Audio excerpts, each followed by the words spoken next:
GZ on the win yesterday. That was an epic finish.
Oh, whoa.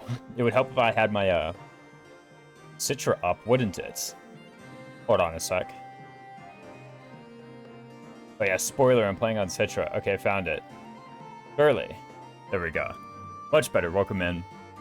Glad to see everyone here. What's up, Quentin, Papalato, Zedo Negi? Glad to have you in. The VOD viewers as well. Go ahead and make sure we are good to go with Fire Emblem Revelation Draft. Fire Emblem Fates Revelation Draft, that is. Yeah, back to draft racing. Because I think how the channel really got started out. So it's really nice to be back into the best hobby. I'm liking it a lot. Fates Draft time to remember how horrible Hoshido units are. Hey, a couple of them are good. Fates Draft sounds fun. Yeah, no, this one's pretty fun too. This one. Well, and that said, this isn't the Fates Draft, but yeah, no, it's pretty good. What's up, Lord of the Redead? But yeah, this is a draft race. So it is a speed run where you pick a certain few units and you have to beat the game with them. Oh, I need to... I do like the soundtrack, but I need to actually change it to something, okay, a little bit nicer. There we go, something that isn't super overwhelming. Right? But yeah, no, this is Fire Emblem Fates Revelation Draft Race. That is what we were doing today.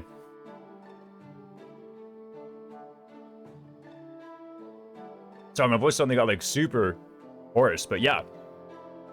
Today, we are mostly just going through really simple, right? I'm not actually gonna time a whole thing all the way through. You know, I'm not gonna like actually start the timer and do a race. Or, you know, like I'm not gonna open up the live split and actually do one. Mostly what we're going to do is we're just going to go through the game slowly, check out the chapters, see what we do in order to beat the game quickly. This stream I intend to be not a demonstration of what it's like to move quickly, but rather an elaboration and a collaboration with the chat and anyone else as to what strategies you should use in order to defeat it quickly. What's the Fire Emblem Fates Revelation stats? Who's the good early carries that don't die horribly to anything?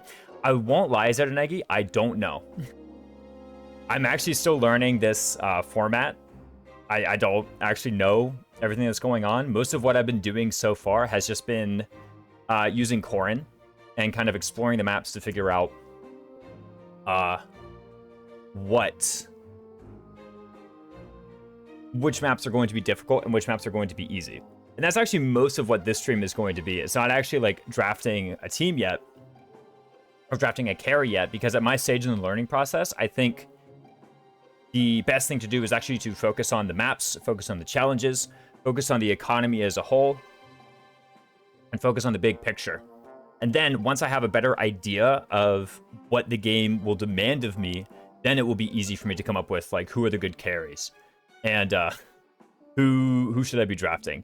That's generally the order in which I play draft races and plan draft races. Is I spend a lot of time just focusing on the maps and just focusing on the chapters, focusing on when do you get gold, when do you spend gold, fundamentals like that. And then once I have an idea of the problems I need to solve, then I start looking for who I think good carry candidates are going to be. So that's usually the order in which I do things. And that's most of what we're going to be doing today, is we're going to be going through each of the maps. We're going to be going through them slowly.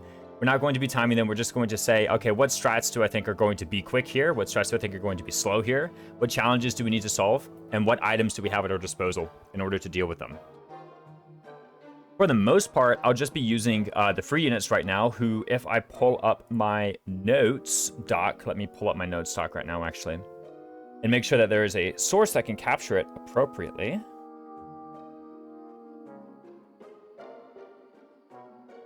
As I have it. Yeah, we have this, and we also make sure that I have the actual rules doc open.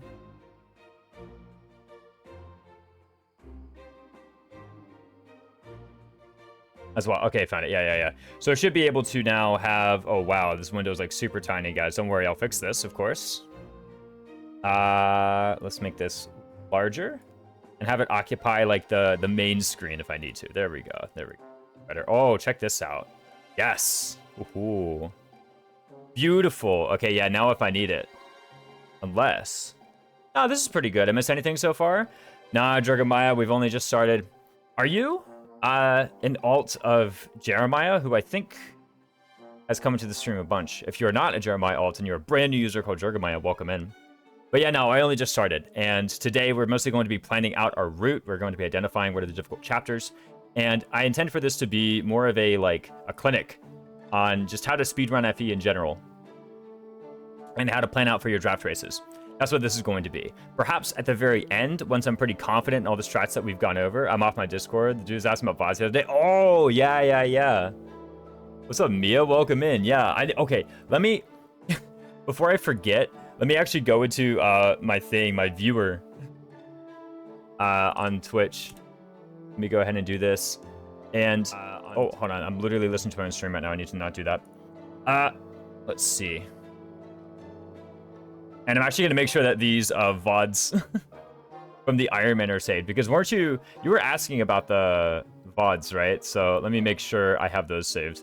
Let's see, I have chapter 20, I have chapter 18. Okay, yeah, I haven't actually saved the VOD for those, so let me actually get these started, right? Let me hide this as well, just for a moment. Thank you, I love watching VODs. Yeah, I'm going to make absolutely sure that they are available for you. And in fact, I'm going to do them right now. I'm going to go ahead and make sure I have saved the VOD. It only takes a second, to be fair, so I'm going to delay it briefly. But of course, if there's ever any... Let me do VOD.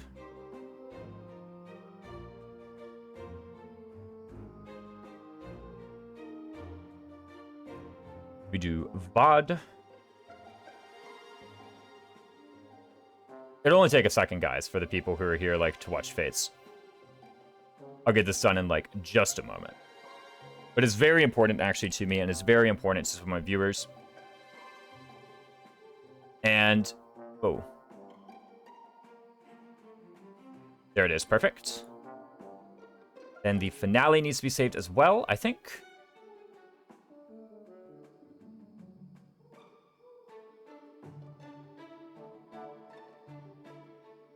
I'm gonna highlight the finale as well. Okay, it takes Twitch a second to publish them, so it's not like you're going to check the videos channel, Jargamaya, and see them like literally right this second. Heard a rumor, it involves you? Uh-oh, what's the rumor involving me?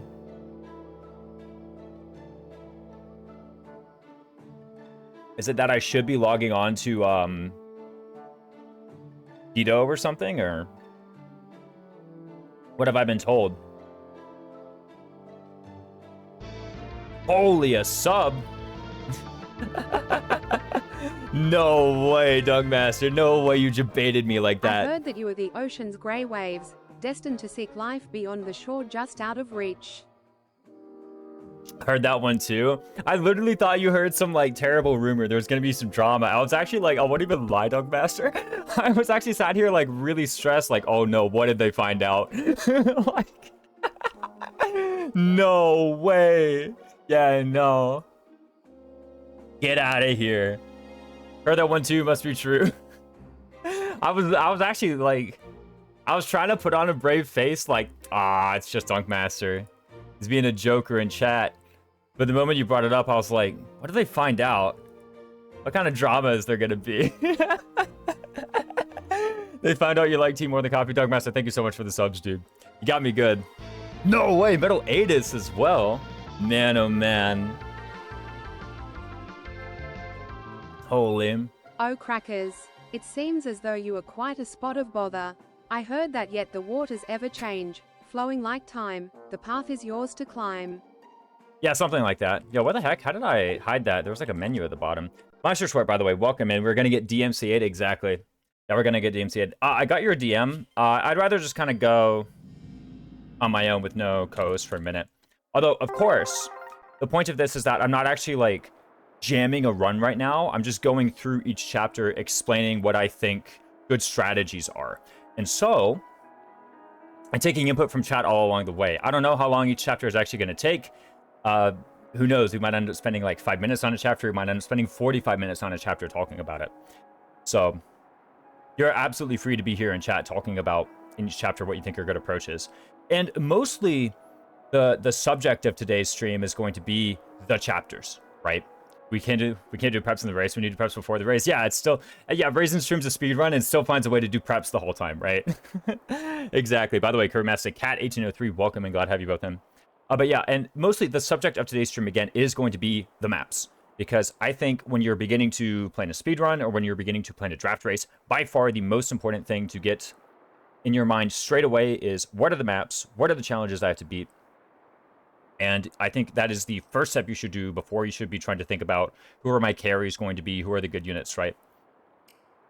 Yeah, so we can do that. Spanley is Corn's 1-2 range too strong. Yeah, so let me, by the way, pull up the rules doc real quick. So currently there is a rules document. Right here. The main highlights I'm going to try and find, blah, blah, blah, blah, blah. Avatar, Gunter, and Azura are free. That's a big highlight. The Avatar cannot reclass. Read, this means cannot class out of the Nor Princess or Nor Prince class line. So you can be Nor Prince, Nor Princess, Nor Noble, or Hoshido Noble. Currently are the rules. And also, I think if Force Support units are there, they're free. And you cannot skip enemy phases, and you can't skip combats. Those are like the big ones. Yeah, 11 Sword Gaming, then yeah, exactly.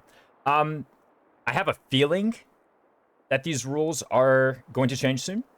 But I don't want to be too hasty in suggesting what I think rules changes should be.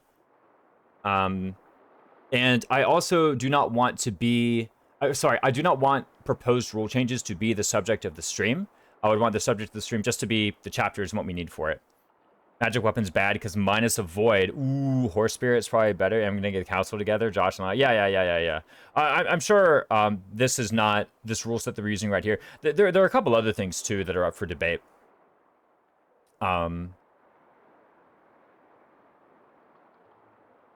couple. I can't really think of them off the top of my head, but there are a couple. Oh, like Branch of Fate versus Prologue. Do we start from Branch of Fate or do we start from Prologue? I think that's another rule that people are maybe going to consider. Or at the very least, it seems like kind of a one-sided debate because I think I'm the only guy who's on one of the sides of the debate. I think we should start from Prologue. Under casual mode is riskier, but sometimes faster than classic mode. Ooh, it's true. Oh, no, stream. Yeah. Just one day we can talk about it. But again, I don't really want rules changes to be a focus of the stream. I just want it to be, we are playing under the current rules. Lurking because I'm working. Yo, Ayanito, what's up? Which route is the run? It is Revelation. But yeah, no, I'm just going to be playing under the current rules, and we're going to be talking about the chapters. Because I think no matter what the rules are, the chapters and the solutions that we're going to need to construct to beat the chapters, I think those will largely be the same, no matter what it is. Lurking because I'm working. Yeah. Okay, so currently the way that Rev starts is off of a Branch of Fates, or after a Branch of Fate save.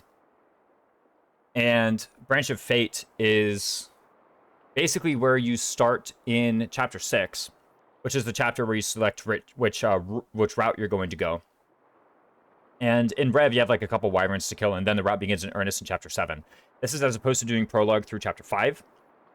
Meister has created this file. I think the Korin has allegedly average stats across the board for a plus speed minus res Korin. One of the maps I'm real concerned about is Chapter 14. Yeah. If you're starting from Branch of Fate, then Azura solo. Yeah. Although it's not really detailed in the rules what is in the Branch of Fate file, but I can kind of tell you. For one, we can just open up the file and we can look at what's in it. I think the only thing that happened is Korin killed all the enemies who were killed. Korin got the concoction, and Korin leveled apparently on average for plus speed minus res. So it's plus speed minus luck. You went in and edited it for plus speed minus luck. I'm using the, like, whichever one you posted from your thing because they were minus 5 on speed. In any case, like, apparently Meister edited the thing. So I'm of the opinion that we should be playing from Prologue, not from Branch of Fate, but I don't want that to be what dominates the conversation here. I'm just going to say we're playing from this Branch of Fate file that Meister provided for us. We go over the lore and writing in depth in order to eliminate us plebs. Why Fates is an underpraised masterpiece? Absolutely. We're actually going to read every single support conversation as well. We're going to carefully consider a marriage candidate based off of good qualities of a husband/wife. No, I'm kidding. We're not going to do that. Like, don't worry. Yeah. Additional parameters. So just for the moment, I'm actually just going to set my boons to plus magic and I believe minus luck. And the talent doesn't matter because again, most of what I'm doing is just going through in Noble. Speedrun equals source of truth. That's right. Yeah. Good luck. The Salar Sakaze. Yeah.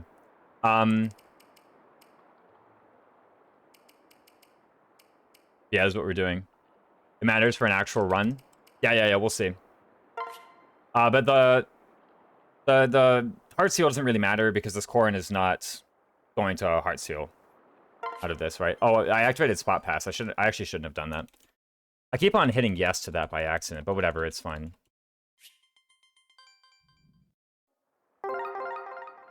Using Dodom Rex, everyone. He seems to be the main draft racer that actually looks at speedrun. Your goal is to go fast and get as close to the speedrun as possible. Yeah, I could look at the speedrun and see. I think, I will say in particular for the DSFE and onward ones, I guess really just for 3 houses, it is not necessarily perfect to copy the speedrun because the speedrun is able to skip enemy phase and use auto battle. And so, yeah. And so because of that, you may have to change things. I remember when I was doing 3 houses Blue Lions draft. I think the chapter 1 strat, I looked at the speedrun strat, and then I tried to come up with one on my own, and the one I came up with on my own was, I think, like 30 seconds faster or something. But again, it was only 30 seconds faster because it wasn't allowed to use auto battle and wasn't allowed to use Enemy phase skip. GG in your world record in test draft? Yep. Thank you, thank you. Went from magic to physical because physical is much better, to be honest. Yeah. Whenever we have, like, what I think is a good understanding of the maps, and probably what we'll do is partway through, we might, like, look up what the speedrun does on some of the maps, but once I feel like I have a good understanding of the maps, that's when I'll start looking at, you know, what do I want in my carry. But thank you, Vicious Cell. But yeah, I totally forgot to disable Spot Pass. Male-female corn, I think it, like, matters maybe a little bit, but... and I guess, like, if you have a spouse that you have in mind, then it will matter, of course, but...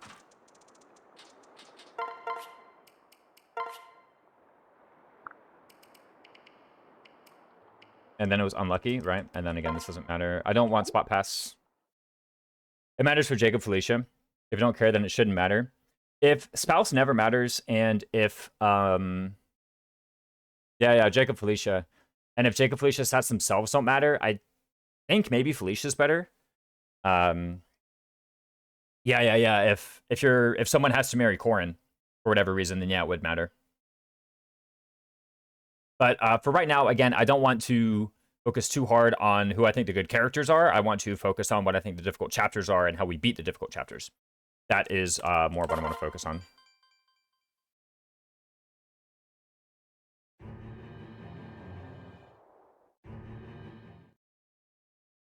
Anyway, so this is what happens when you do Branch of Fate. You go here, as opposed to playing the prologue, you go straight here.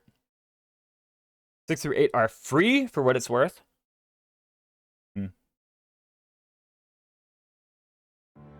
If I recall correctly, you're not allowed on Corrin carry, really, so Gunter, Felicia, Jacob will lose value. Yeah, I think the rule change in the future will probably be restricting Corrin carry a bit. But for right now, I've had not really much difficulty with just kind of using Corrin for everything.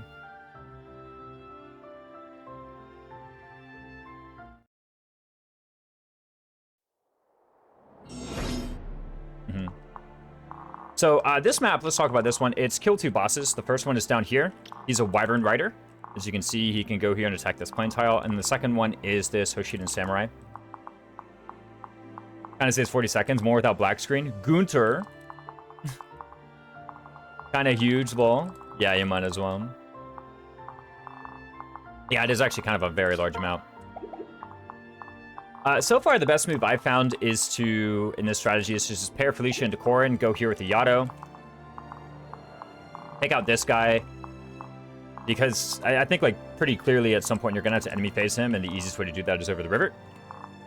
And with our good your hair and being a general alliance, good luck on your routing and spreadsheeting. I haven't seen you post anything annoying yet. Source for a truth, not the truth. That's true. Yeah, I haven't seen you post anything annoying yet. Papalotl, everything you've said has been true. Yeah. I guess, like, in theory, the Jacob or Felicia could matter. Here, I've forgotten the Jacob personal. Is the Jacob personal evasive partner? I kill him turn 1 to kill the other boss turn 2. Turn 1 enemy phase or turn 1 player phase?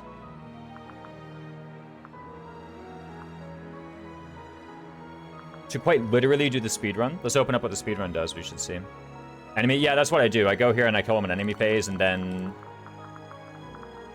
like, it depends on whether or not I one-shot one of these guys, but sometimes I fail and I kill on turn 3, but, like, whatever. Yeah, turn 1 enemy phase, and then turn 2 enemy phase or whatever. Jacob is -3 damage taken and 15 avoid. Yeah, I think in that case, it's pretty clear that the Felicia personal would be better. With Dragonstone, you kill for what it's worth. Oh, in this particular one, yeah. I think when I was doing the planning, I just always had Yado equipped because it wasn't, like, clear. I think this is the plus magic. Para, +2. So, if we start from the Branch of Fate, then this exact Corrin always kills? Question mark? Everybody over here, yes. Okay, cool. What's Felicia personal? Felicia personal is +2 damage dealt, -2 damage taken. So... I think, like, all else being equal, the Felicia personal is, like, pretty obviously better here than the other one. As opposed to Yado versus Dragonstone, the Yado doubles and Dragonstone doesn't, but the Dragonstone has a charge-up animation. There's another thing here, is that there will be the animation. Let me pull up the... Let me look on speedrun.com, actually.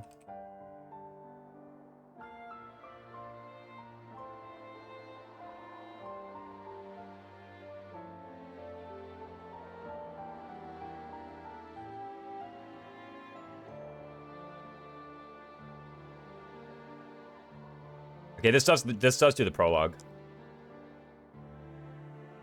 And then let me see what it does on this chapter. It's like Speedrun uses plus strength quorum. Yeah, they're also allowed Dark Knight. Yeah, they just fight this guy in enemy phase, and then apparently they go one tile short to prevent themselves from winning the chapter straight away. But yeah. So is Yato or Dragonstone faster? I guess since you have Yato equipped and they both work. Rev Speedrun is Master Ninja. Really? I thought it was Dark Knight. I'm wrong.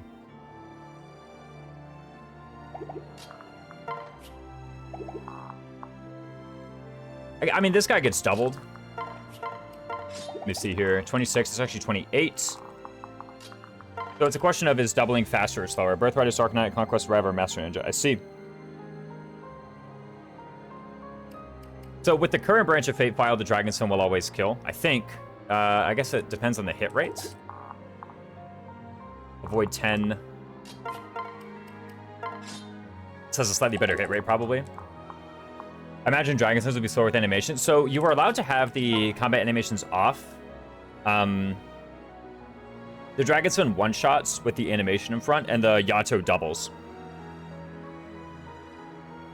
I haven't been a fan of forcing animation. The actual animations are off, but you can't, like, skip the animations, right? It kills on 0%. I see. Oh, I will say, I did want this to be classic, and there was something else I wanted. I wanted cursor memory off. Yeah, and if there's ever a forced animation, like when you fight certain bosses, there's an actual forced animation that you must see. You can skip those. Apparently, older versions of Citra would like poop the bed when you did those. So, yeah, if you want it KO, it's just got to be Dragonstone, right? And apparently, these guys don't move. I don't really fully understand why they don't, but they don't.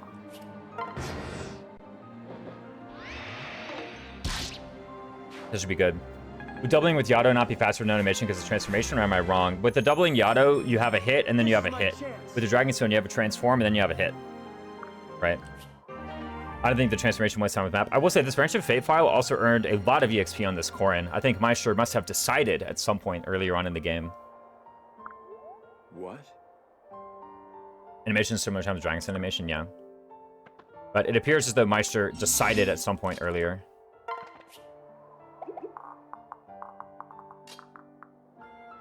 That he would spend extra time in the prologue maps in order to get more EXP on this Korin. That or maybe Meister was more skilled than I was at prologue and just earned more EXP. This Branch of Fate gives as little favoritism to other units as possible. When I did prologue, Orin got every single kill that was earned, and he was lower level. I also didn't have the concoction. I don't know where the goddess icon is either. Where's the goddess icon? I know that the goddess icon is on this file somewhere. I don't actually know, though. And then apparently the Dragonstone kills all these guys as well. Thankfully, this is exactly in range of the Oni Savage and also the Samurai. I get all but 3 kills in Chapter 4. Chapter 4 Villages and Convoy. Gotcha. Okay. I knew that I had it because I saw it earlier on the last time I played it, but I couldn't really remember. Now, I don't actually know whether this guy moves first or whether this guy moves first. If this guy moves first, then actually I can just end turn. If he moves first, perhaps it might even be better to unequip here. Or we could earn EXP on Korin. I'm going to move away and just see what happens. Okay, so Samurai moves first and you just take him out easy. You put it on Kaze? Gotcha. But that one, it seems like pretty... what's it called? Pretty straightforward, I think. It's basically what the speedrun does, except the speedrun gets more support.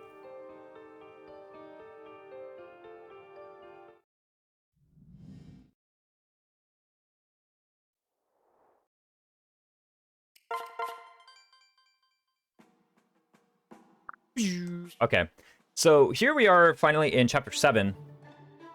And Chapter 7 is the first time in the run where we have like a really important strategic decision to make. And it's actually straight away from here. We have a choice to, with our single Dragon Vitality point, notice over here, and I'm going to point out with the mouse, we have 1 Dragon Vitality point, so we can construct 1 structure. We can build either an armory or a shop, right? So either we make an armory, to be able to purchase weapons, or we get a shop in order to be able to purchase tonics. Dragon Bane, Dragon Vitality, whatever it is. DV point. So we can either purchase an armory for some weapons, or we can purchase a shop in order to purchase, what's it called? Tonics. You always go Dawn Armory for the Kodachi. Let's take a look at this. So let's examine Dawn Armory for the Kodachi. Because in my runs, I've been doing shop for the tonic. And I've apparently been getting out faster, but I also actually just haven't tried the Dawn Armory. I just kind of did what was clear to me, in my opinion. Kodachi is 1-2 range for Chapter 7's Ninja. We can open it up. So let's purchase a Kodachi, and let's enter the map and see what ends up happening.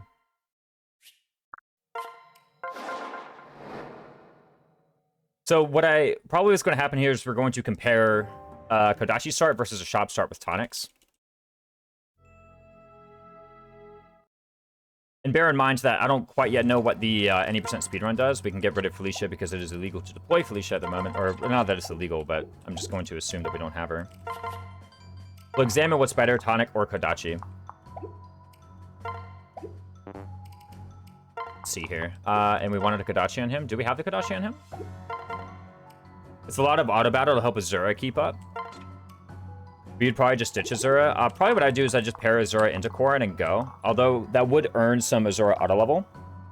I will say, usually I've been doing the Azura pair up in order to get some plus speed because I've been using Yato. But if the strategy is Kodachi, Felicia is free here? Really? Oh, I guess it is her join map. Is it actually her join map? Because the Branch of Fate file was female Corrin, and therefore Jacob joined earlier, but that means last map was. Felicia Jacob's class gives speed. Oh, I didn't know that Felicia and Jacob are here then. Yeah, what I've been doing the whole time is Azura. Anyway, apparently Felicia's free, so let's use Felicia. Because she does have this personal supporting main character grants +2, -2. Let's pull this Kodachi.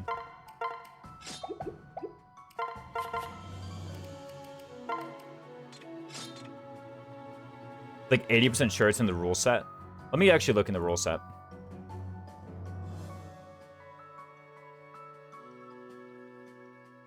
I'm not seeing anything here.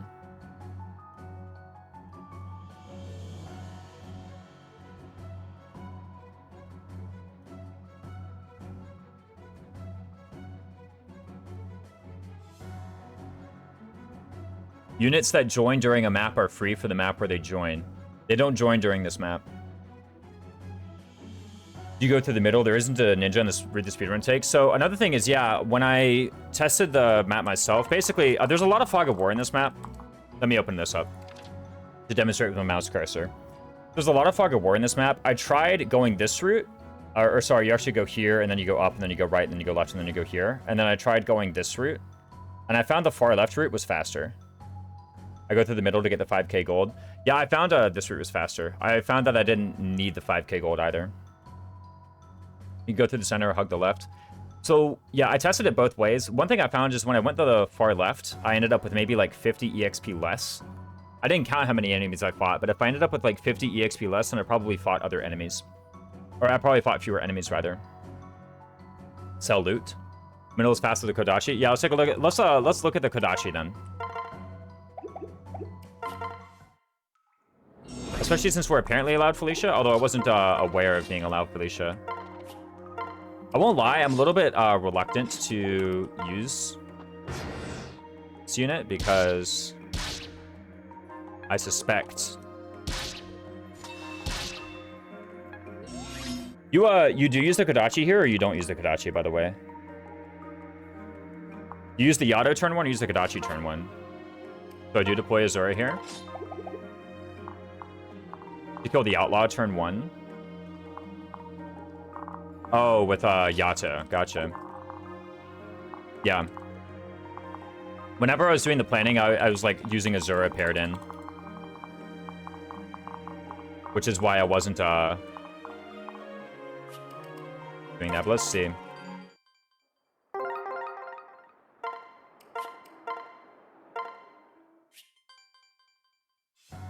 I imagine you don't want to Kodachi and the Business Ninja. Yeah, I was pretty, so when I saw the Kodachi strat, I was pretty skeptical of it. Because The Kadachi failed to one-round enough enemies that I wasn't sure it was actually faster than just hitting the Yato. You can just player phase the Outlaws one range. That one in particular you can, right? So if you deploy Bofa, apparently you can do, let's say that. I'd rather one-round KO everyone in one range than use player phase to kill the two-range enemies. Yeah, exactly. Like that, my general approach was to buy tonics and use the Yato rather than using Kadachi, because the Kadachi failed to kill a bunch of stuff. So let's take a look here, because that may not be the case.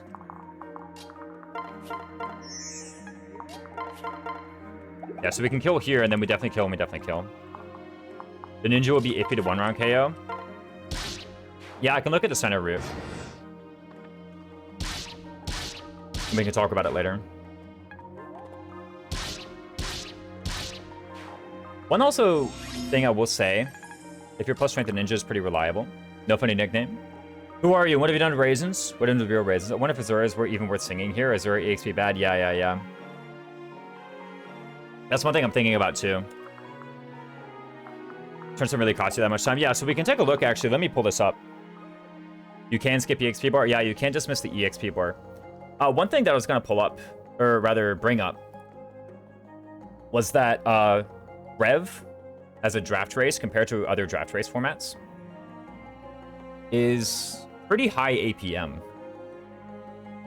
compared to the other draft race formats, because you can dismiss EXP bars, which happens about every combat. And also, you can speed up the turn change animation. For example, here's how long the turn change animation is if you do nothing. And here's how long the turn change animation is if you dismiss it quickly. You can see it's a lot quicker, right? So, but the button to do, the button to dismiss the turn change animation is the same button as the one used for changing the phase, or sorry, for skipping the phase. And of course, skipping the phase is illegal. So, this draft, at least in comparison to a lot of the other ones, does have a lot of time spent.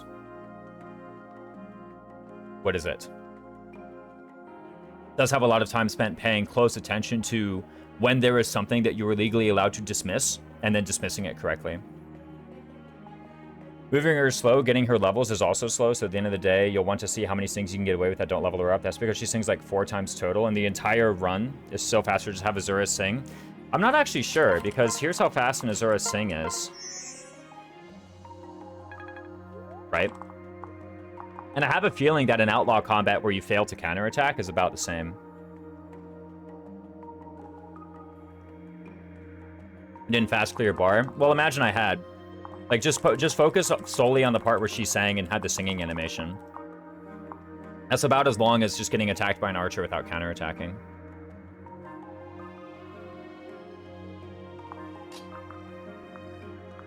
The rules are really awkward with what you're allowed to skip and not skip.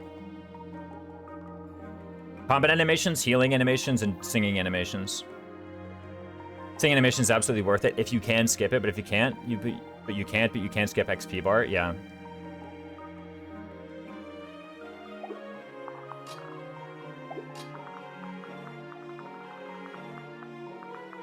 Yeah, I forget how slow that sing animation is. Yeah, just wait till you see enemy staff animations. Enemy staff animations are like insane. If there's only one 2-range enemy that's in range on enemy phase, it's worth to sing. Probably about the same. I still think avoiding the EXP and that's better. Also, the fact is, here's one other thing. Is there a rule sheet for this? Yeah, I can pull up the rule sheet. What's up, Mute, by the way? Been a minute since I've seen you. I will say the rules are pretty, like, unclear as to what can be skipped, but I'm using the same as Awakening, and Awakening was turn phase and EXP bar. Yeah, welcome back. Let's see here. Here's the other argument against Sing, is that if my Corrin is Darkened Out, I think ending the turn is faster than finding Azura and delivering a Sing input. I think that's also faster. It's faster to just hit A up A than it is to, I'll switch over to Azura, find the Sing input, deliver the Sing input, do the Sing animation, even if that ends up skipping you an Outlaw. It's a really awkward gray area. Yeah, well, I think like in this particular case, it's just that the rules document is a bit iffy on it. And that if the rules document gets clarified, then it's fine. I have no problem with it. Just the XP bar and just turn change animation, I think is fine. Oh, there's another thing where apparently dialogue you can't skip with start, but you can skip with down A. I copied the skip rules from Awakening's rule set, then I'll own it. I wrote the Awakening rule set, and apparently I didn't clarify there, so I'll own it. That was my fault. I will say, not being able to skip EXP bar is pretty atrocious. It's just not fun. So I said we can skip EXP bar. I should have re-clarified. I mean, like, whatever. Like, I was the one who did it. Original Raisins more like original cause. Yeah, I'm the one who caused the issue. But that's the idea. So let's talk about the route. So there are 2 routes you can take through this map. Oops. You can go north through this tunnel. And again, I can point out with my mouse what that looks like. You go up here, and then you go east, and then you go west, and then you go north.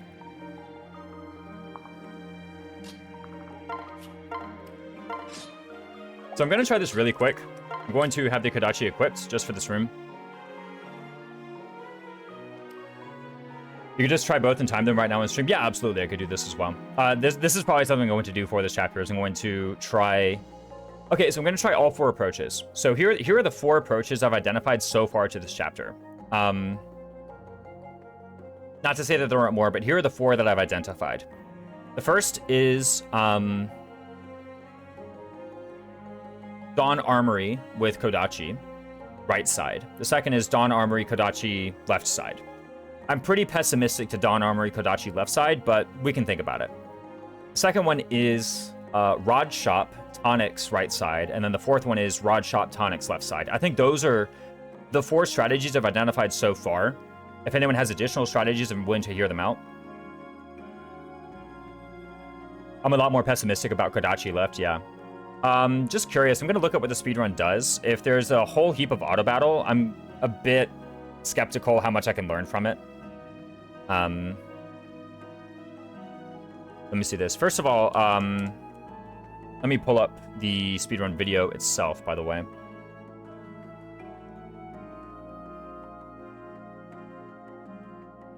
You know what I'll do is I'll do it like this. I will duplicate source. That apparently went all the way up here. Man, oh man. Hold on, let me pull this down.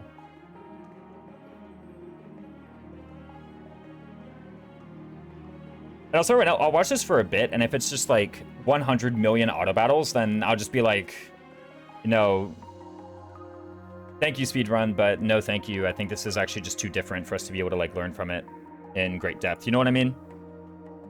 Basically chugs corn left with Yato. It auto battles a lot, lol. Yeah, we'll see. Let me, because I gotta resize this window, guys. Forgive me, of course. Also, in case you're wondering, Kirby Master did this run. That's him. Kirby Master is a handsome nerd. He's also in chat today. Yo, golly, this window, man, hey. Okay, found it.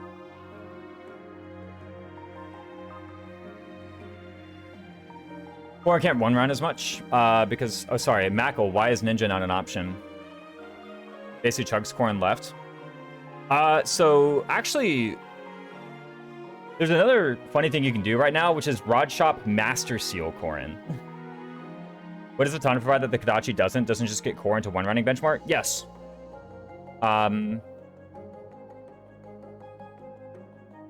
Yeah. Pretty much it.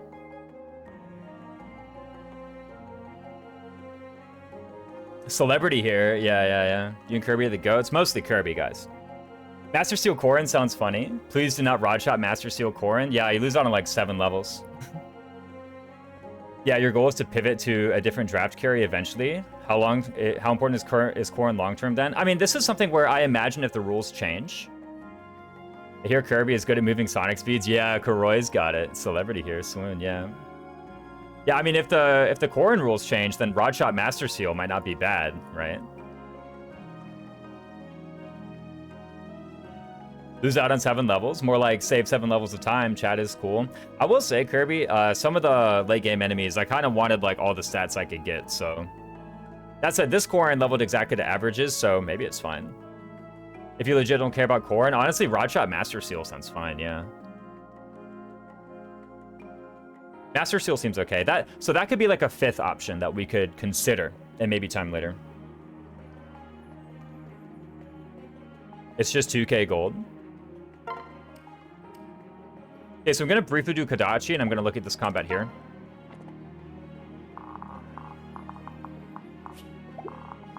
Also just going to end turn for the moment.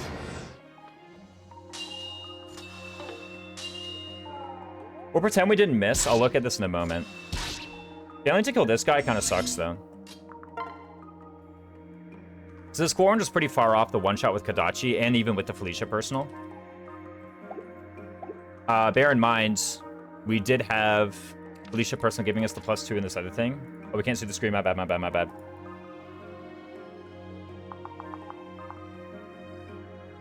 Just depends on how much you care about Corrin late game and not familiar enough with the rule set. For this particular route, I'm going to use Corrin for everything, just for the day. Yeah, I totally opened up this room. In the room, there was a Master Ninja here and like a Cavalier here. This guy was here and this guy was here. I did get debuffed. What was the debuff I suffered? Magic Defense Res.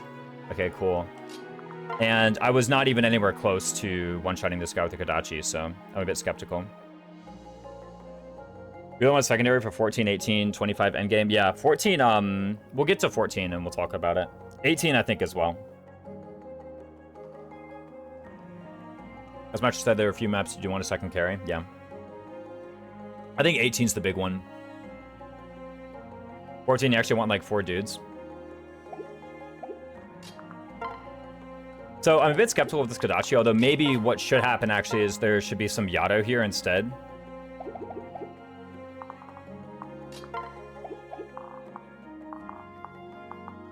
If you Yato, then this Cav is dead. At a 14 speedrun, just like 5 combat units? Yeah, no. If you're plus strength, the Kodachi is really nice. Would I expect an extra 7 points of damage from the Kodachi? I'm not sure I do expect another 7 points of damage from the Kodachi. Or from the plus strength on the Kodachi.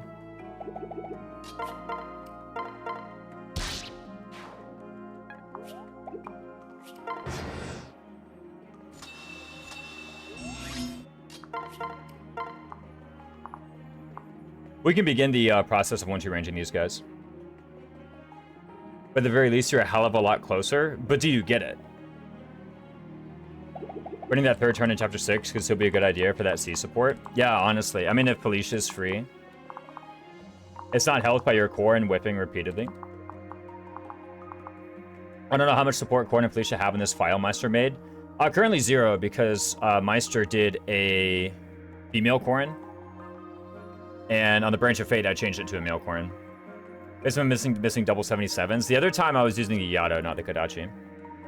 So I didn't miss a 77, I just completely failed to counter.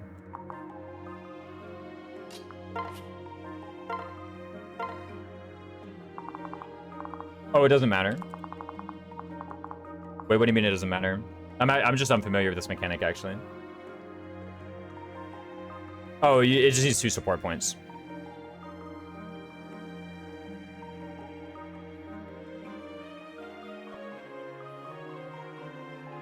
Speedrun 3 turns will work if you want C now. What do I get from C, by the way? Oh, I get Corrin personal. That's what I get.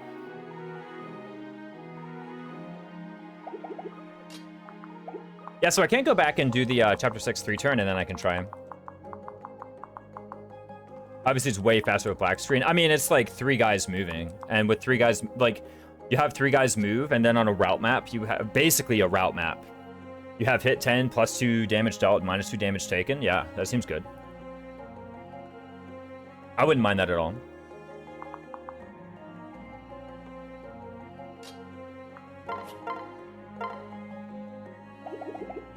Felicia C gives +1 speed.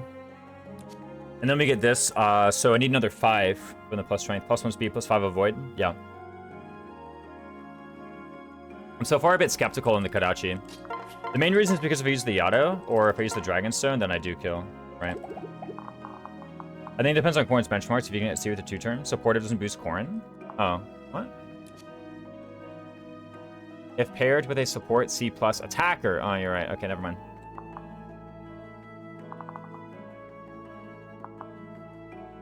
If I don't get this, I'm not really sure how much I care about the Felicia thing.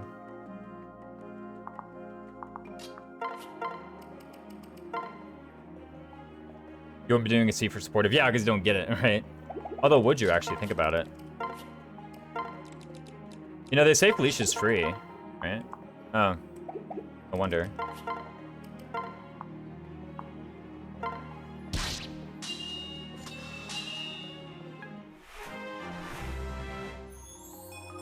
This is...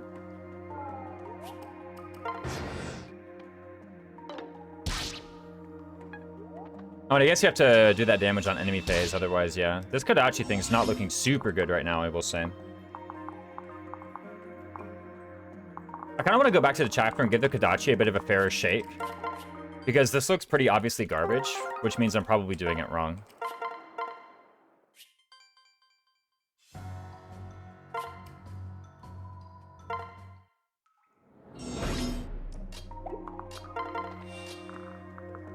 All right. There's like 4 enemies in the next room with 1-2 range, which is where I really use it. Yeah, that's why I go left.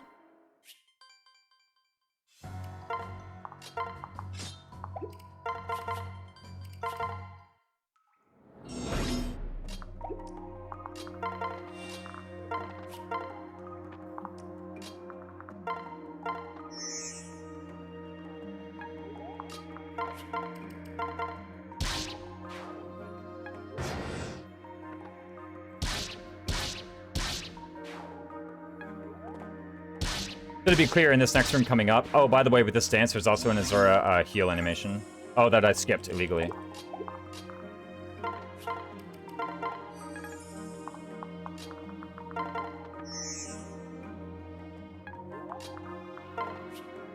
Let's just sign ourselves up this way. They can't reach you, so they don't move, or they can still 2-range you. To be clear, okay, so in this spot, Meister, do you use Yato or Kodachi? I feel like Yato is just better.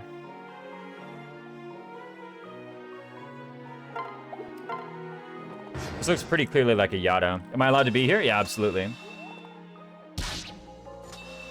This is looking pretty favorable for the Yato. I use Yato here and Kodachi in the next turn. Gotcha.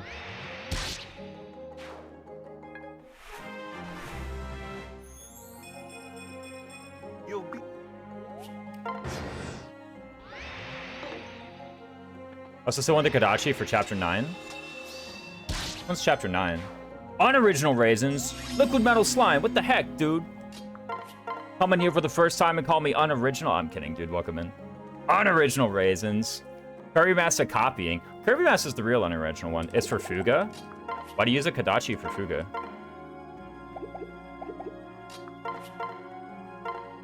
Yeah, and this looks like pretty easy.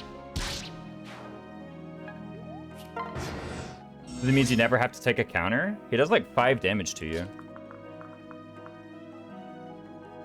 That man hits like a freight train on crack. Is that true?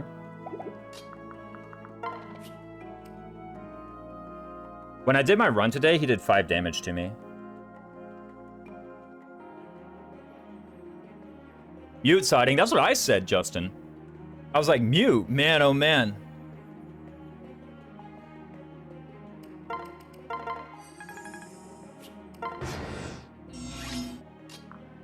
Okay, so apparently this is where we Kodachi.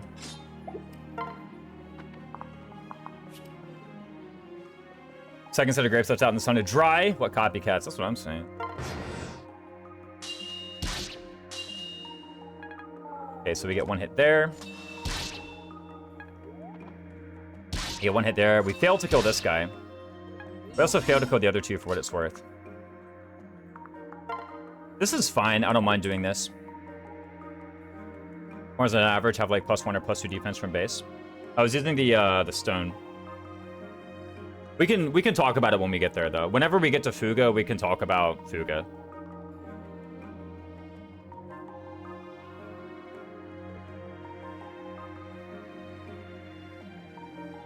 Anyway.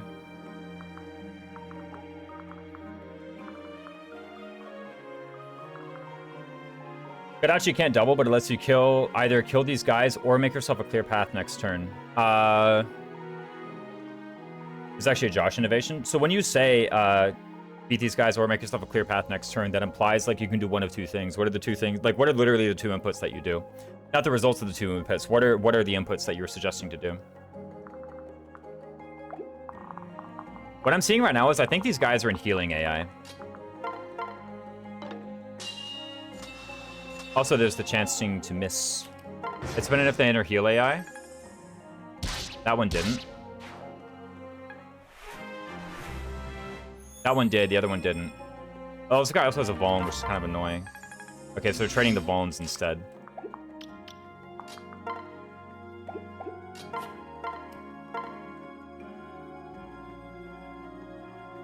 Something to add Septi. On what triggers the healing AI? It's like, it's got to be some threshold. I will say the healing AI, missing was real bad. Yeah, I will say the healing AI is it's a common theme, or a common thread throughout this run. Avoiding healing AI at all costs, basically. So, I would prefer to not counterattack at all, oftentimes, than to counterattack and, like, fail to kill. Counterattacking and failing to kill is, like, way worse than not counterattacking at all very frequently. I want to briefly look at the speedrun. See what it does here. What's the hardest chapter for this run? The one I've identified so far as being the most difficult and the most improvable with your drafted units is chapter 18. To execute or to plan? To execute, probably final, actually. I find final had like a lot of math you had to do on the fly. For planning, I think probably the most important chapter for planning is chapter 18. Because you need strong units and you need multiple of them and they need to have certain qualities. And so that also means you have to find time to train them. And then final, actually executing final is like a lot of the reinforcements on final are consistent, by the way. Yeah, I found that out. It's just like actually doing the math on engaging an Onkos, right? Who's the final boss. Very oftentimes I found myself like pausing to do some quick math and being like, what's the best way through this? What's the best way to like time the guard gauge? Do I heal? Do I attack? Stuff like that.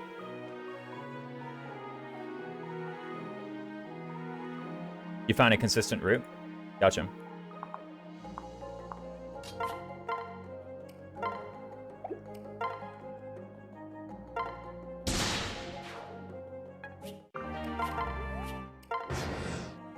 Takumi can't do it because he's bad? Gotcha.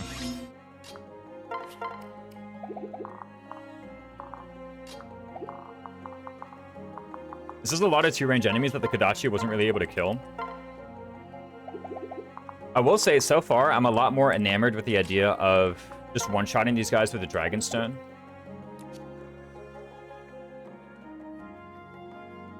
Oh, my bad, my bad, my bad. Overlay? Thanks. You gotta remind me, guys. I killed this guy with a Yado. And then I was talking about hitting this guy with the Dragonstone. So far, I'm a lot more enamored with the idea of purchasing a Magic Tonic and then just one-shotting them with Dragonstone. If you actually double hit the Ninja, it's perfectly fine. Yeah, just double hit 77s. I guess 80, actually.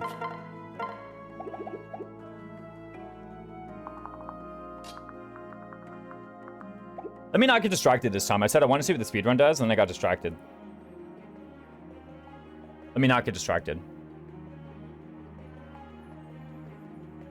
Okay, so an auto to help Azura catch up. Auto to do a kill, a lot of black screen. 80 is 90.14. About 81% chance of success. Okay, switching to Jacob here, and then an auto. And now, so they choose to go left. And I'll demonstrate what I mean when I say I was going left. Let's actually just watch the whole chapter, we might as well.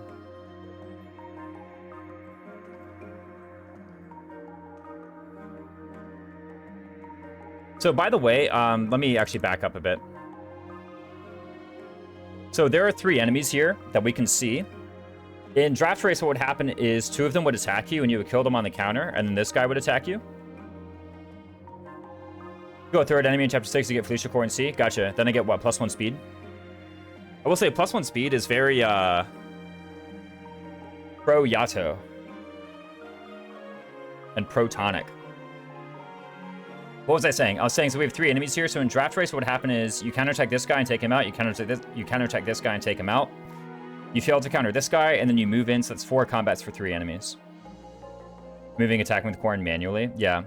And then I think, like, if I ever identify a point where you're skipping over a lot of combats that could have been done differently or more efficiently.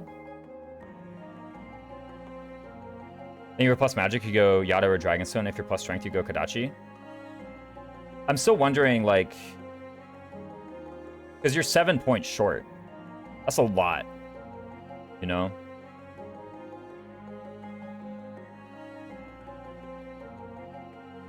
Go all at 1 range, player fades to 2 range. Yeah. That's like the general pattern I find, especially since like the Yato is so efficient at killing the outlaws. Let's finish watching the chapter though.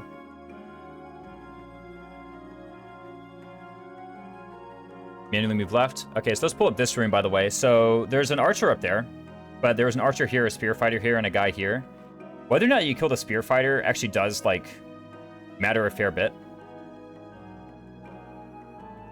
I think plus speed minus res lower your strength by a good bit, so maybe. I don't know if that's true.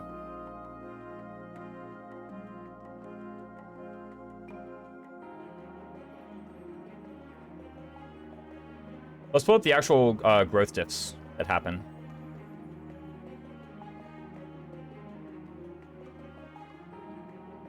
Minus luck, which is what I choose to do, lowers your strength growth by a bit. Corrin's average strength for strength boon is still 15. Okay, well you needed 20 in order to one-shot with Kodachi.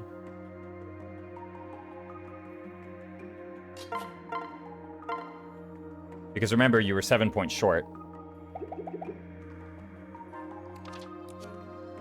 Sorry, you needed, yeah, you needed 20. So saying it's 15 is, again, another point against the Kodachi. Sorry, let me pull up the thing. Because this Corrin was 7 points short, and they have 13 strength. I mainly do minus res. What's the ruling on path bonus items again? You're allowed all of them. None of them may go on Corrin.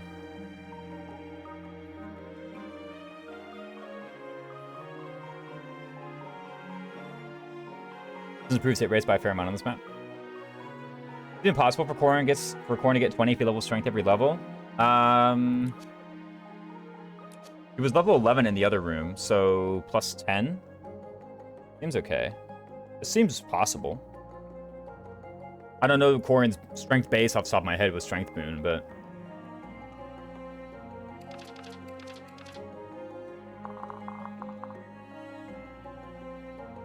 finish watching the rest of the speedrun. You mean like now? Yeah, no. So this Corrin was able with 16 strength, and I believe the Yato equipped, and 4 magic. This must be plus strength minus magic. Azura in 2 range to heal Corrin? Yeah, no, man, oh man. Anything but that. I gotta watch the Azura personal animation. Pretty sure everything is Yato here. It looks like, with 15 strength and 4 magic, it looks like nothing in the history of the world would ever be Dragonstone. So, for that 15 strength, looks about right. I don't know the stats off the top of my head, but I do know actually that with the tonic, Corrin would have it. Magic Bane. Yeah, let's look at this. Finish watching this. By the way, I should point out, it was, so we always kill the enemies in this room. It was 3 enemies in this room. 1, 2, 3, 4 enemies in this room.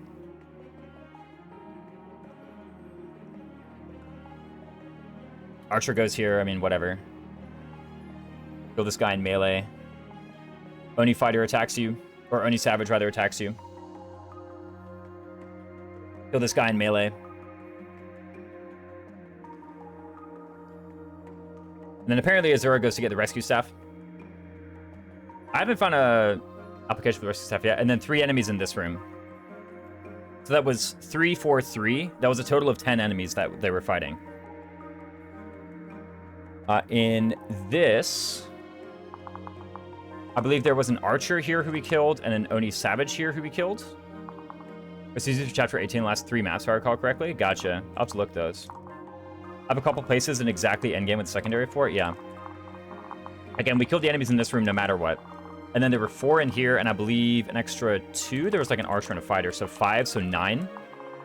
So if this room has more than 1 enemy in it, then this route fights more enemies. 1 turn Gunter, 1 turn Nonquest 1 and get Corn, a left Dragon Arm on turn 1. Gotcha.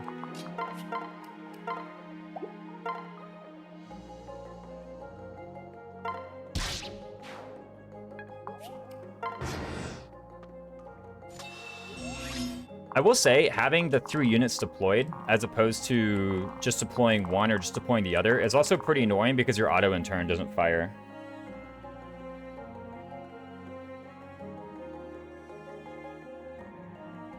Note that you don't strictly need rescue for Gunter / Nonquest 1. You can Azura Sing instead. I'll have to look at the Azura Sing because I guess I didn't really try. But I found that at least Nor Noble was not able to reach on turn 1. But also this is Nor Noble with no pair-ups because I was saying I was using only free units, right?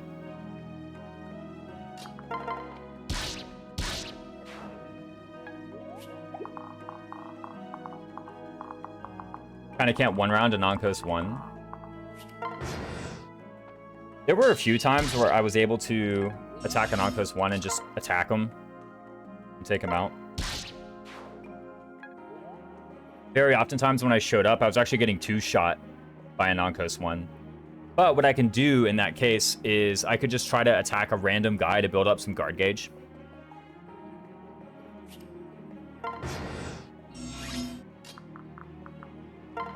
An non-coast 1 attacks first on enemy phase on certain conditions. The attack priority is, so the enemies choose lethal attack first. Lethal attacks first. If the enemy sees a lethal, they choose the lethal attack. And then they go for debuffing attacks, and then they go in regular unit move order, and the boss is at the top of regular unit move order. So, enemies with lethal attacks will move before the boss, and enemies with debuffs will move before the boss.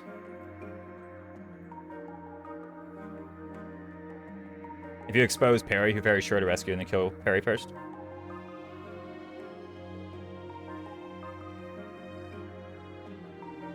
Currently have to 3-round unless it's like specifically Sakura. Usually what I've been doing with Corrin is I go next to him with Omega Yato and I enemy phase into player phase. It's still a bit risky. I've had a couple Corrins show up and not be bulky.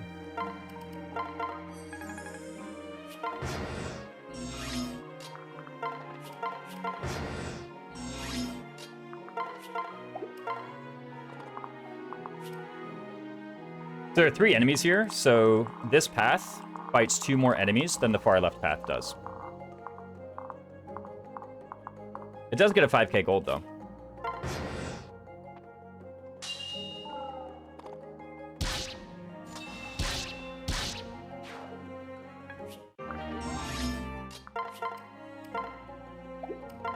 Unfortunately, we're not killing because we don't have tonics. Among other reasons. I guess we could enemy phase player phase with Kadachi and then some other weapon. So as to avoid healing AI.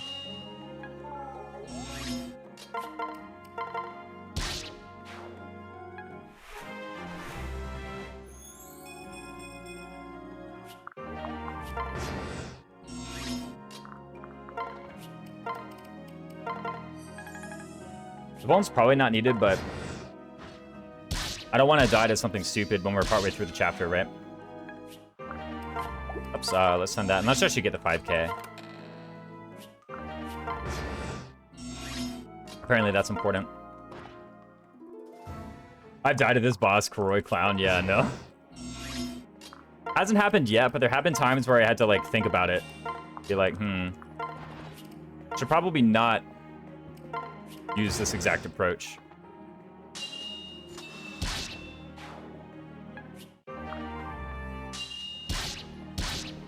I forgot that he drops a vulnerary.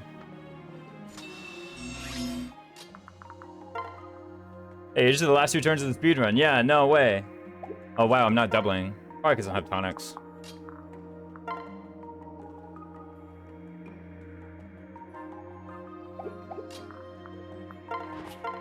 Dragonstone probably one-shots? No, because I don't have tonics.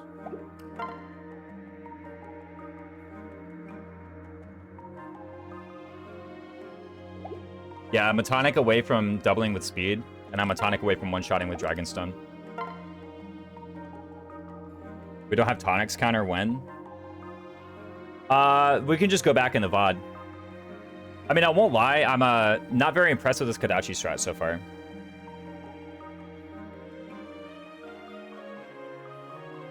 But we can go back and see.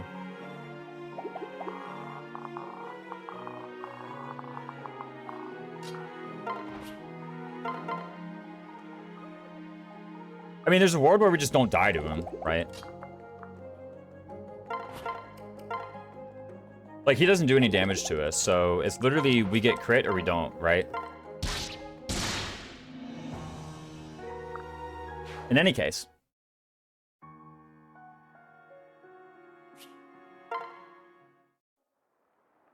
Dragonstone makes you live, by the way. Oh, true.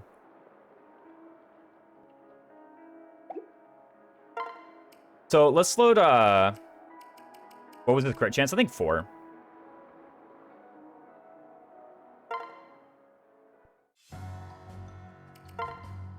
Anyway, we have the Kodachi. So to be clear, apparently we use the Kodachi for this room, and we don't use it for this room.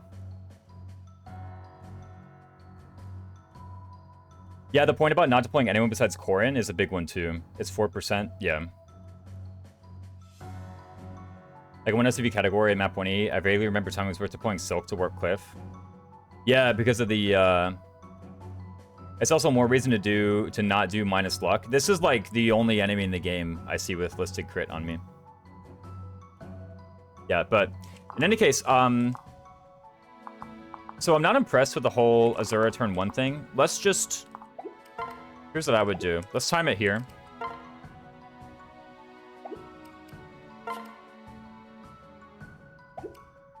And in each case, so here's how I'm going to time it to be fair. And now we have to deal with the Chapter 13 boss at 1 range. Who's the Chapter 13 boss? Oh, the Berserker? Yeah, no, I just fight him. Power Call Corrector, Chapter 13 boss, Faceless Zerg. Yeah, I literally just walk up and attack him most times and it's fine. Like, I just attack him with a tome. I have a Nor Noble by that point, so I just use a tome.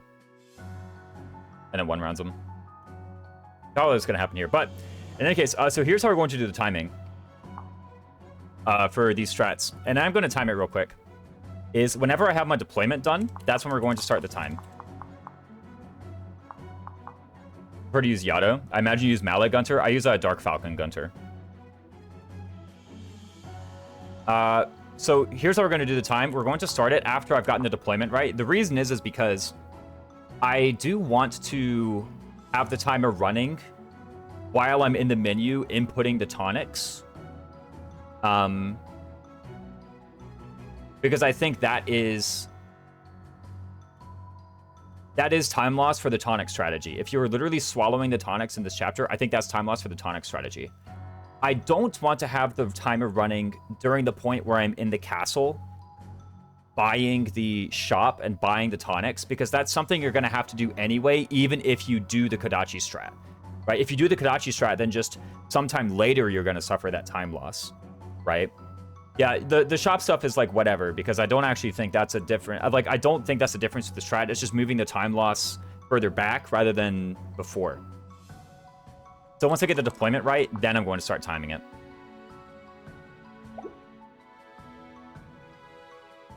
Probably negligible enough to ignore it for now, yeah.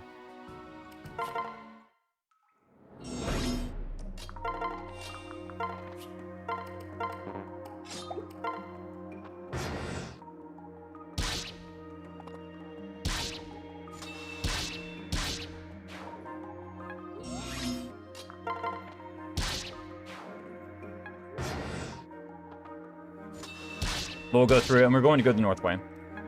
The Apparently we Yato for the from up here. I remember this core in bulk being like a bit sus, so I'm gonna use.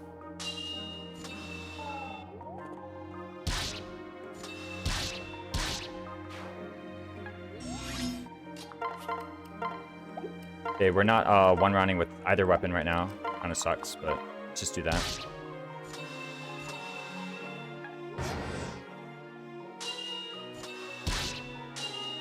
A little bit of math never hurt anyone, I guess. We'll say maybe it is like kind of unfortunate that this Corrin has exactly these parameters as opposed to some more favorable ones. Maybe ideally we don't have to deal with that.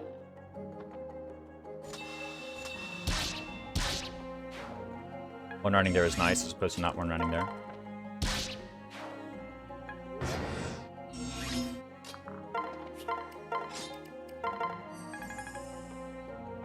A Corrin's usually much worse. Gotcha. Well, now that we're doing Branch of Fate, they're all this good, right? Allegedly.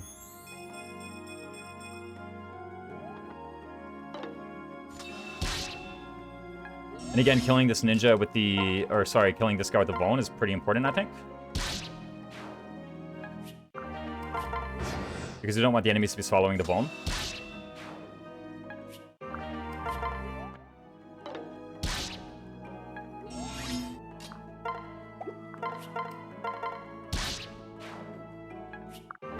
You don't use Kodachi there, do you?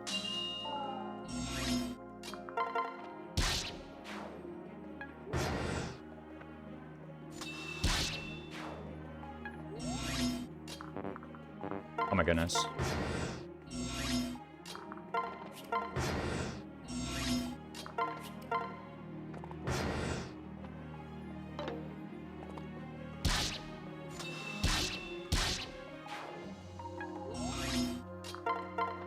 Oh, right. We need to use, like, Dragonstone or something. I think I got a point of magic, too, so that was, like, possible.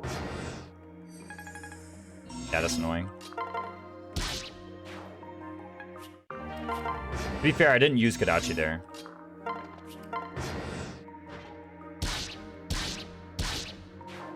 And then I think we opened the chest. That's part of it.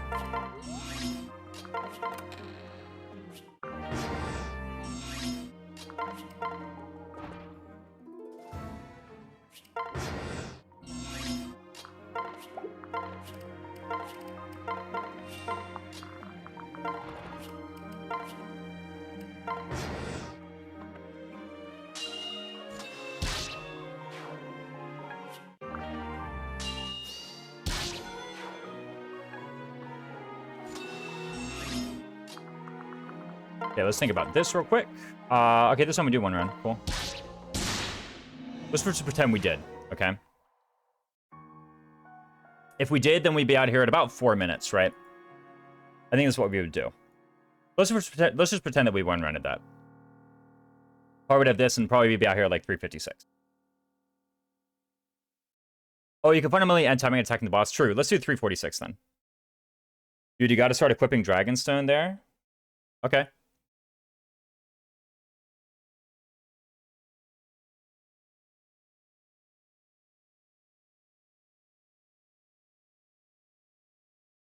Last corner of that twice. Okay. We can do Dragonstone there instead. Using up a phone entirely adds safety in his time save because it skipped combo. They're like, oh, you're so right, actually. Yeah. Okay, where's the... Okay, so 7, right side. Kodachi was what, 3:46?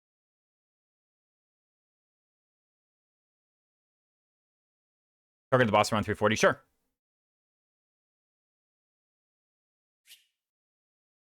Which is where at end timing? Okay, yeah.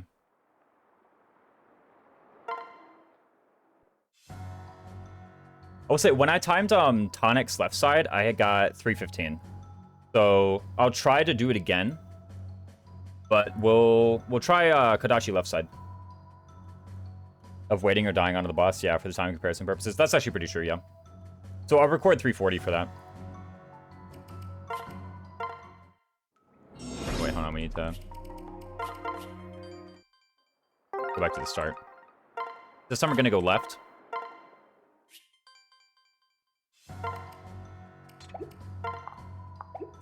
Right idea, okay.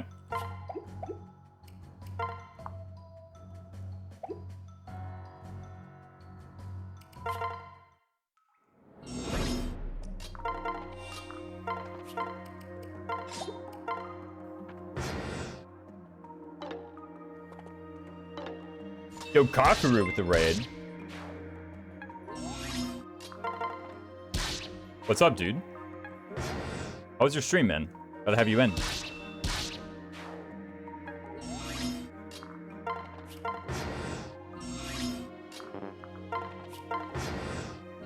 I know how this is going. Oh, do you? I could bring the Ebon Wing with me. Oh, that kind of sucks. I didn't one-shot because I don't have tonics.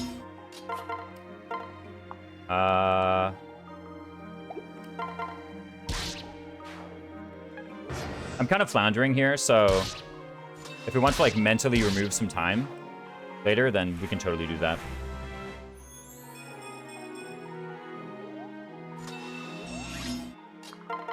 Very fun. I can only recruit Ashen Wolves, Knights of Saros, and Golden Deer. Yo. No DLC items even.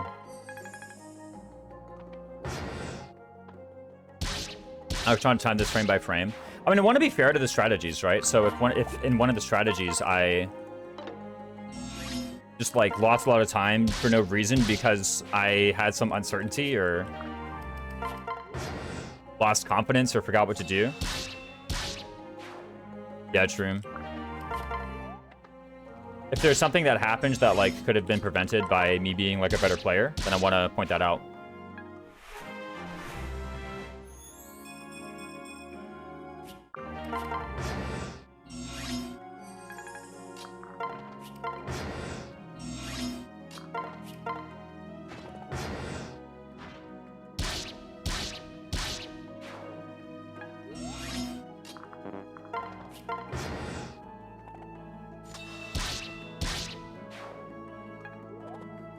I will say, this is feeling a lot faster already. OMFG, the best Fates route is true. What's up, Anon? As you can tell by this awesome. What? Yeah, this map's actually sick. We spent a lot of time on this map dissecting different strategies for it.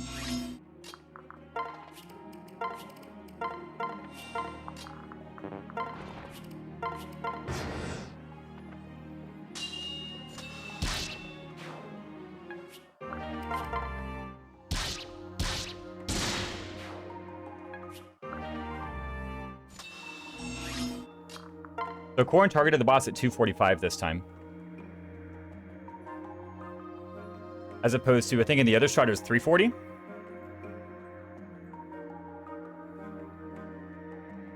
So this side looks about a minute faster. What level is Corrin? Okay. I actually recorded this another time. Corrin is 67 EXP under. Raisins check Dragonstone? Yeah, absolutely. We can check Dragonstone. Yeah, a bit better. Yeah, I can just use Dragonstone here.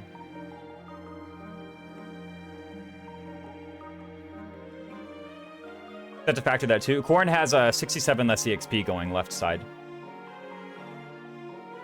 The extra missing level should be accounted for in the timing. In what way? Oh, yeah, because Corrin is going to get this level anyway. I will say Corrin gets level 17 no matter what. Then the more fair comparison is 450 versus 340. 250. Yeah. Sure. We can add like, I don't know how long a level takes in Rev, but yeah, sure, like 5 to 6 seconds. In any case, it seems like even with the Kodachi, the left side is significantly faster. The only slowdown I experienced was with the tonics. It's about 4.5 seconds per level up. I assume it depends on how many sats they get, right? I'll be right back, by the way. I gotta pee.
Okay.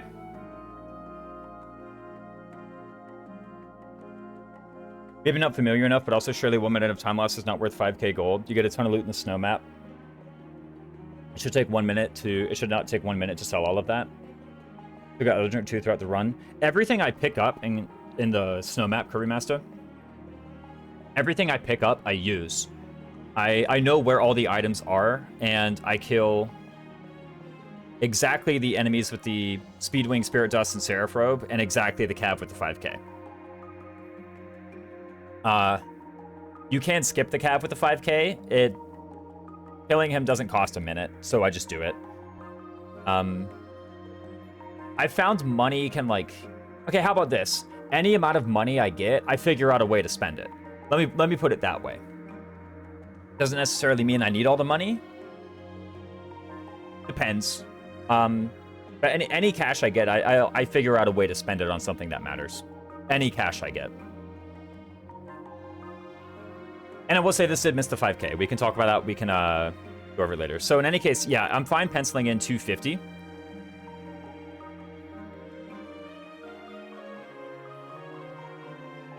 Yeah, mostly it's when you have Rod Shop and Staff Store at level 3, they sell like all the stat boosters. And there's pretty much always a stat booster I'm wanting to buy from them. There's essentially never a point where I have more than 10k gold and I look at the shops and I'm like, yeah, I don't want any of these staff boosters. No, I usually always want one of them. So that's usually what happens with my money.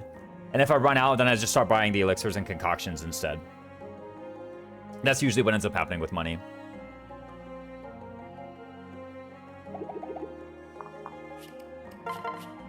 One minute for 5k gold? Yeah. I have a specific stat booster setup I buy. I'm currently pretty bad at identifying how close to my caps I am. In the run I did earlier today, I like bought both Spirit Dust, and then the first one put me at like my magic cap. I was like, oh, whoops. I didn't need to do that, so I just lost 10k. I could have had another 10k that could have been like Seraph Robes or Draco Shields or, you know... I think I bought the energy drops, so it couldn't have been those. But you know what I mean. I was like, shouldn't have done that. I should have just known the numbers, right? In any case... Then to make a chart of caps. Yeah, I should just memorize them, frankly. Or, yeah, just learn them. For possible carries, yeah. That's probably going to be very close to the end, what happens. Generally, the order in which I learn draft races is first I look at the maps, then I look at the items, then I look at the carries, and then I start benchmarking stats.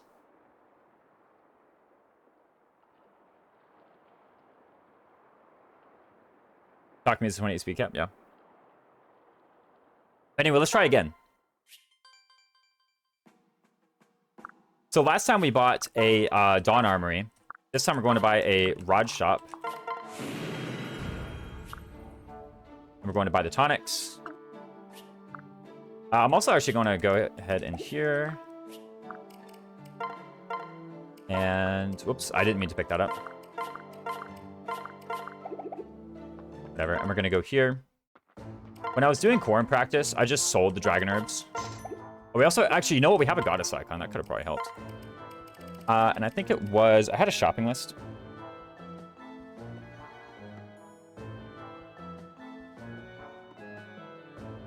Okay, I think for good tonics, I bought 10. For specialized tonics, I bought 4. Which for the moment is also magic, although later I buy one of those too.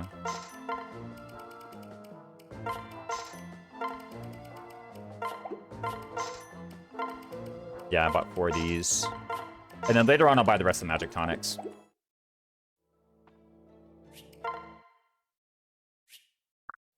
Oops. Oh my goodness. You just learn how to get through this menu.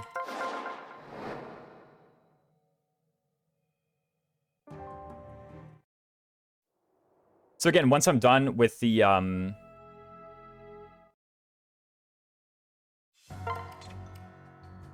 I guess I'm allowed Felicia. Once I'm done with the map, that's when I'll start the timer, because I do need to spend time inputting the tonics, right? So let's go now.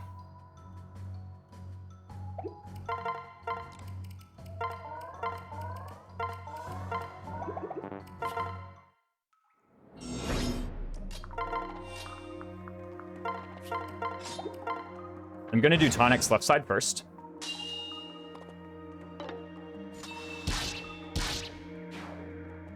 There's lots of goddess icon in there that I could have used.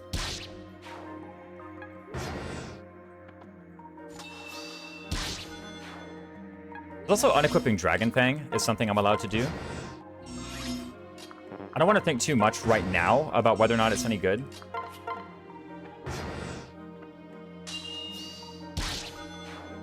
Send you a fun screenshot? I'll check it out in a sec. Whenever I'm through with this, like, yeah. I'm sure you understand. Nice level.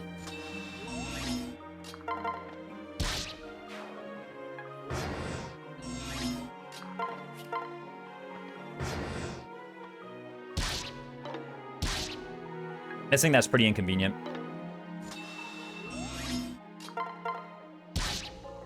I'm unsure whether I should just get them to 19 in chapter 10 or not. I found that's like literally never worth it.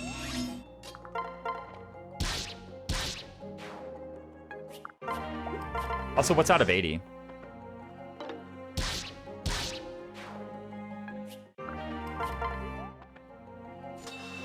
Like, if all the EXP bars are going to be 0 anyway, you might as well be promoted.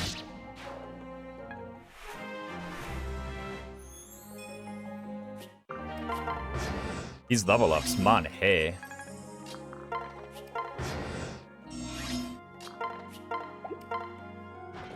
Looks like the speedrun route without Azura. A little bit. Nice.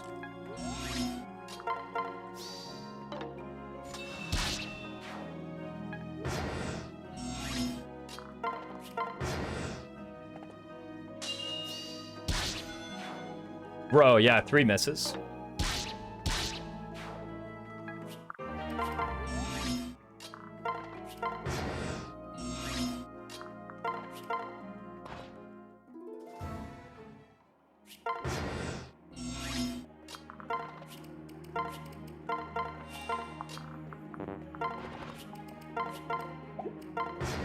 Bro, input raisins.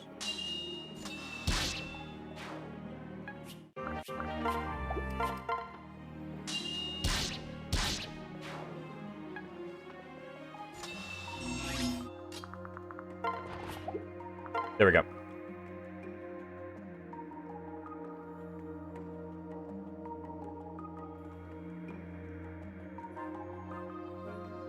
So this was 7 left side tonics. No rescue staff was 247 with some misses. Yeah, those misses were pretty garbage. And could have happened, like, if I had not gotten tonics, right? 7 left side tonics was 247. So yeah, like, pretty comparable to the Kodachi. The misses, of course, were, like, total garbage. I had an extra, like, 3 combats or something. Because I had an extra combat against the spear, an extra combat against the archer, and an extra combat against the armor knight. Because of the misses, right? And I was just spending some time on the tonics. Now, one thing that's possible is... Because if you remember, I bought the Kodachi, and I just, like, kind of didn't use it when I went left. What's possible is... tonics, and then not even using the tonics may actually be right. Although, perhaps we can look at it. But in any case, I'm pretty confident that tonics and going left is the best way to do this chapter. That's what I've concluded so far.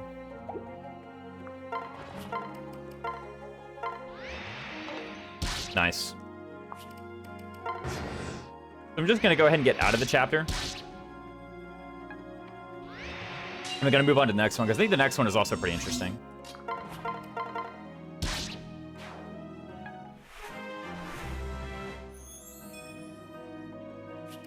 Although this Corrin is, like, pretty garbaggio.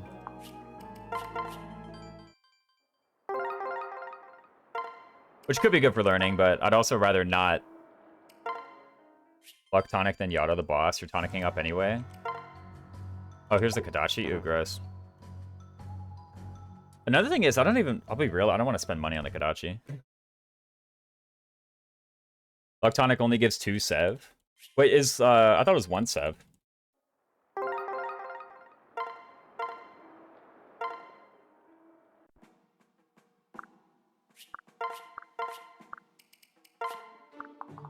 Luck tonic is +4 luck. The 2 save. I didn't realize that. If I use the goddess icon, then actually there's no crit on me. Like if I just... Oh, just...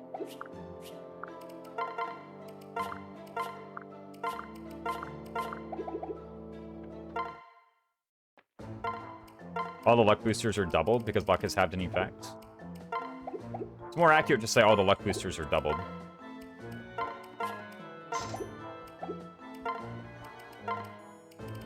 What was I doing here? All right.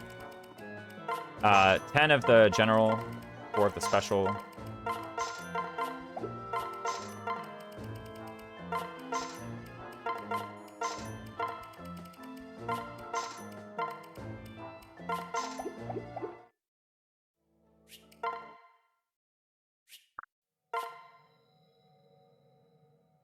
Better than Awakening, that luck boosters give more hit avoid while giving the same save. Gotcha.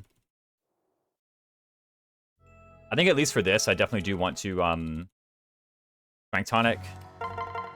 A lot of this is just... I know this because I have the hindsight, and I had this like literally show me the math in front of my face.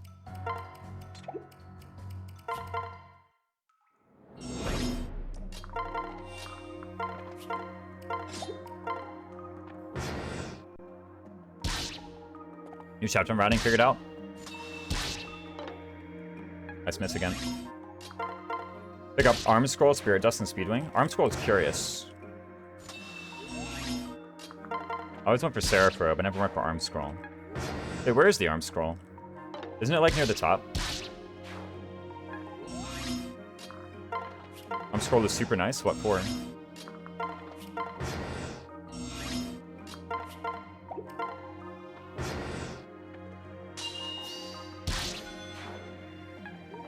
We should briefly discuss Dragon Fang, yes or no. That would be a good thing to know. It's in the center. Lets you instantly use Calamity Gate if you didn't have access to it. Oh, okay.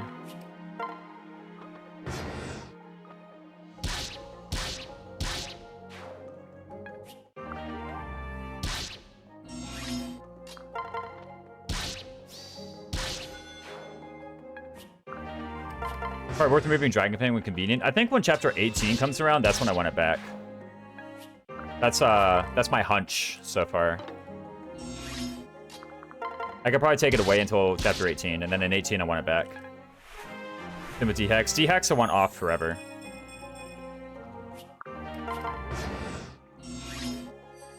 It's never faster. It's never faster to 1 round. Chapter 18, it really sucks when you fail to 1 round something. With tonics and such, you can always just kill. Is that true?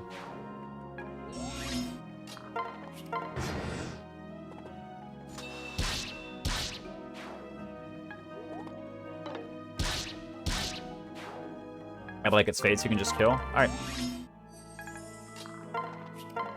I'll take it away, and then in Chapter 18, we'll talk about putting it back. For 27 in endgame. 18 was, again, the one where I really wanted it.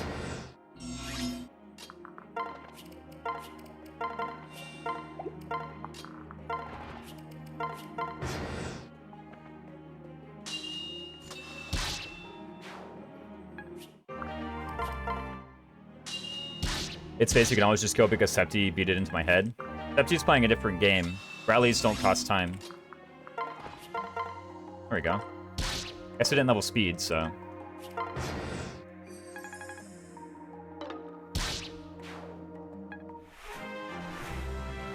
Let's get out of here with the not most garbage corn in the world, which is what we had last time.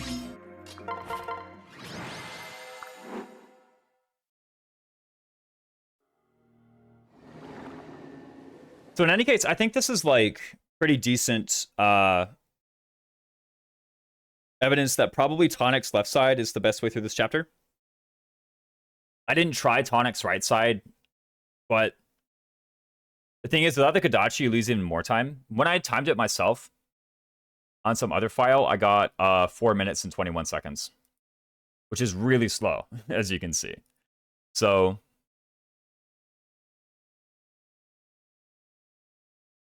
I'm pretty fine with just not even thinking about right side tonics at the moment. I think it's just very evidently going to be slower. You get 5,000 gold, but you're losing like more than a minute probably.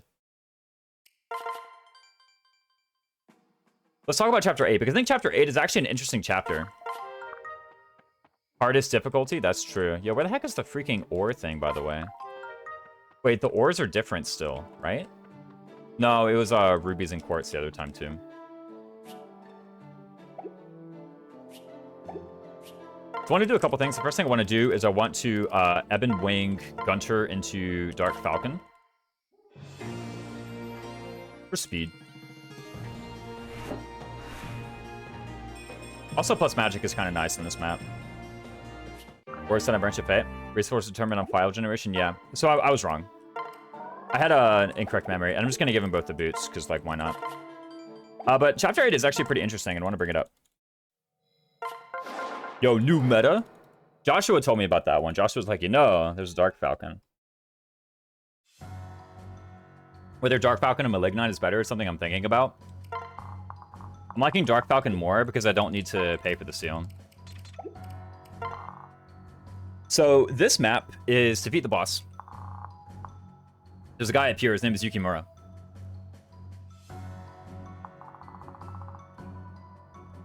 I think this map has two pretty important lessons to learn for draft race maps in general, and that is to pay attention to two things. The first is turn-based spawns, and the second is aggressive enemies. So, on some maps, you're just going to have to kill a certain number of enemies. Like, you're just going to have to kill this guy, you have to kill this guy, you have to kill him, have to kill him, have to kill him, have to kill him. Probably have to kill these two, and then you definitely have to kill him, right? Look at this guy up there with his stronger tonics. Yeah, doesn't he get stronger tonics? Yeah, get out of here. You take another action after using a recovery item or tonic. Man, oh man. If I recall correctly, Yukimura is relatively scary. Every now and again, I get to Yukimura, and I'm like, I really gotta do some math in the combat forecast, and sometimes just go back and heal from Convoy. I'm like, But what I want to point out, actually, I Dragonstone him for a reason. Sometimes I can get away with Sword. Usually, just Dragonstone, yeah. But what I want to point out is something real quick. So, when you're trying to figure out what the map is like, one good thing to do is to actually just end turn on turn 1 and see which enemies are aggressive, if any. And you'll notice something about this map.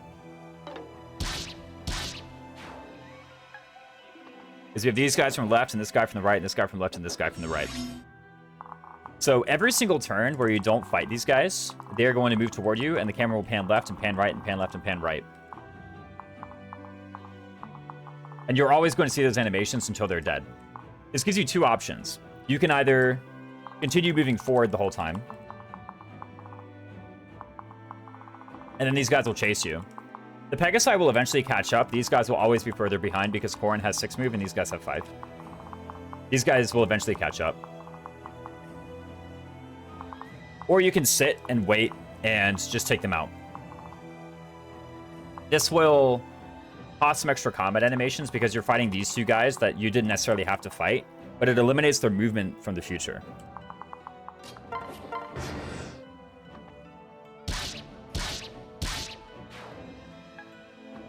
So in the run I did the other day, I decided to eliminate these two guys in order to eliminate their movement animations, or these 4 guys rather.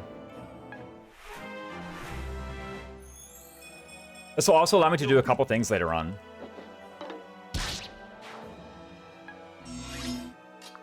And then the other thing to pay attention to are turn-based spawns.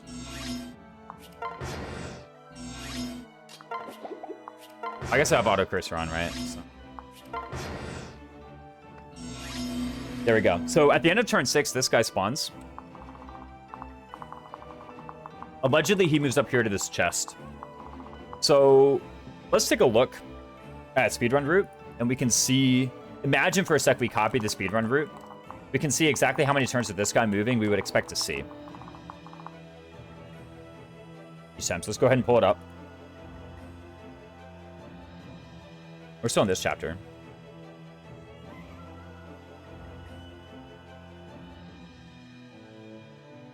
This is apparently Primitive Ninja. Said they're moving. So that was turn 1.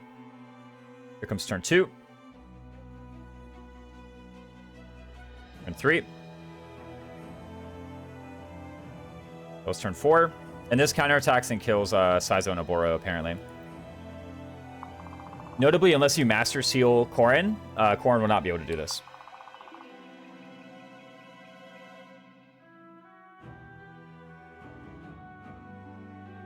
That turn 5, and then that was turn 6, I think. So that was turn 3. Turn 4. Turn 5. And again, the guys are chasing us at the back. There's like the Sky Knights and the Spear Fighters still. You can see them down here. So the speedrun chose to get out in 6 turns, which means it saw 24 of these movement animations. If you take longer than that, then it will take you longer than that as well. It's just 25 spaces of FE4 remake. You'll black out the card if it happens.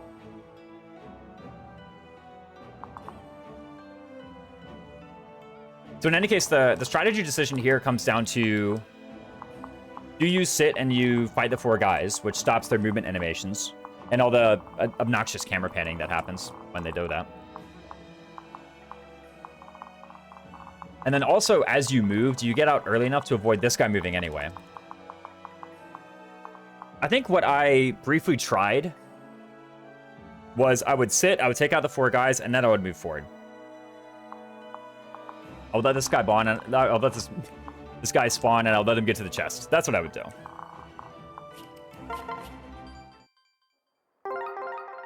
I'm curious now to see 3 things. I'm curious to see... let me load up the save.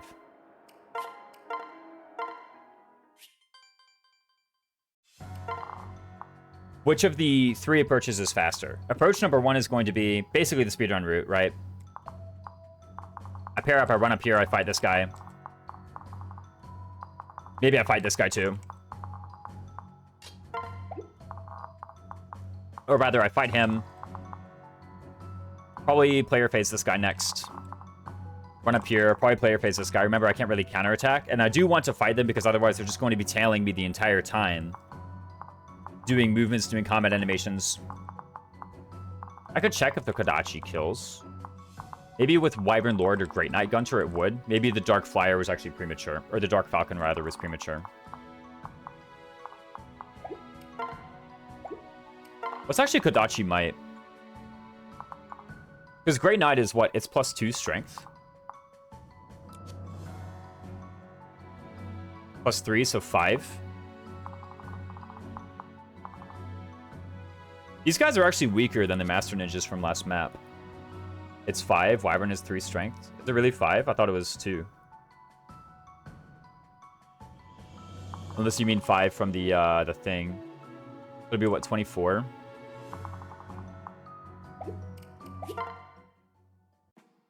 Let's buy a Dawn Armory real quick. +6 strength, +6 magic, 5 after personal. These calcs are kind of weird, I won't lie, but... Let's try to find some cash.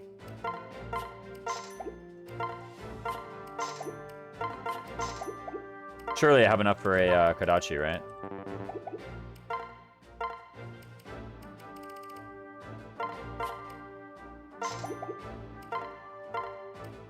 This Kodachi is kind of expensive, man. Hey.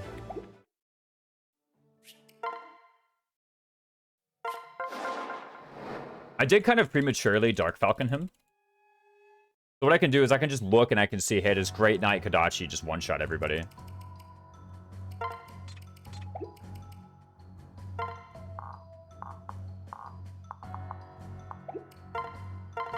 Bearing in mind that I would also have tonics. Because now you've had 2 DVPs. Yeah, with tonics, that one-shots that guy. And they're pretty similar bulk.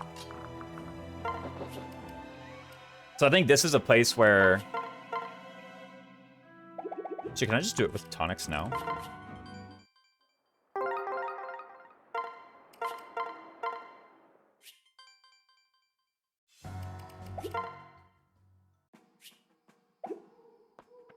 You might just be able to speedrun route then. Which would be pretty good.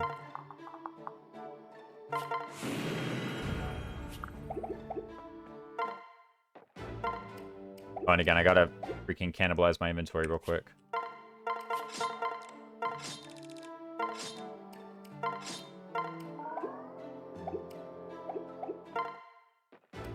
Thought process a nerd.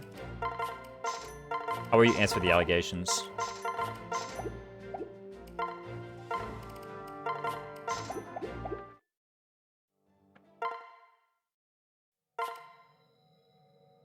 Make a new car by 2039, yeah.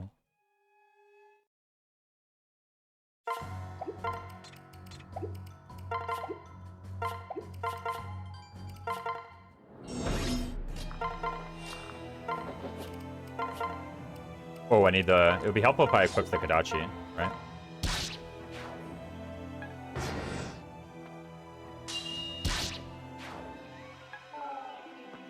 So I think this is the map where Kodachi... maybe not. We'll see. Although I guess I don't have to, like, player face this guy as a thing, right? Well, I entered that range... I entered the range of the Oni Savage on the left, totally. These raisins to speedrun Octopath? Holy... Oh no, healing AI.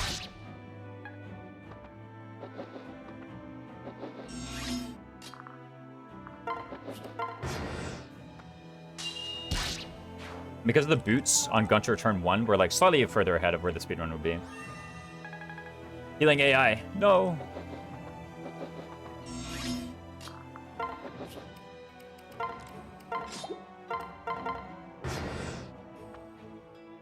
Didn't go. Okay, failing to one-shot in the counter is, like, kind of garbage. Same with that. But Great Knight would be able to do it, I'm pretty sure. No, actually, Great Knight wouldn't be able to get Saizo. Saizo, I underkilled by, like, 5. Let's look at Orochi, though.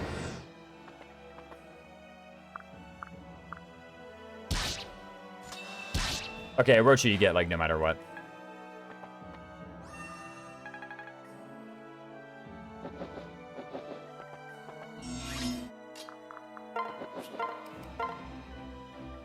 And then that's looking pretty solid, right? Orochi's made of tinfoil? Yeah. You have guard gauge, you could probably Yato safely. Yeah, because I didn't speed tonic, which to be fair was my choice. Yeah, you don't double him.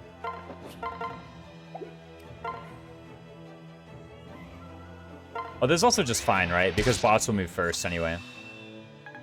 Because bots debuffs. Yukimura more like Dukimura. Ooh! Got him. How many reinforcements did you get in chapter 14? Me? I got 2 outlaws.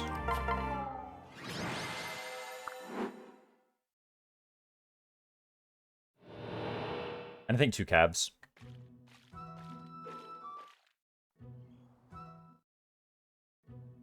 I think 2 outlaws, 2 cabs.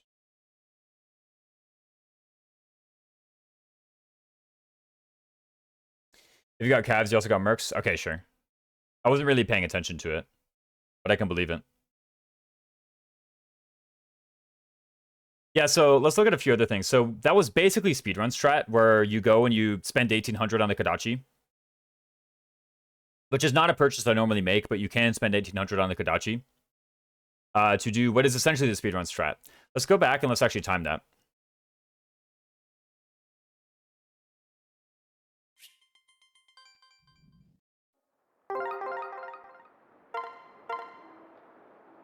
Is it this? I think so.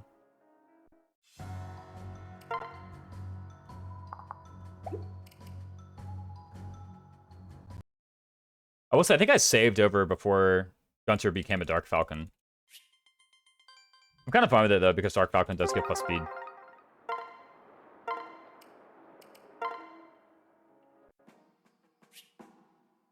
Gunter is currently a Dark Knight. Okay, so let's actually try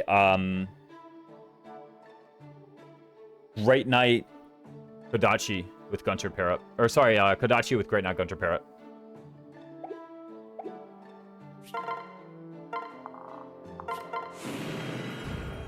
Actually, I don't want to time the shops. I'm just going to assume that all of this selling is something you're going to do anyway.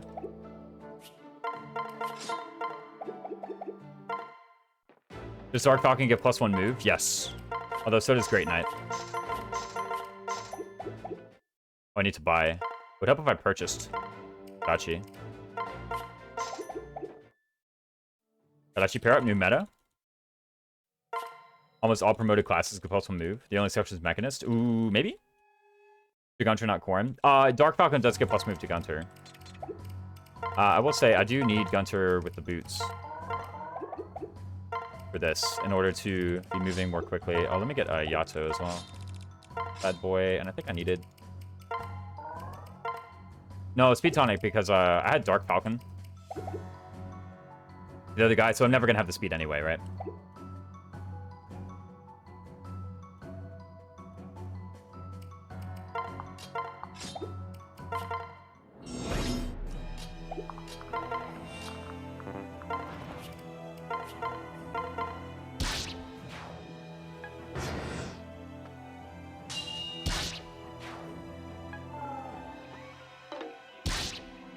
Listening pair between units. Does that mean Koroi can use Mechanist for his feed-only playthrough? Yo, true! I think here you pretty obviously clip the Yato because I want to take out that Oni Savage.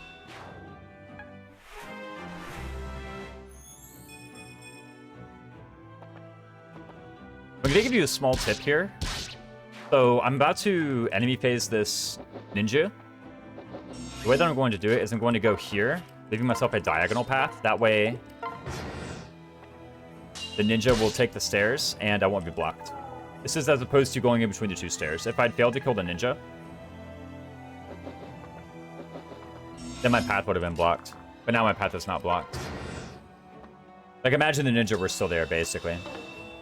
That sucks.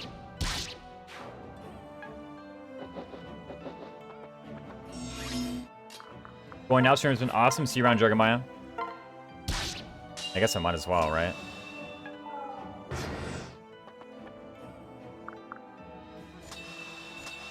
Razor, just watch your Silver Snow finale. What's up, JCDID? So my first Iron Man, any tips? Do math. Make sure that you're not losing to something dumb when you're fighting. This is probably Yato. I think it's actually... it's Vuln, and then it's enemy phase, player phase. Just to be super safe.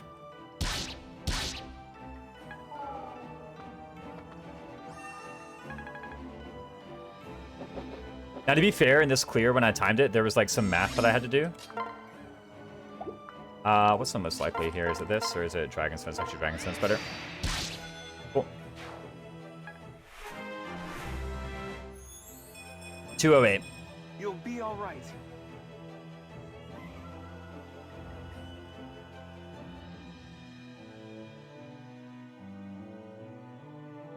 I know my timer's still running, but... I'm running down 208.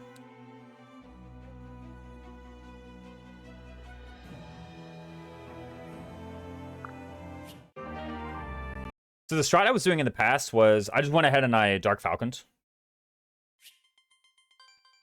Yeah, make sure to crest the flames yourself out to define crit for maximum thrill. Let me see what my old strat was doing. Do I have the Kadachi in this file? I do. I want to not have the Kadachi. And I think I started timer not from the shopping because I said I didn't want to include the shopping. Got the map a lot faster than I did. Oh, the Silver Snow one. Got the Kadachi on this. Okay, there's no Kadachi here. Yeah, I must have not purchased the Kadachi yet. But Gunter is a Dark Flyer. The certain satisfaction of routing the map, yeah. Yeah, getting all the guys. Okay.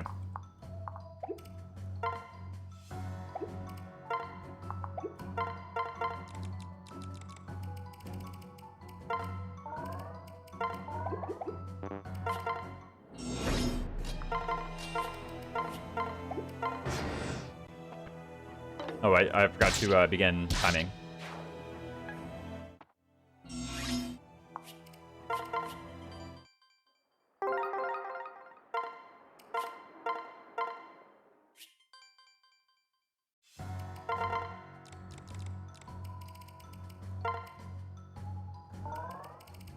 But it was these two.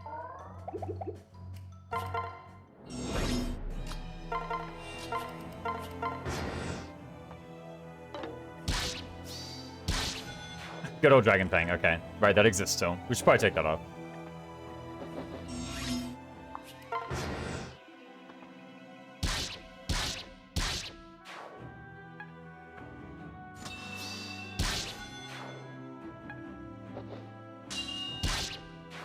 Does Revenge Fate Core will always at the same level? Yeah, to a degree, it always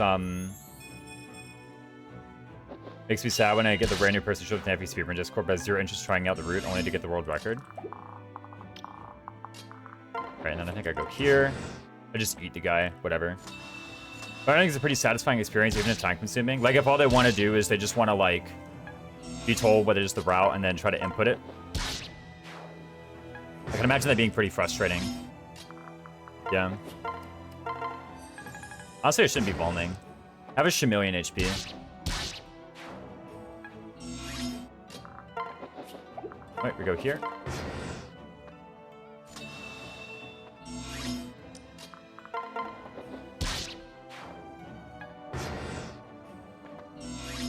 I think I came up with in my strat was to actually do this real quick. This allows me to jump on the archer from up here. Revelations is fun, the Mao. What's up, Dan Pikachu Pen?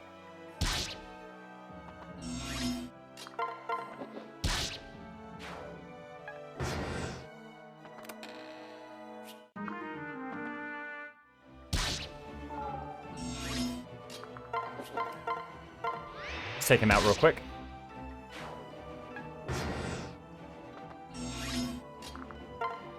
There we go. Okay. Start fighting him.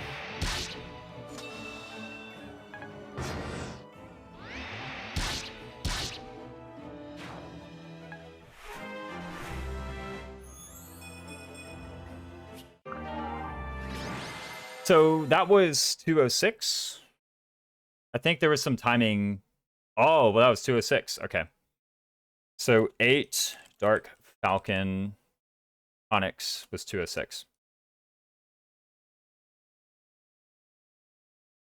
So I want to point out the two things that I did differently in these two.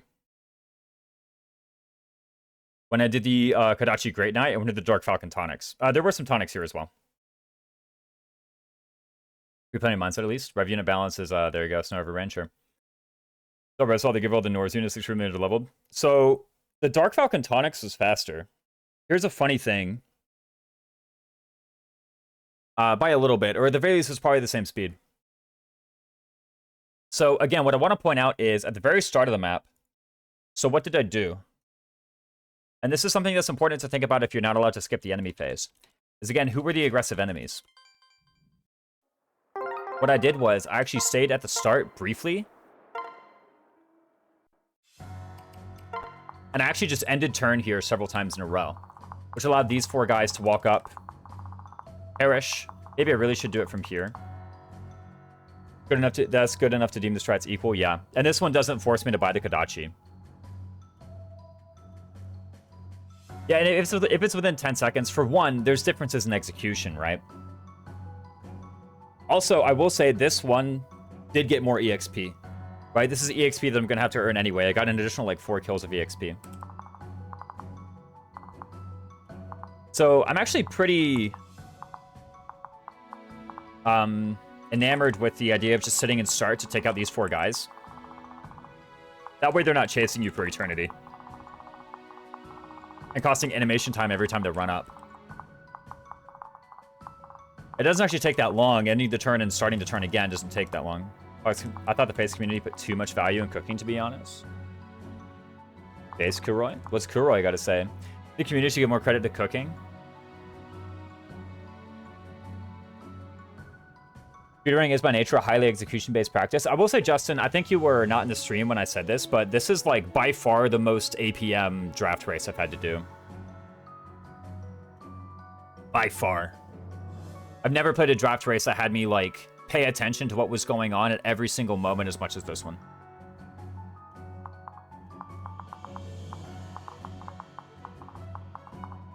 I will say, also, taking out these 4 guys let me do stuff like when I got into the center room and after I'd taken out the ninja, I was able to do the switch and then move over and then kill from north.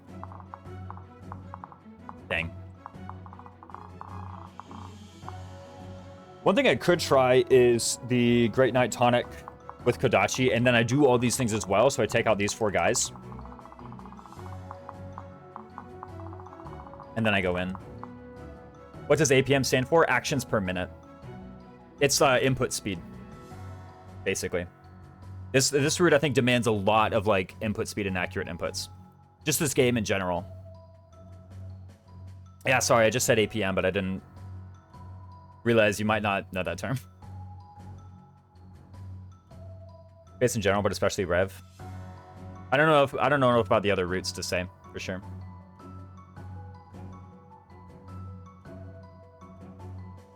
A lot of times someone comes in and asks if a hard maddening speedrun exists. Usually my answer is no, but you can ride it yourself and then leave. Yeah, that stinks. I mean, I guess to some people, like, the real-time component is what excites them about speedrunning. I see about APM. Thanks for the explanation. Yeah, it's, Justin, it's...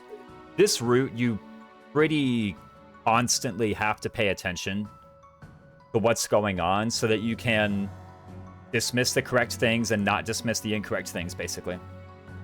The GBADS 3DS menu is very fast-paced and responsive. Tellius is too outside of the preps menu.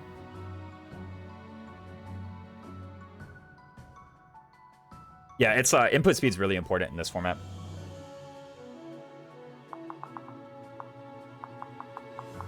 In any case, probably what I'm going to do is I'm going to continue fighting the guys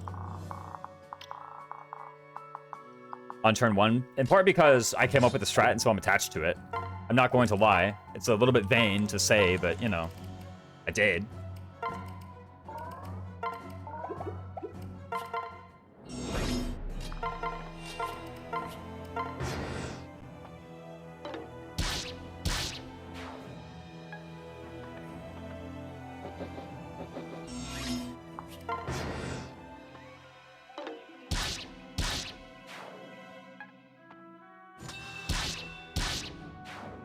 I'm not timing this one because I just demonstrated it a second ago.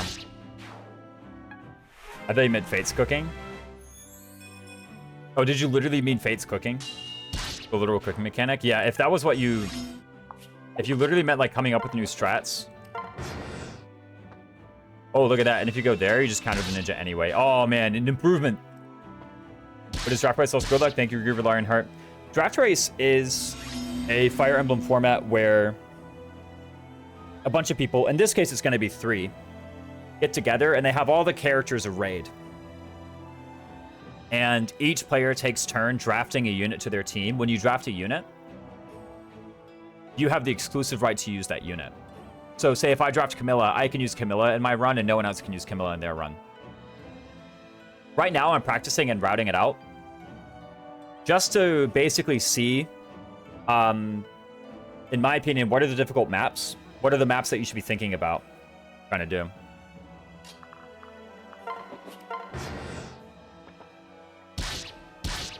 But honestly, now that I know that that spot gets the I say the Master Ninja, the Ninja rather, to attack you at 1 range, honestly, you just do that.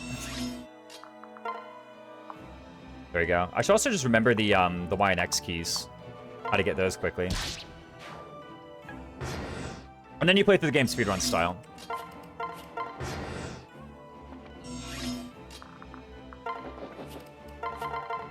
By the way, this whole idea of switching to Gunter and then suddenly getting more movement will be a theme throughout the run.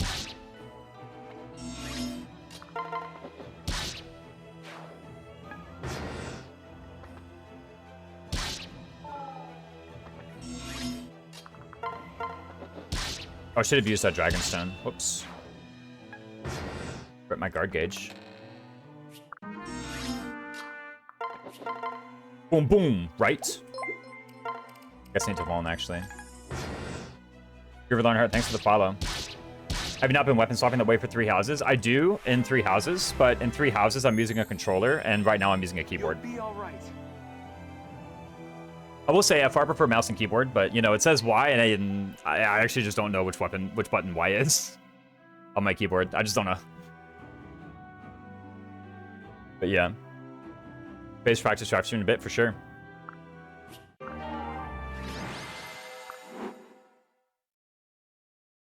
I have it set to arrow keys. Yeah, my arrow keys are like for the actual directions, and then my like Z and X and C are for my like A and B buttons and functions and whatnot.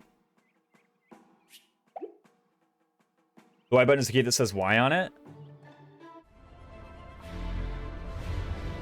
No way, dude. No way. I have WASD for the D-pad. Yeah. Just like reverse, basically. That makes sense. Why do you think that? Kirby Master. No. Oh, no. Okay. Next map is Chapter 8. Or Chapter 9, rather. My menuing is pretty fast, to be honest. Sure. I remember seeing it, yeah. So this map is Fuga. I recall it being pretty easy. Usually I don't tonic for this map.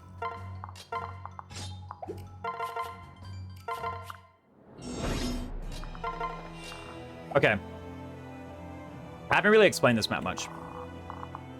At the end of this, there's Fuga. Just follow speedrun for this, like literally. Let me take a look at the speedrun. Let me see what it does. Let's pull it up.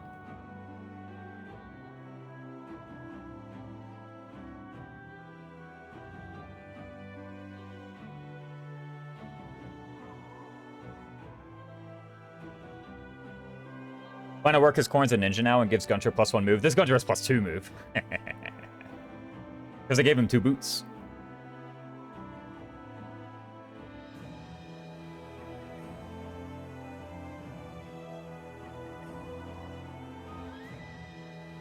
I need to dismiss this spam call on my phone. This Gunter has so many shoes. Okay, sorry, I like totally skipped a bunch of what happened. So let's take a look. So you swap them. Oh, that's so smart, actually. Yo, okay, this is a technique I should pick up, by the way. Is I've been clicking on Gunter and then clicking on the tile. But the issue with that is it makes you click swap partway through. If you click on the tile and then you click Gunter, there's no swap. You just do it. That's good. Yeah, okay. And so you go there. So you put Gunter here. That makes sense. What's my forge route looking like? I forge a horse spirit +1 and a calamity gate +1. So what I do is, if I didn't roll amber, which this file didn't roll amber, then I visit the ores when I upgrade my shop in 14, and I visit the ores when I upgrade my shop in 21. And then that gives me the 2 ambers, and then I forge those 2, and that's all I forge.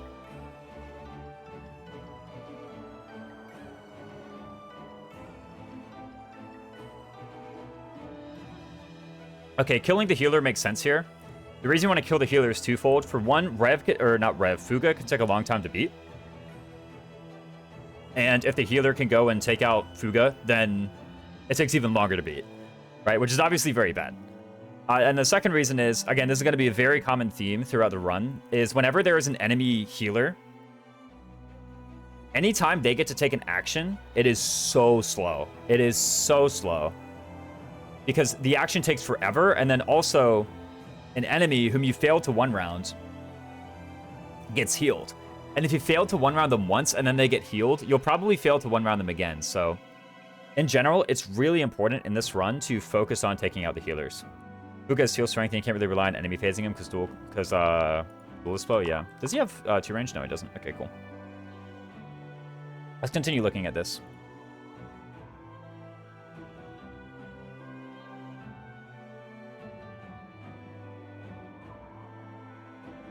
Okay. Take out the healers, everyone gets sick, yeah. So we'll say, there is one thing that this speedrun was able to do. Dual slow Wind Disciple for it, yeah. Okay.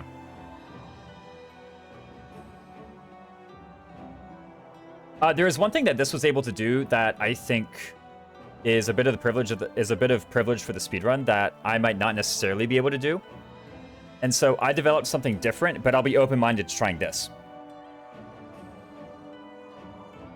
And that is because you're able to enemy phase skip, and also because you have ninja right now.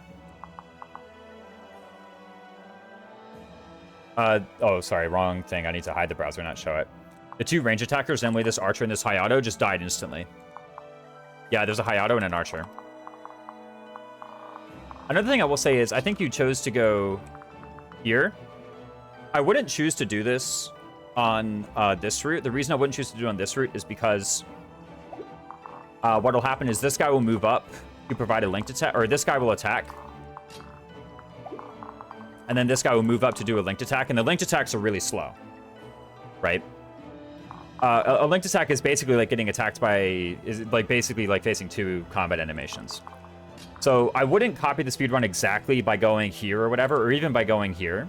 I've been choosing to go from here. You probably go left of what I did. Yeah, that still ends up giving you the issue. I don't remember what the archer's range is.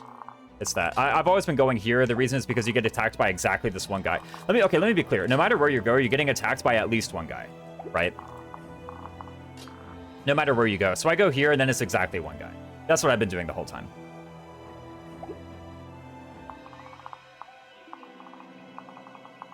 Whereas I think even going, like, here with this tile, what would happen is he would move up to provide the linked attack, and then the Master Ninja would move.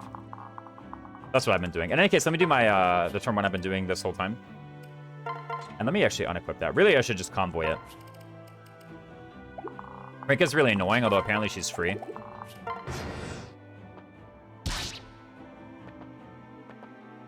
Yeah, so that's the I probably should have sold it by now, but in the current route that we've done so far, to help fund the heart seals early on. Oh, that's true. I haven't had to purchase a heart seal yet. That is one thing, I guess. I guess I could sell it now. So here are the 2 shopping trips I need to make. I need to buy tonics. I think I'm doing that in 7. And I need to buy a master seal, actually. The master seal I do probably in, after this chapter.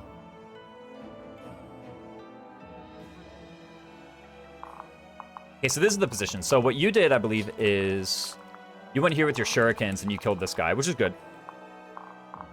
I think what I've been doing is I've been going here and I've just been taking out Hayato first.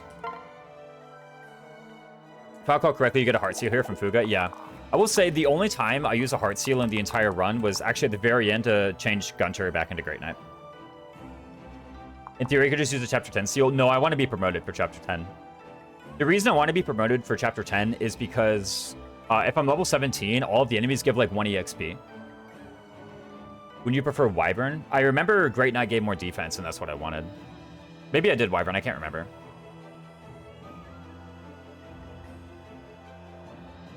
So here's what I've been doing. I'm not saying it's the best, but what I've been doing is I've just been going here and taking this guy out. Just taking out Hayato. Not with you. Who's the best unit to draft? I don't know yet.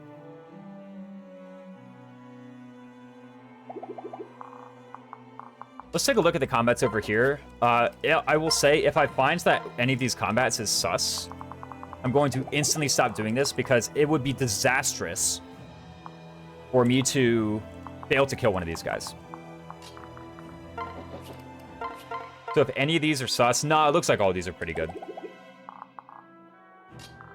What I've been doing is just getting this kill. Part of the reason is it's out of the range of the archer. You're going to need at least 3 turns anyway to player phase kill Hayato, player phase kill Tribalist, and player phase kill Archer. Now that said, perhaps this is where Kadachi could come in. There's actually a lot of bulk.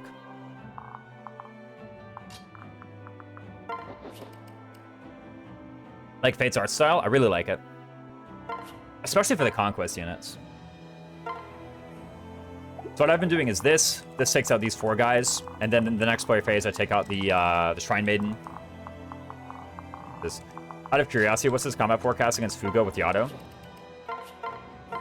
It's that. This one's pretty decent. Sometimes I Dragonstone. Like I said, if you Dragonstone, he only hits you for 5. Could be worth making whatever benchmarks into 1 round KM if realistic. I think it's pretty realistic. Okay, I will say this Corrin is like relatively above average, but also I didn't tonic for this map. So I think if you tonic for this map, it's actually very realistic. I don't think any enemy will block the Seize tile if we want our KO, but also hit rates. Yeah, I mean, the hit rate will always be a bit sus, right? Like, it's never... I don't think you're ever getting 100 against this guy, for sure. I will say, with Dragonstone, you can kind of just keep doing it. Right? Yeah. Let me take a look here then. Because actually, if I'm Dark Falcon... And by the way, I would like to be Dark Falcon here because I don't have to pay for the Heart Seal, right? So let's check for this. This is apparently exactly enough for this. So 17. Let's start writing this down, by the way.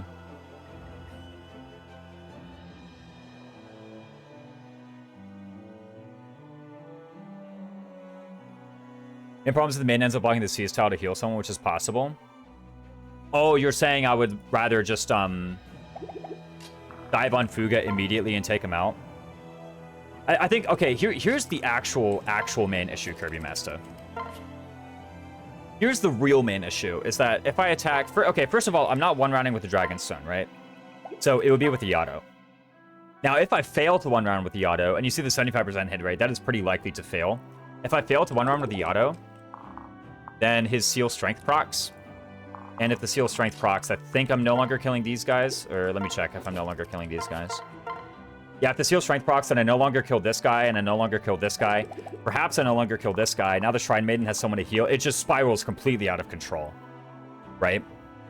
Like, the Seal Strength procs, and then now suddenly, instead of there being a very small island with only Fuga and maybe a couple guys with range attacks, there's, like, freaking everybody, right? So, that's why...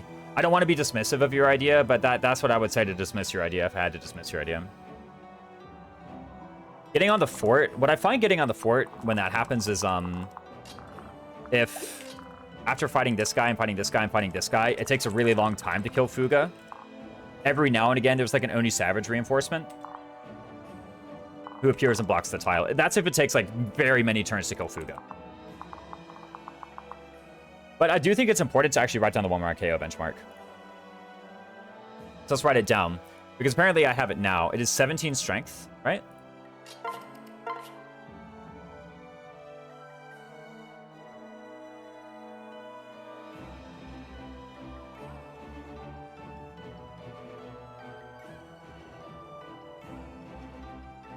Dude, and the good news is you can actually just look at your Corrin. And you can see if you need to tonic or not. You can just remember 17. What was the speed? So currently with Dark Falcon pair up. And probably what I would do is I'll just look at it in the thing. It's apparently 18 right now. Let me pull this up just to show you. I currently have 18 speed. I'm sure you guys believe me. Actually, you literally could see the bottom screen, right? I have 18 speed. Apparently don't even need that much. You need, what, 16 speed?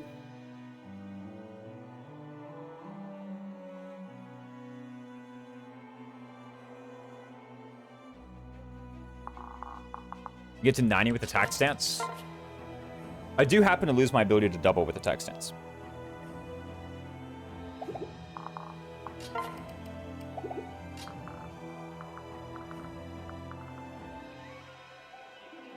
So yeah, I mean, there is the question of like, what if I do just kill him?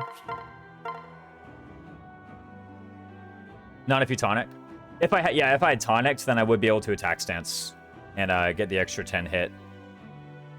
And the extra such and such. That would probably still be after... Well, that would still be after, you know, defeating the entire room. But that might make the part 2. What if I just started Vex posting? No idea what would happen if you just started doing that. I have no idea what that is.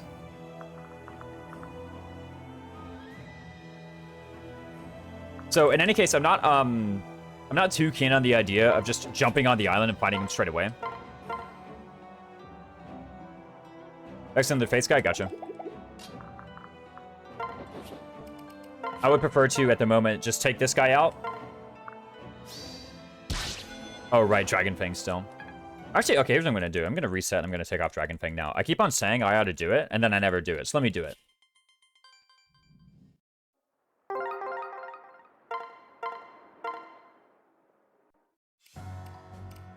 Skills. And we'll talk about, like, Chapter 18, whether or not I want it back.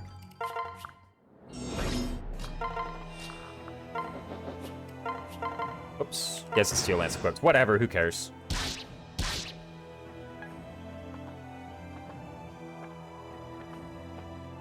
Well, apparently you're allowed to skip the wind.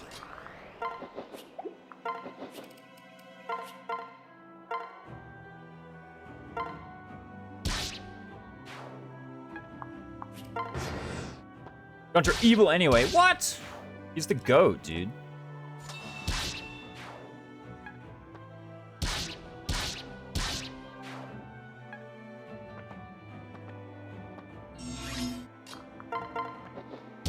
And take this.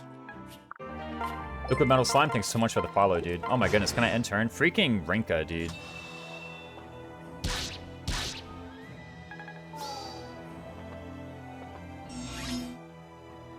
Okay, so that's generally the pattern I follow when approaching this guy. Let's talk about actually fighting. So right now there's an archer. I have the option to begin the combat against Fuga on enemy phase. He has Duelist Blow. This could give me more turns. I could also seal my strength for no reason. I think what I prefer to do at this moment is just take this guy out and then begin fighting him regularly. Does he turn around in the credits, though? Did someone else do that? So can Rinka, like, perish already?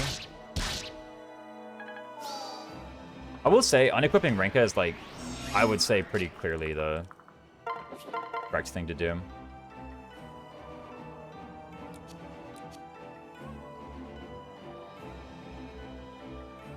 I don't mind just doing it. I could do it. Might as well try, yeah? Yeah, GG. It's level 1664. It's apparently low. I unequip them? Yeah, I do. I really should too. I just forgot to do it.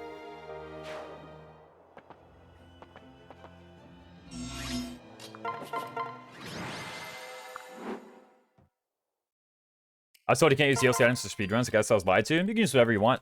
It's a speedrun. It's your game. Okay. Now we're on to which chapter? Ice map. All right, I want to show you guys the ice map.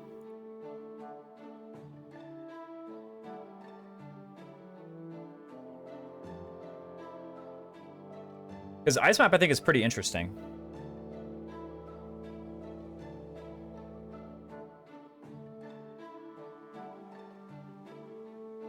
It looks like part of the left is cut off, but actually, trust me, you're seeing all of the important stuff.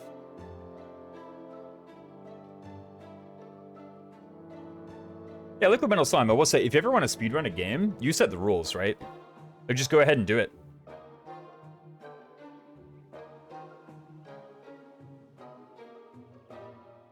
And I think up here is a list of items. Let me try to actually... I'm going to copy this below.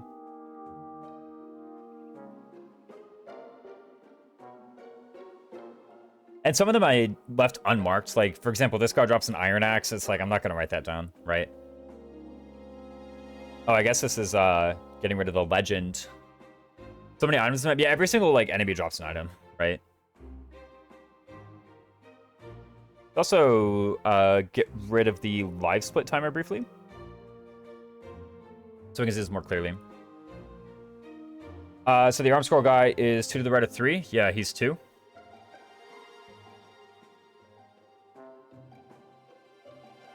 It's 2, right? Or is it this guy? Oh, it's him?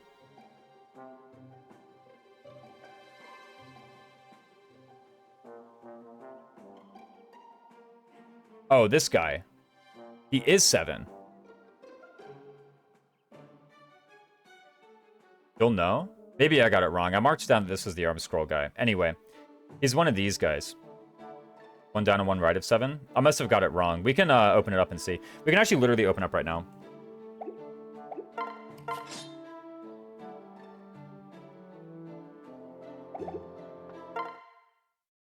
Please, take your time.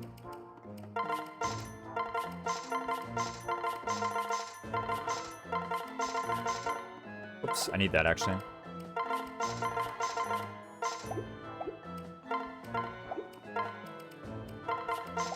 Farewell.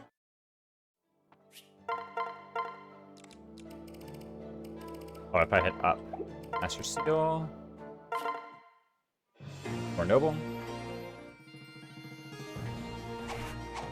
Let's find him.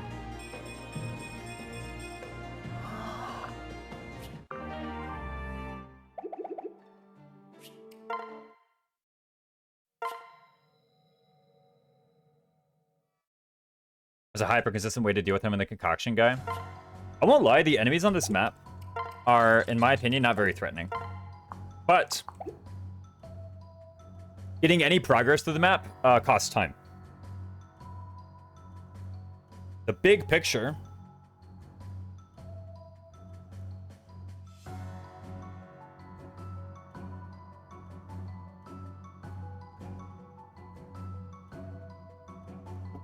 is one of intended results from this come up with the recommended rule changes. Actually, quite the opposite, Justin. I don't want that to be a topic whatsoever of this stream.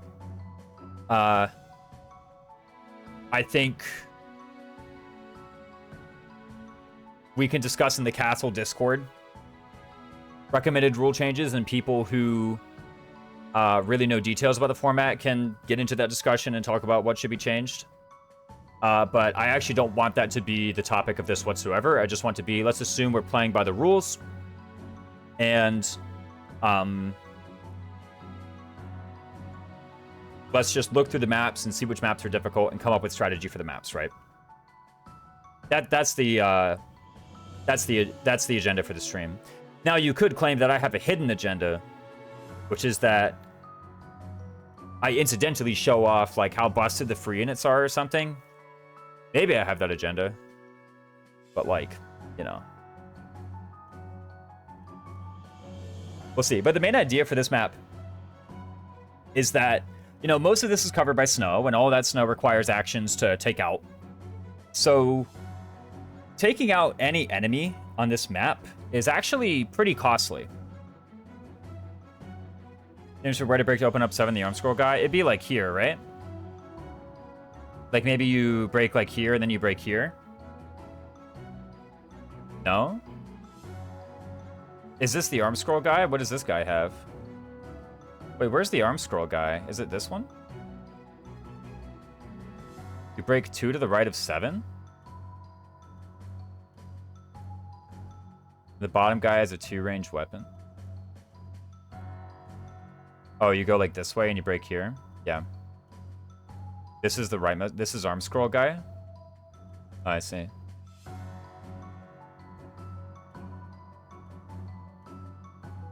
So let me introduce what I think is the best way through this map. Here is the best way through this map. You fight this guy, and then you carve your way through this ice here, and then you break this ice tile, and then you fight these guys and you kill the boss.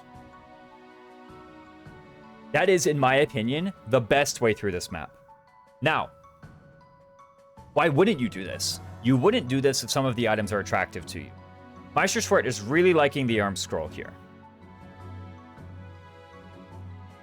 That's one thing that Meisterschwert is like really enamored with. It's apparently here. I think personally what I would do is I would break ice through here, and then I would break this tile, which opens up these tiles. And then I would fight these two, and then I would resume the quote-unquote best route. If I were to do that. If I were to go for the arm scroll. I won't really demonstrate it. I've had to always get arm scroll, dust, and speedwing, yeah. And then I also want, I personally think dust, speedwing, and I actually think Seraph Robe is good too. 9, 10, and 11 are respectively Speedwing, Spirit Dust, Arm Scroll. Spirit Dust, Speedwing, Arm Scroll. Those items. I do think getting Dust and Wing are worthwhile. Yeah, there's a strategy. 11 is Robe. Yes, I said, that's what I said. I said Dust, Wing, Robe. Oh, you're right. I said Scroll, not Robe. You're so right. In any case, the Seraph Robe is down here. Yeah, you're right. I did say that. That's my bad. So, I have lately been diverting down here to kill these 4 enemies to get these 3 items. And then I go and I resume the quote-unquote best. Isn't the robe a bit out of the way? It is. You break like an ice tile here, and then you fight this guy. Okay, let me say one thing real quick. You're always going to have to do 4 breaks to get these guys. Actually, 5. You're going to have to do like 1, 2, 3, 4, 5 breaks to get these guys. It's legit one break. Like, if you're already... Honestly, if you're already here, I think you might as well get the robe. I will say the robe is pretty freaking sweet. The robe's really nice. So, I usually get the robe. I think if you're in the neighborhood, you may as well. And then you can just go out and resume the quote-unquote best path. There's also an option to get the 5k gold versus not get the 5k gold. 9 and 10 is stat boosters. Yeah, there's a speedwing here and a spirit dust here. Metal Snowman 3? Man, oh man. Thanks for the Prime sub, dude. Welcome in. How have you been, Metal Snowman 3? It's been a minute since I've seen you around, but glad to have you back. Make sense? Yeah. It's like these are stat boosters already, so. And it's the Speedwing and the Spirit Dust, which I really want. So, like, if I'm already here, I might as well get the Seraph Robe. Then after that, I resume the quote-unquote optimal path. Go here. You could skip this 5k cav. I usually choose to get the 5k cav. How's the planning going? Pretty well. If I'm injured at all, there's a Mjolnir guy here, so I very often will just heal up and then make sure I don't get owned by the Mjolnir. No, I'm not only going there for the road. Yeah, there's also a dust and a speedwing. Let me show you what is currently my route through. I want the Yato, I want the Rat Spirit, and that's actually it.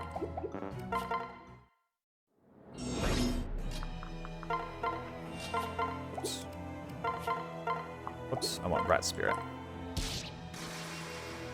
Apparently, you're allowed to skip those.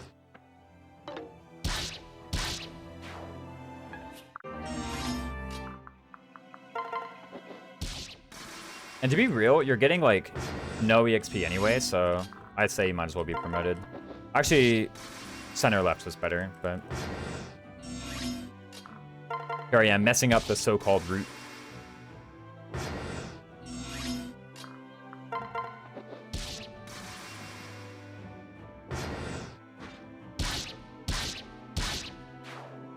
And that guy dropped, like, an Iron Axe, and that guy drops an Iron Lance, which is, like, I don't really care about them, so... Break this, I think. Yes, cool.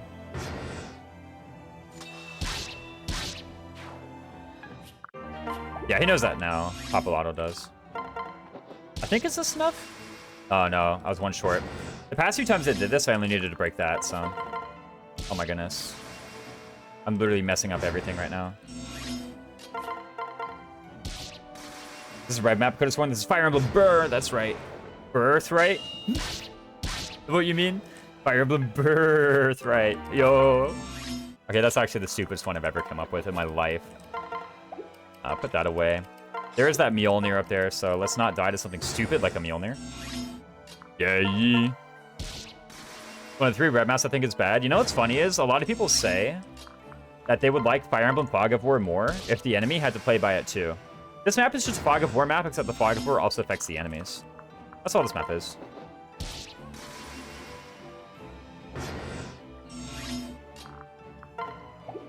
I mean, hey, it's pretty freaking sweet for draft, I won't lie. So now what I want to do is I want to hit this tile. Like, there's a lot of strategy to this map. Because all the stat boosters you can get cost time. So it's like, I got to figure out my long-term strategy for these stat boosters, right? Imagine a route map in Fog of War. Yeah, and like Fog of War that the enemies also follow. Enemies have to get vision. Yeah. There we go. It's kind of a toss-up what the best way to kill Zola is going to be. Just kind of get there and like evaluate in the moment. What's the best thing to do?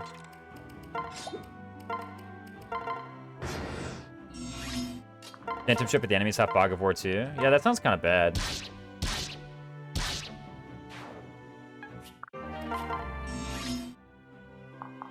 Orange ship with Yato on enemy phase. That's a good way to do it, yeah. But that's my route through the map. I do go down here to get the stat boosters. There's the arm scroll up here.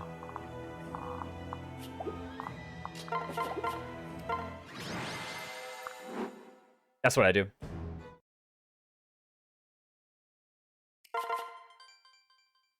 Bit down from there. Streamers are trying to make stealth maps, but rarely mix fog with it. A little bit to the right.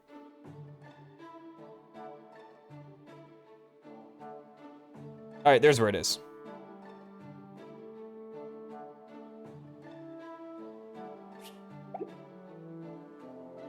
Anyway, this chapter 12? 11 mutual enemies. Okay, this is actually a big route map. Our first, like, big route map, right? So let's talk about route maps and draft race real quick.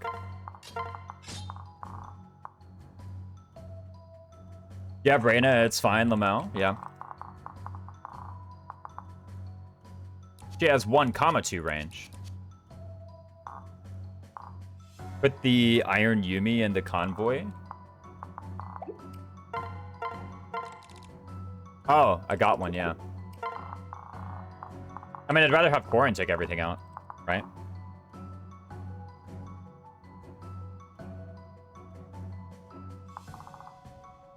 Talk has one and joined? Yeah. I think I'd rather have Quarren do it. So we got stat boosters last map. Let's use them.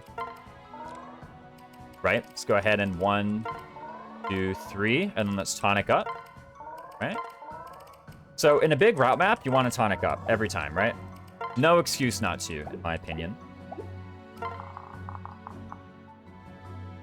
So let's talk about route maps and draft. The first thing to think about in a route map is, are there turn-based spawns? On this map, no, there are no turn-based spawns. So that maybe takes me 4 minutes. Let me take a look at how long it took me. It might have taken actually quite a bit.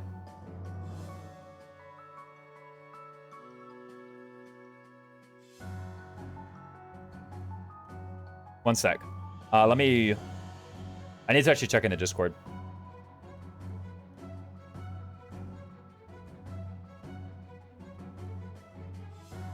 What is this map? 11? Yeah, apparently it took me like 4 minutes and a bit, including the preps.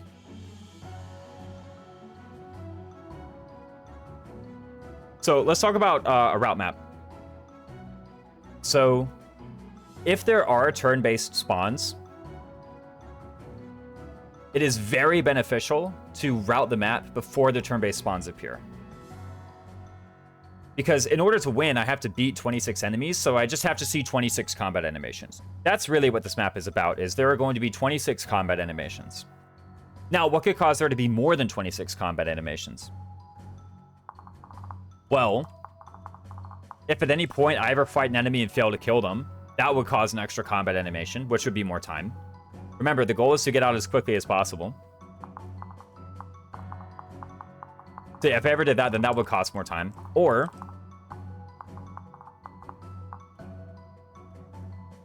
actually, that's pretty much it. If I ever, like, fought an enemy, or maybe, like, if EXP bar is probably, like, the next thing that could do it. If you get really bad EXP bars. That is, say, if you get a lot of EXP. Those are, like, the two things that could cause you to lose time in a big route map like this. Is failing to one around an enemy on the counter, and bad EXP bar management. Moving enemies. Oh yeah, true. Moving enemies is actually the third one. Yeah, moving enemies is the third one. If there are enemies that move, then that's the other one. The reason I wasn't able to remember that one, Justin, is because, spoiler, there are none on this map. The enemies do not move on this map. They move aggressively. They move if you enter their range. There is one other mechanic on this map that can lose you some time, and I'm actually just going to begin the map in order to begin to demonstrate it.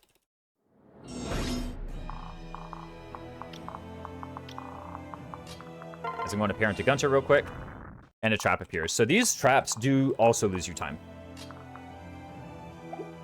I guess moving green units. These green units move, I guess. They lose time because they give you minus 10% HP. Like, they damage you for 10% of your HP if you start your turn on them, and very many of the enemies start their turn on them.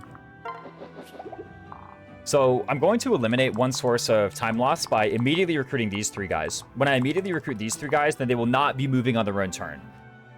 Generally, with the exception of Reyna, these 3 guys are, like, pretty inefficient.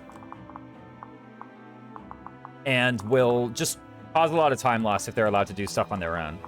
That's what I find to be true of these guys, so I'm just going to go ahead and run down here. For one, a bunch of them are in range, so actually on enemy phase, this guy's just going to go and attack like Saizo or Orochi and probably won't die, and this guy's not actually going to do anything right now, I guess.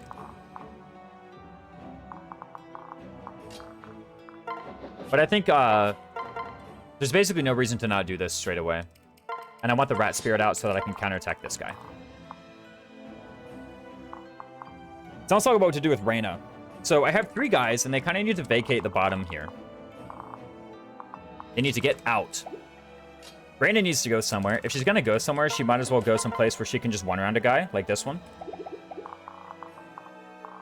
The issue is that Saizo will have nowhere to go. At the moment, there's this ninja, so 1, 2, 3, 4, 5. He can kind of target this entire pit, basically. And so no matter where I move Saizo, there's gonna be problems, is what's gonna happen. We do have a Steel Shuriken here, 14 speed, 15 speed.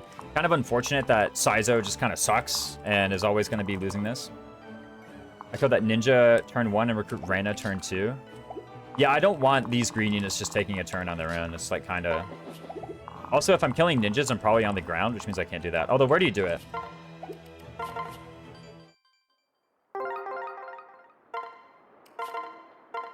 Load it up, actually.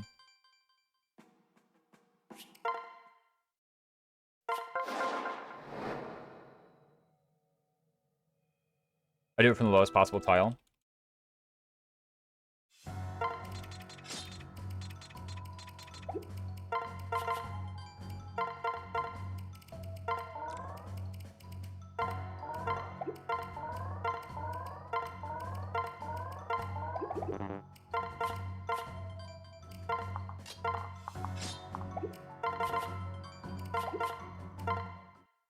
Which ninja, though? Only random moves in this map? And she progresses the map for you. She kills a dude. From, like, here? Which ninja, actually?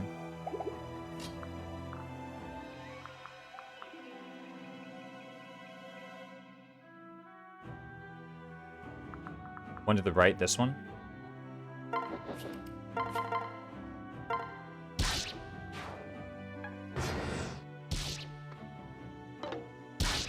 Okay, so I ate a spike animation.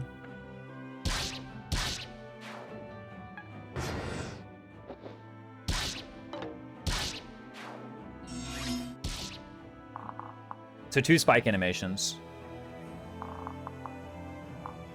Now she's over here. How do we catch up to her? Oh, you talk, right. Miranda kills one of the 2. That's honestly pretty fun. I like that turn 1 a lot.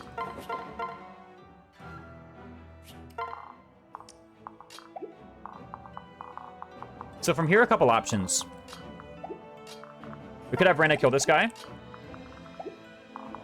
Or we get to recruit Saizo and then switch to Gunter.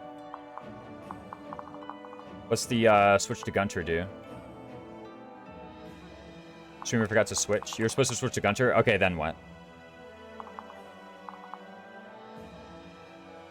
Oh, next turn I would just be able to move more. You get 10 flying move. Oh, okay, the next turn. I didn't know if there was like another thing I needed to do. I was just curious. Then Gunter can fly. Gotcha. I like that move. That turn 1.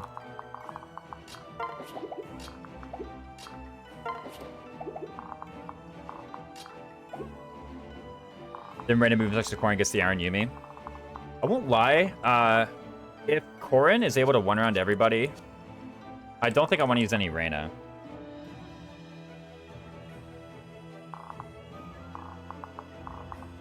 The reason's pretty simple. I think Reina earns more EXP. We're going to have her do the entire left side, but it saves like 3 minutes. You get out of here in 1 minute. Because I have Corrin do everything, and I get out of here in 4.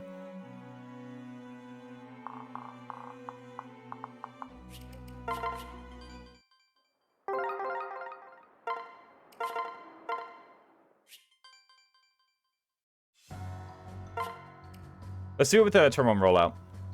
Did I tonic here? I did.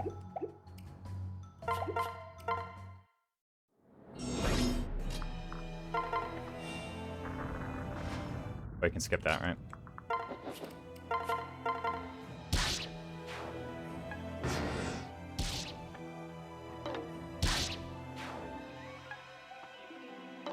Without what?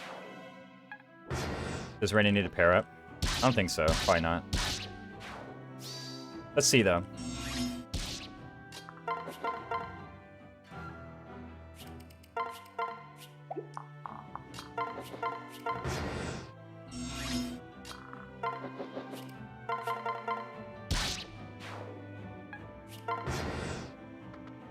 I actually should have taken out the healer. That was risky for no reason.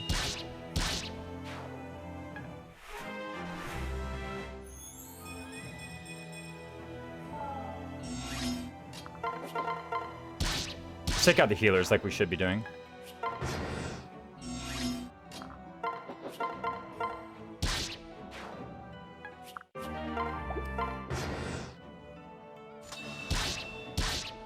Gains 1 total level if I recall correctly. Cool.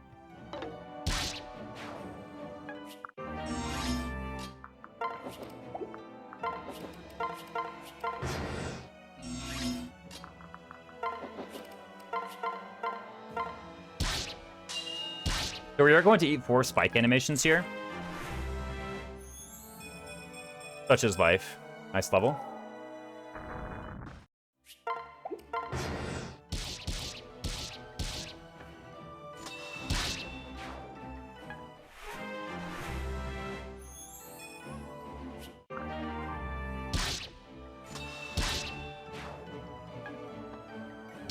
Go see 0 spike animations on the left side. Yeah, I currently eat 0 spike animations on the left side as well.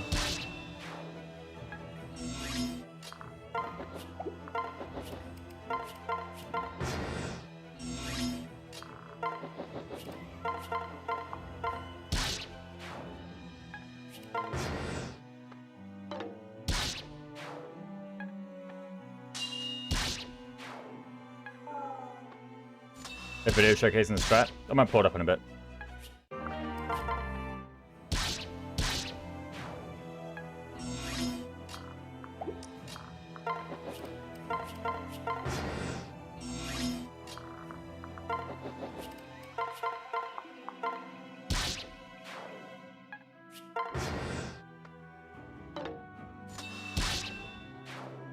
The dual strike's always annoying, but hey.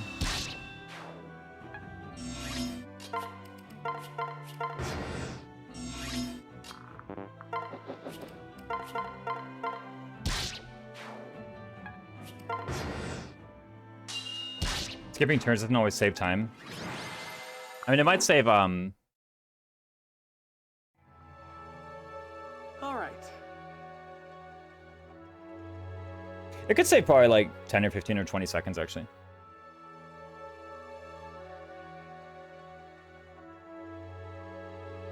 We can take a look at it, though. This was 312 just soloing.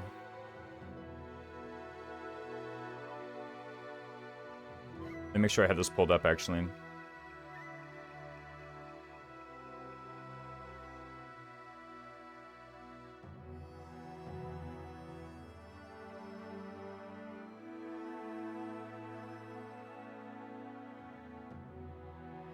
And said she had a bow. Mostly less turn spent switching, I would think. Yeah, as well. The switching was actually slowing me down. I was also, like, not very confident when I was doing it. The menu for switching is clunky. I also kept on forgetting when I was supposed to be doing it.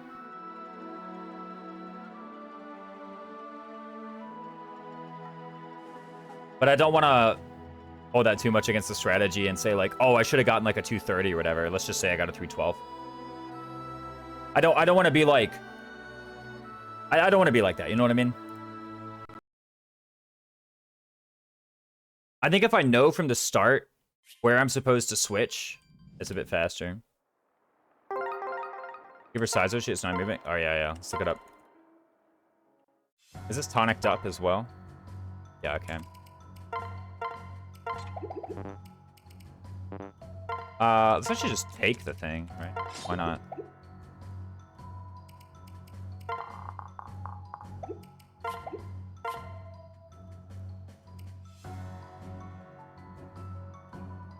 We're going to time this now. Okay, I'm not going to time the first one because I still need to ask Maestro about the movements. So I'm not going to... Like, I want to make sure I get it precise and make sure I'm not messing anything up. And I want to... Like, I don't want to just... time my first go at it when I've never thought about this before. And if it's slower, be like, look, it's slower. I want to like actually think about it. Right? I kind of agree this is like just a good turn 1. Combo would be easier. You're probably right, actually. Whenever we get to actually timing it, we'll do that. But left this time.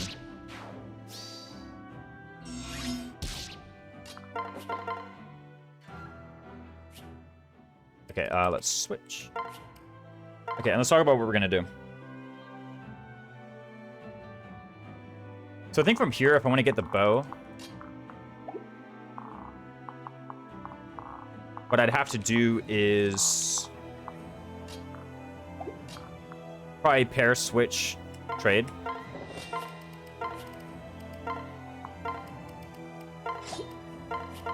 Like that, I think. Yeah, and I trust you now if you say it's faster to plot a convoy. And then I go over to this right side. It is pretty inconvenient that she didn't kill this guy and instead killed this guy. That's like actually kind of garbo. Because I would like for this guy to have just been taken out. That would have been nice.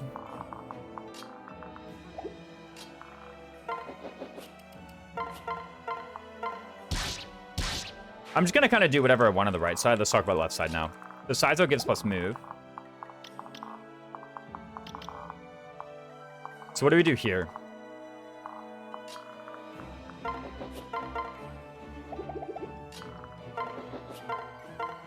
Okay, I think we obviously fight in melee.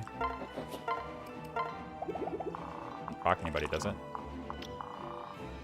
You want to scout from outside ninja range? Cool.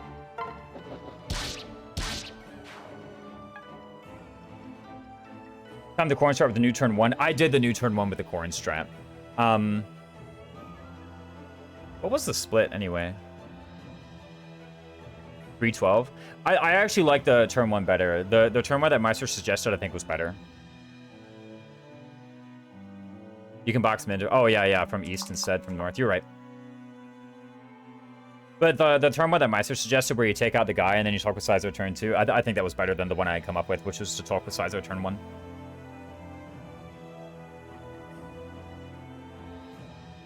It's the same amount of spike animations, and then also there's not a random combat where a guy fights and doesn't die on the counter. So I think Meister's turn 1 was better. I will say I did kind of lose a 50-50, where ideally she goes here, but she went here instead.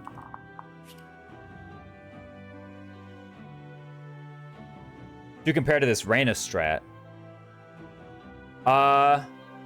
didn't I do the correct turn 1 or?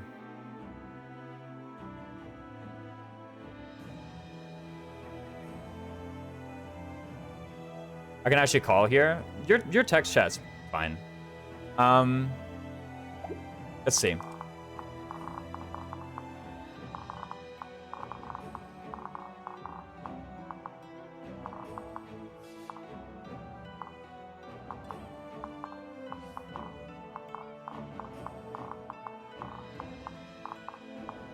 I think I can kind of see what goes on here. You like bow from here? Bow from here, question mark? Probably. Bow from here. I don't really know how you tackle this group, but maybe it's just Gunter and Corn fly back over.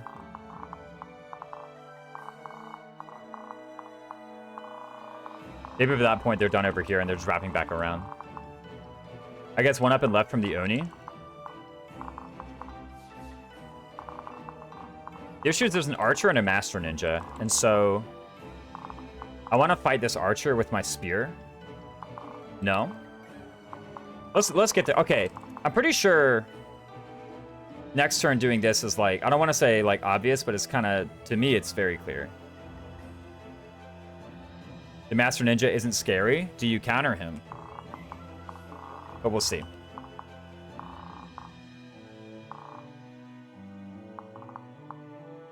have a new time split? Yeah, that was the 312 I just recorded. Justin. Like when you said you have a new time slip for the new 2-in-1 core and strat, I think we'd want that to compare directly to the random strat. Yeah, the one I just did a moment ago. Now you'll intern. Yeah, I'll intern now. Let's, oops.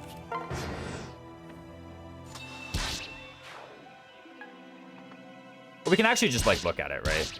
Like, I appreciate the offer, Meister, but no thank you. Was the timer meant to be visible for us? I'm so sorry. I totally hit it the other day because I was trying to show something on the thing. Yeah, I actually just totally did. Let me pull this back up. Oh, that's inconvenient. Did I miss? I think so.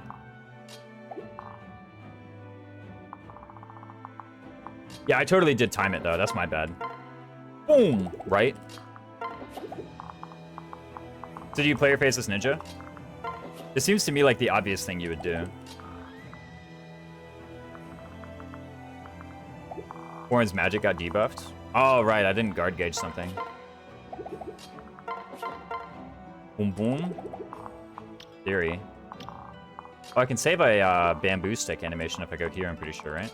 I still have this stupid Myrmidon, though.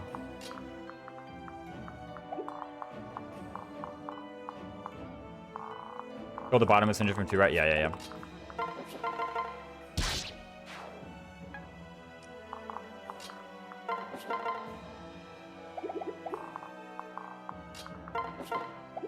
This risk I'm suffering here is a risk I suffer in either route.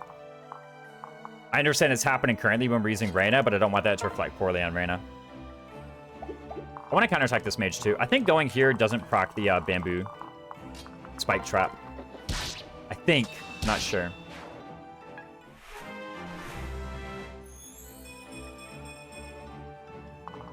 Okay, it doesn't. Cool.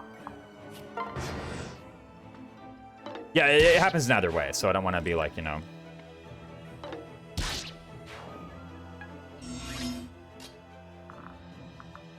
I think this is where I would probably just go to this tile and fight the Shrine Maiden this way. I just want to get in there, right? Like... I don't want to think too much about this side, though. Whatever happens on this side, if something's sus or something's dubious, it's dubious either way, right? So... Let's see here. Now what?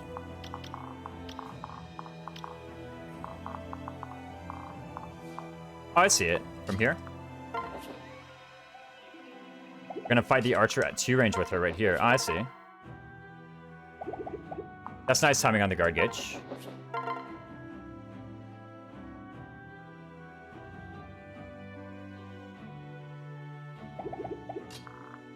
Obviously from over these trees, right?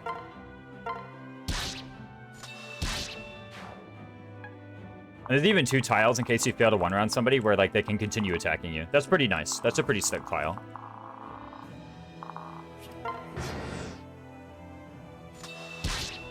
And I will say so far, because she hasn't gotten injured, she hasn't procced her personal yet. Which is pretty nice.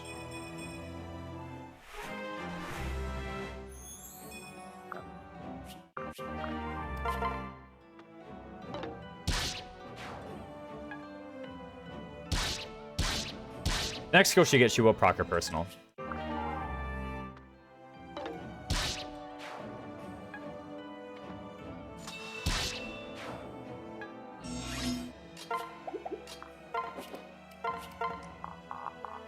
All right, I gotta kill this guy. Ugh. And then I guess this is where you... Lance? No, this is gonna trigger spikes, ain't it? Do you only have 2 chances to trigger it? Yeah.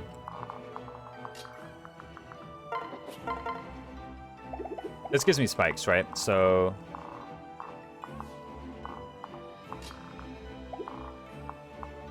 Do it from the forest? Like melee from here or no? Melee or bow? Bow, right? Or weapon triangle? I think so. Yo, where's Gunter's Steel Lance? Imagine I had the Steel Lance. Of the Oni's range. Okay.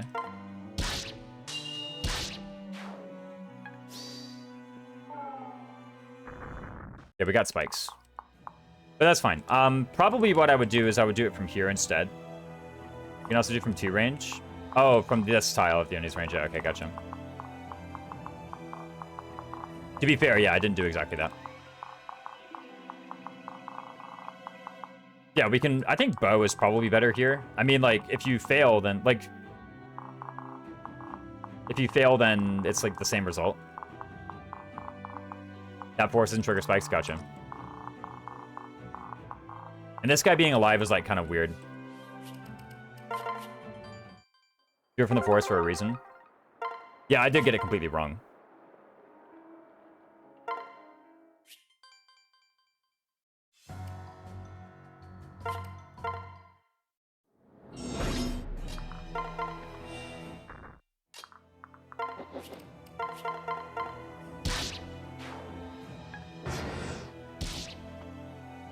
Well, now that I know what to do, I can actually start timing it, right? You don't reset. I reset because I wanted to time it. She went the wrong way. I'm actually just going to assume that she goes the right way. I'm going to keep going until she chooses the correct way to go. Because when I did the Corrin thing, she did choose the correct way to go, and I want to be fair to the two strategies.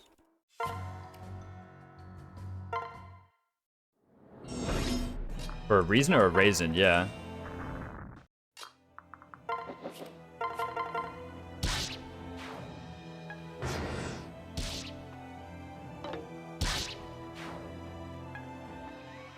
Justin's got it figured out, yeah.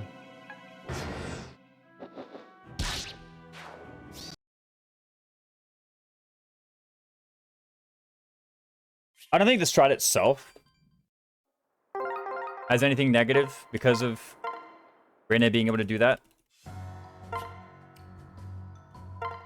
It's just that this particular timing thing, I want to reiterate before anyone's like...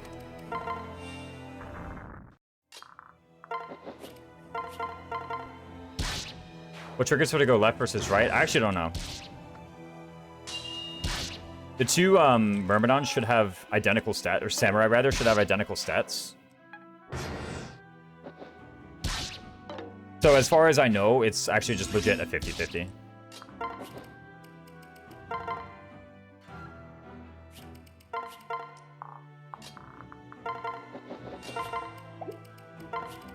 I would have the bow.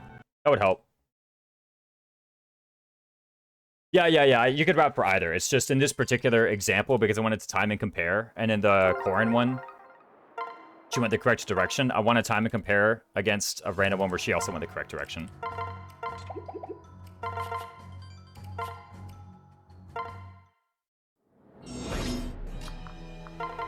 It's just that one's clearly better than the other, and so I want to be fair to the strats and make sure that the same thing happens.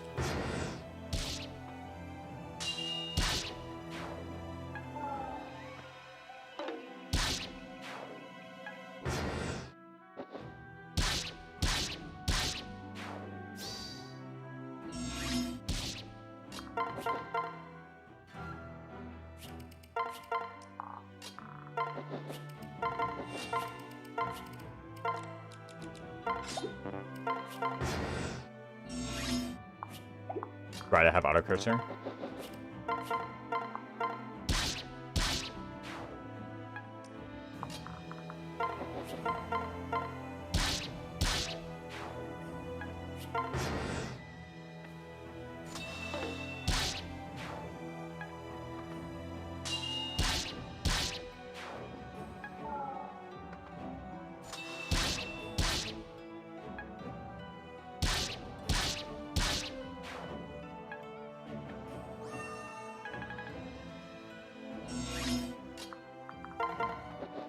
This in a one-shot's funny, yeah.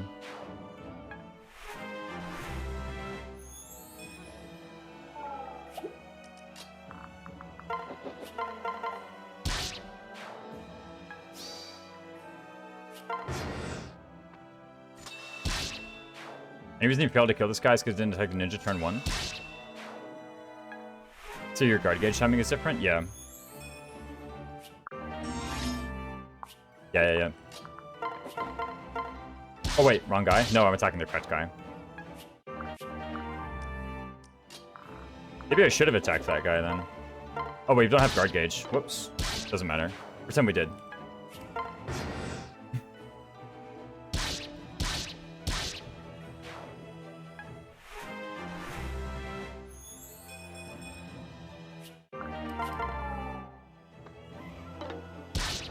That should just be something that should be something you are able to account for.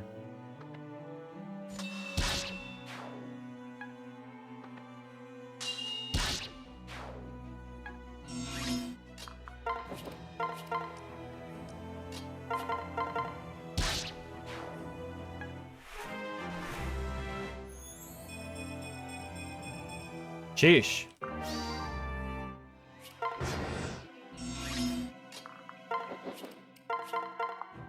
Wait, wrong guy. I should have attacked the Master Ninja. I don't think it matters, actually.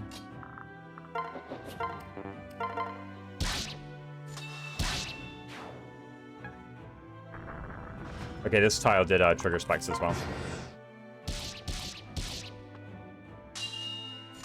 Yeah, based Reyna. Yeah, perfect level. I should kill the archer at 1 range.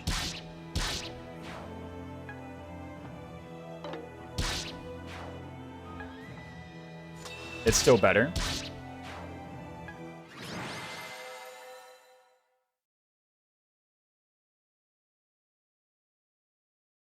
Yeah, I got 326 as compared to the 312 that I got with the core and solo with Gunter. That said, I did have the extra healing animation and the extra, what's it called? I failed to kill the Master Ninja in this one, right? Whereas when I did the core and solo with the Gunter, I like messed up and had the guard gauge timing be different. And because the guard gauge timing was different, I didn't like take the debuff and whatnot and blah, blah, blah. Whole bunch of different stuff. I think if you take away that, like, fluke, probably the two strats are about equal. 326 versus definitely time losses. You can play around very decently easily. Yeah, I think the same could be said about the Corrin and Gunter. Remember, I was very clumsy with all of my switches. And that strat did have a lot more it had like 2 more switches or something. And I did them pretty clumsily. I think I could have like just gotten through that more easily.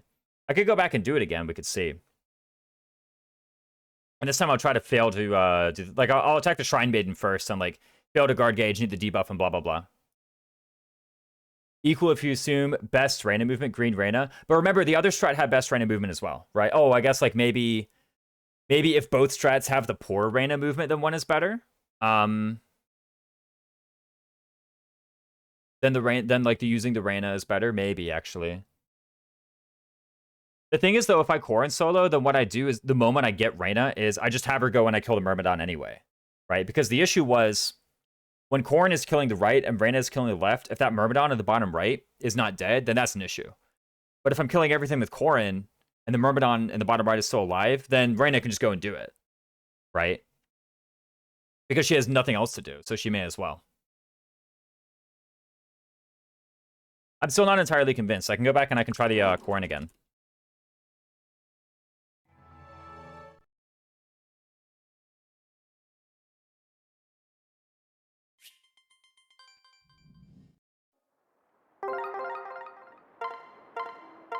But it's still looking like in the absence of turn-based spawns, it's just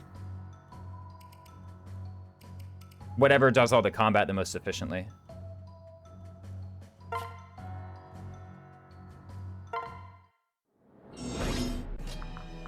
Oops.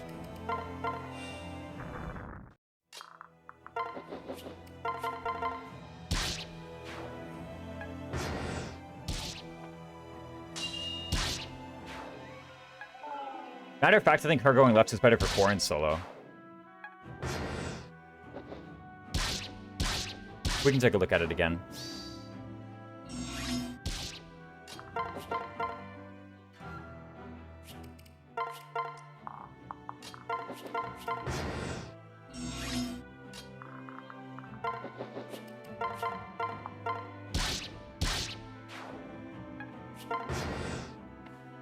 And again, I'm repeating the, like, mistake in air quotes here.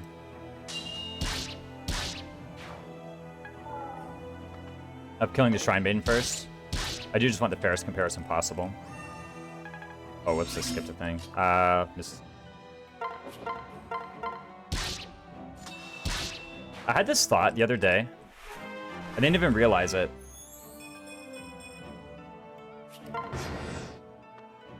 But you know how they teach you to count like 1 Mississippi, 2 Mississippi, 3 Mississippi, and so on? At least if you're American, that's what they teach you. I think the Brits say Piccadilly or whatever. I remember as a young kid concluding that I shouldn't count 1 Mississippi, 2 Mississippi. I should count Mississippi 1, Mississippi 2, Mississippi 3, because there's time before 1 second. I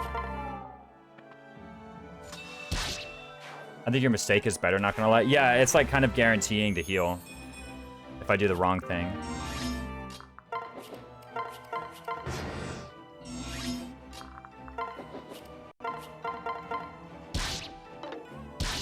I don't know if that was me being quirky or me being smart.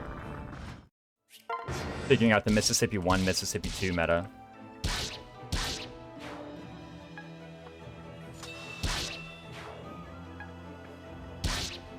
I mean, so far, like, the only difference between this and the first time is that the first time had that, again, mistake, so to speak.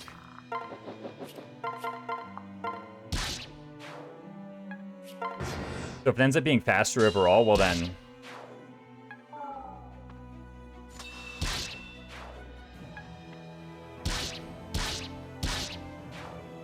to do the, again, in air quotes, mistake.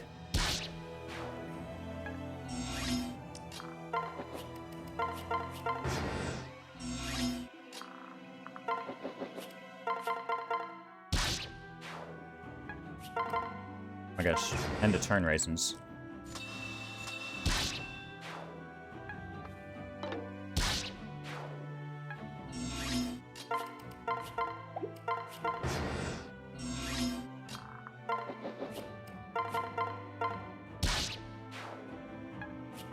There's also one place where I could speed up. I need to recognize that, like, the archer's the default target. So 312 again.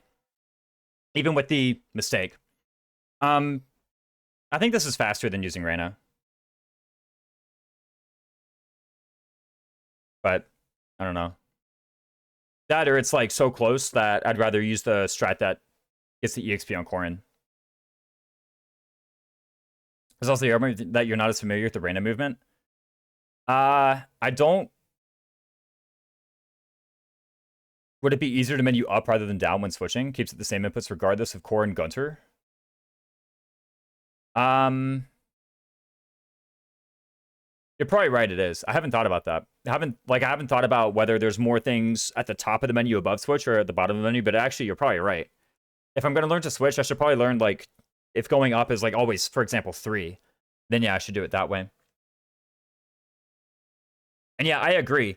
Going over there and hitting the ninja, like, the thing is, okay, maybe if you have Mondo Magic, it just doesn't matter, right? So you want to keep you want to hit the Shrine Maiden. But if you have Mondo Magic, you probably kill the regular ninja too. And if you fail to kill a ninja from the north, well, then it doesn't matter if the Shrine Maiden to the east or if the Shrine Maiden to the northeast is still alive. Or sorry, it doesn't matter if the Shrine Maiden to the east is still alive. You're going to get healed. Like, there's going to be a heal either way. So, yeah, I think it's better to just attack the ninja. Again, how exactly the guard gauge shakes out might depend on, you know, attacks. Are you killing the ninjas because you're doubling? Or are you killing the ninjas because you're one-shotting? Likewise with the Oni Savage who comes down. Let's not forget the parity. The parity might change. I think in this particular example, it was better to do it. Maybe as I get better, I'll get better at doing on-the-fly guard gauge math and figuring out whether I should be attacking the Shrine Maiden or attacking the ninja in that spot. In any case, the lesson I wanted to say is that on a route map, the most important thing is not turns. It's really just avoiding or doing the combats efficiently. As long as each combat ends in a victory, ends in a kill, that's usually how you get out of route maps the fastest. If there's ever a combat that you do that doesn't end up with a kill, and my first route through this, because I didn't know Meister's turn 1, had very many of those, and I'm glad that I got the improvement from Meister's turn 1. But the rest of it is like, just make sure that your attacks are always lethal, or your combats are always lethal, and that's how you get out of the maps as quickly as possible. At least route maps. When we get to chapter 14, that will be a map.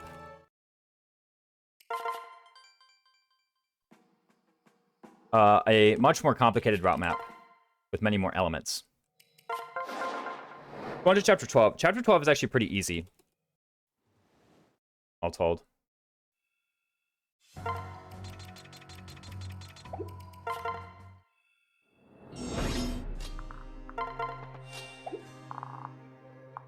So on this one, this is a kill boss map. I realized I just kind of went in without like doing any kind of preface for it.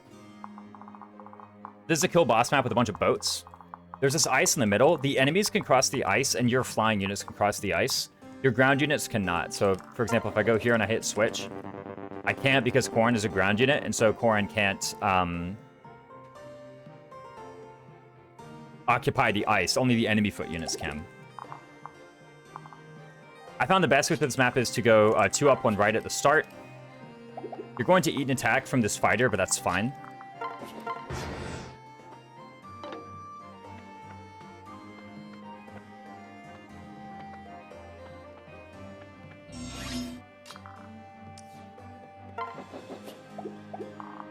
Next, ideally, you would go full right here. This Brigand and this Outlaw have kind of RNG movement because they were over here, and then you just take a diagonal path to Gunter. So it's a bit RNG whether they're going to choose to go in the middle or choose to go down, choose to go up. I think they generally favor going to the middle. So if this one went to the middle, then very light, or they favor moving diagonally just a bit. It's all like chance based, but the probability of taking a diagonal path is larger because they make the determination at each step. And your result is more likely to be somewhere in the middle than somewhere on the edges. If this Berserker and Archer leave the straight path open, then you take the straight path to this tile. Because they didn't, you just go here.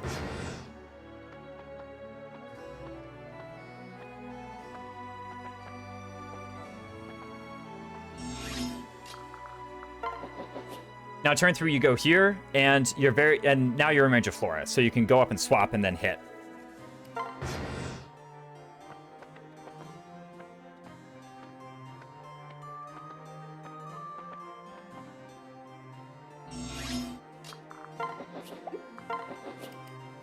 The actual strat for fighting Flora will depend on a lot of things. In this case, I think I just have it with Yado, so I'm just going to take it with Yado.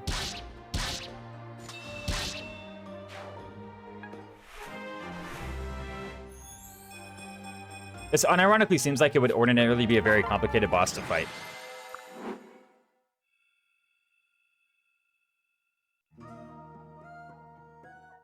Going to help on this map or 13? Yeah, 13 is also easy.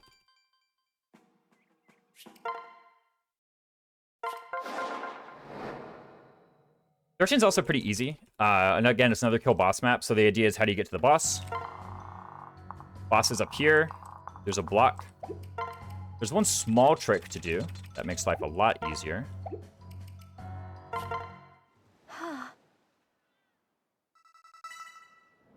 Although it's just pretty annoying, yeah. So up here.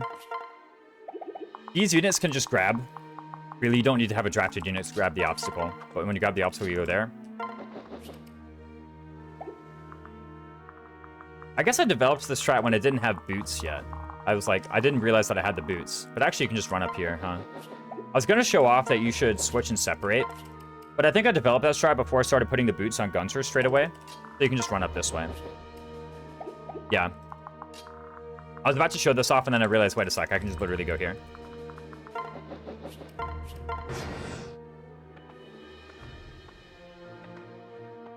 And I do learn D-Hex midway through this. Now, these walls are impassable. So we gotta bust through this general. What's the best way to do that? 2 range, 1 range? Let's check and see if there's anybody who targets this tile specifically. I'm not finding any so far. Well, this tile and not this one. Because if the answer is no, then you can just attack from 2 range. Kill on player phase. Yeah, but the question is, like, do you kill from here or kill from here? If there's a guy who could target exactly this tile, then you would kill from close up. But since the answer is no, there is no guy who targets that tile, then just kill from a distance. The other reason to kill from close up would be... I didn't check his movement, but if he didn't move...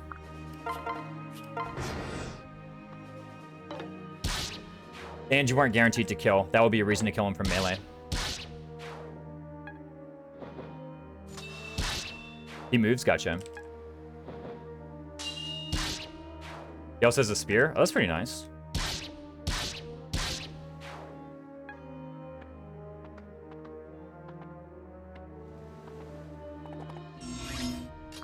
And then this Berserker's like kind of a chump, low-key.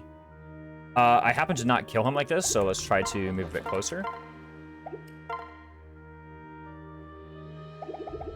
This is risky. I'm chancing another 3% crit if I do this. But I also have a good chance to get out a turn earlier. I think this is fine. The map is pretty short. For this boss kill, because the map is pretty short, I'm actually just fine chancing a 3%. The consequence of failing to kill here, I could have also chosen a tonic. That's why I steal the Ox Spirit? Sure. What was I saying? He has a hand axe, he uses it. Oh, true. Oh, does he? I thought he didn't use the hand axe. Oh, well, then obviously you kill from a distance, yeah.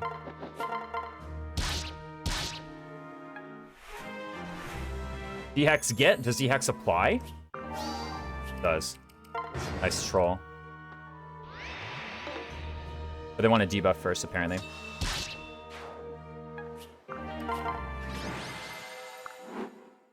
An axe hit crit. Yeah, GG. Easy. Chapter 14. Good ol'. Okay, so two things happen in Chapter 14 that are pretty important. The first thing is you can upgrade your shop and your armory. I haven't built the Dawn Armory yet, so I guess this is where I build the Dawn Armory. Since we're here and we're buying, go ahead and store and let's prepare to sell. Take your time looking around.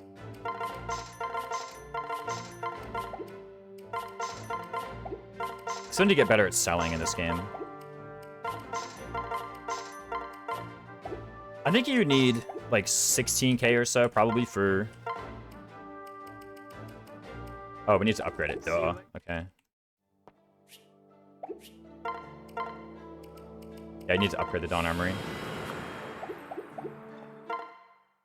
Take your time looking around. But you want the Horse Spirit and the Calamity Gate. Let's talk about the Horse Spirit and the Calamity Gate. Not the Ox Spirit, the Horse Spirit. So, for the purposes of this run and this carry, the Horse Spirit, the Yato, and the Calamity Gate are going to be the three weapons that I use for the rest of the game. The Horse Spirit is just a good tome. It also gives +3 speed defense res. So it really helps like defensively and it helps with one-rounding stuff. This is probably... This weapon I use for like 75% of the remainder of the game. Is the Horse Spirit. The Calamity Gate is a Reaver tome. So ordinarily tomes have weapon triangle advantage against green items, which is bows and axes, and weapon triangle disadvantage against blue items, which are spears and daggers. The Calamity Gate inverts this, so now you have advantage against blue and disadvantage against green, and it also doubles the effects. Right now I'm trying to figure out if Shiny Bow Sakura is better than DKA. I don't know what DKA is. It must be a D's nuts. Every now and again, you pull out the Calamity Gate because you're in the middle of a bunch of blue enemies. So you just use the Calamity Gate because it actually just gives you better defensive and offensive stats than the Horse Spirit. Where do the Joker's potentially draft come into play? Whenever I feel like I have a good understanding of the maps. Is that Dark Knight? Typo, I meant DK, Dark Knight, like Dark Knight Sakura, gotcha. Yeah. Whenever I feel like I have a good understanding of the maps and I know who therefore... Like, I think I just don't know the maps well enough to say who I think the good carries would be. And so as a result, I'm not like picking any carries yet. I'm just learning more about the maps. Now that said, if we're talking about drafting units,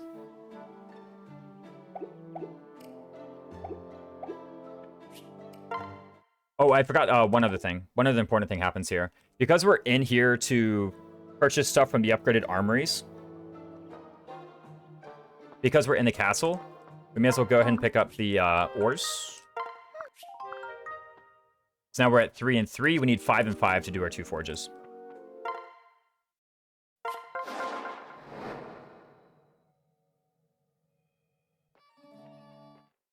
The next time that we pick up ores, it will be whenever we get shop 3.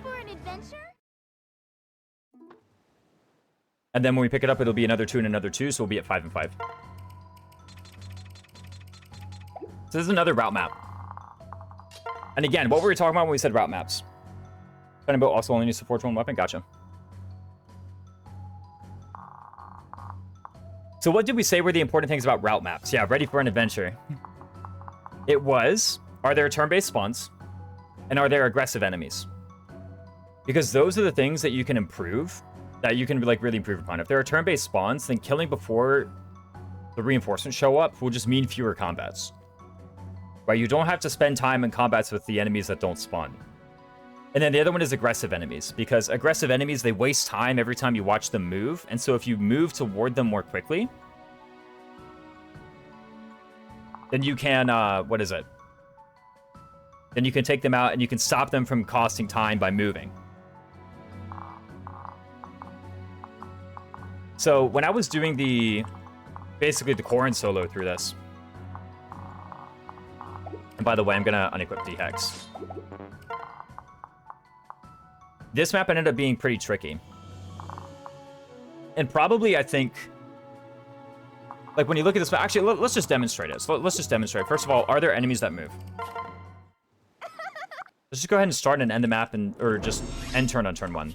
Let's count how many enemies move. 1, 2, with animation even. 3, 4, 5, 6, 7. So currently 7 enemies move, and they're all spread out, right? Next up, are there turn-based spawns? Let's look up the turn-based spawns. I won't end turn enough for the turn-based spawns to show up because I don't really want to like sit through it. I'm just going to open up the map on Wiki.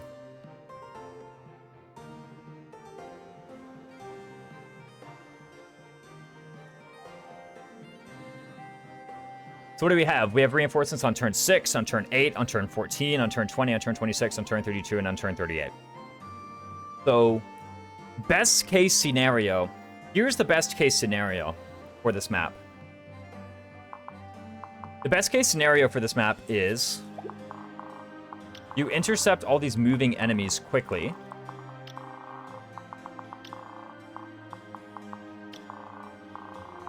This is actually one of them too.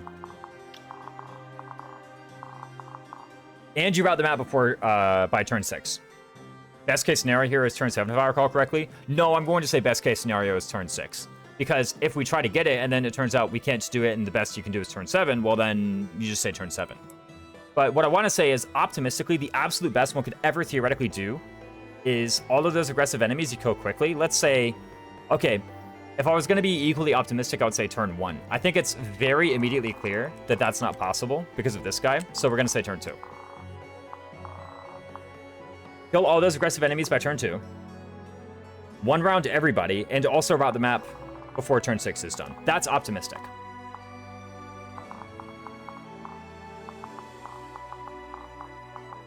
Now, if you have to compromise any of those, which of those are you going to compromise?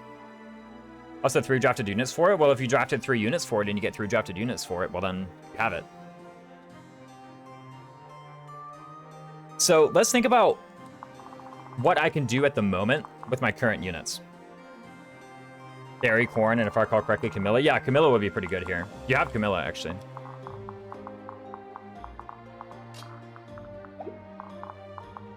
So, if all you have is Corrin,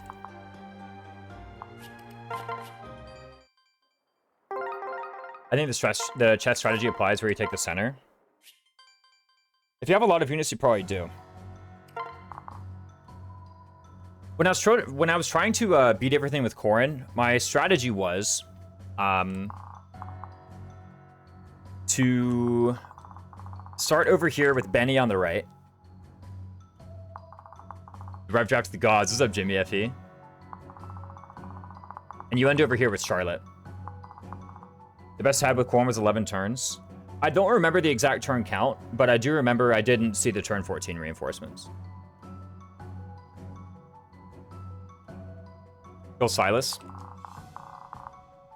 So the reason I went for Benny is because if you look at it right, so Corrin is grounded. Corrin's on the ground.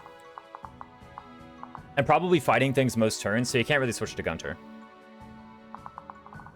Beating the turn 14 reinforcements is possible. Yeah, I do it each time with the strat that I'm about to lay out here. When I was just running through the map with Corrin, I go this way. The reason is because Benny over here has no ranged weapon. And he's in this tunnel. Because Corrin is grounded,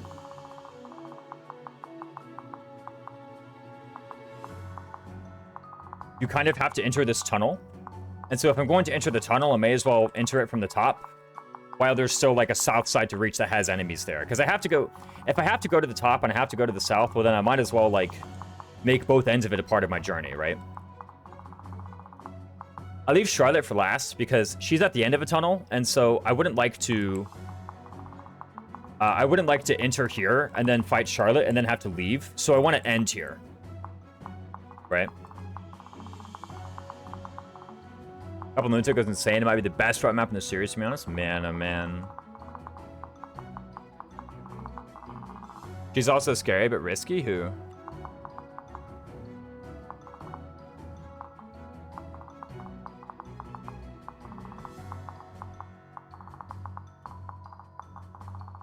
Now, a couple issues popped up. Charlotte. Isn't she, like, dead today? Yeah, she's like dead today.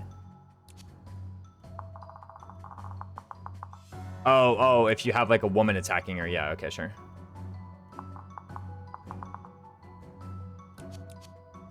Yeah, I can imagine this heal being pretty expensive. What even is the personal here?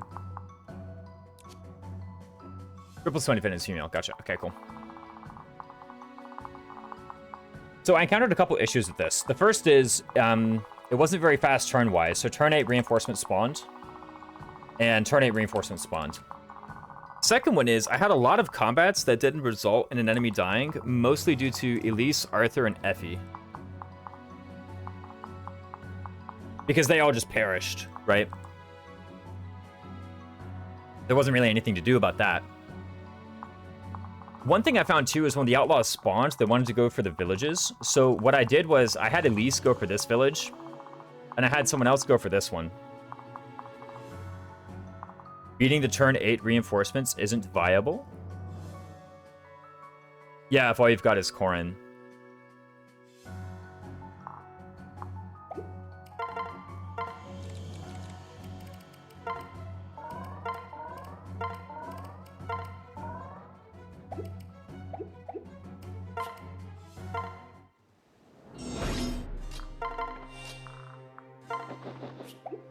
Oh yeah, I did want to... Oh, not one-shotting with the horse spirit. That actually sucks. Meant to end turn. Not do whatever I did.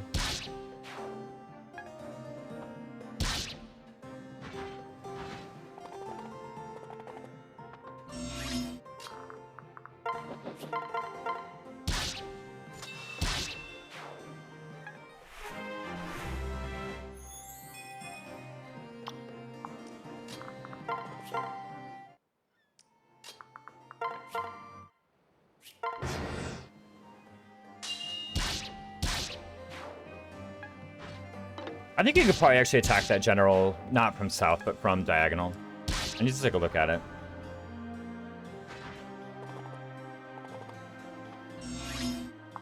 You want to attack from inside this general's range. Thankfully, this is the general's range. You take out Benny. Yeah, I could have probably done that from range. At least Arthur and Effie are gonna bite the dust soon.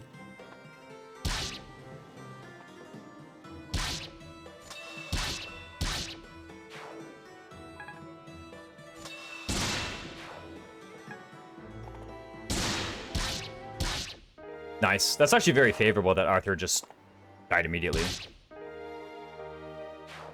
Probably I could move at least south a bit. That's one fewer combat.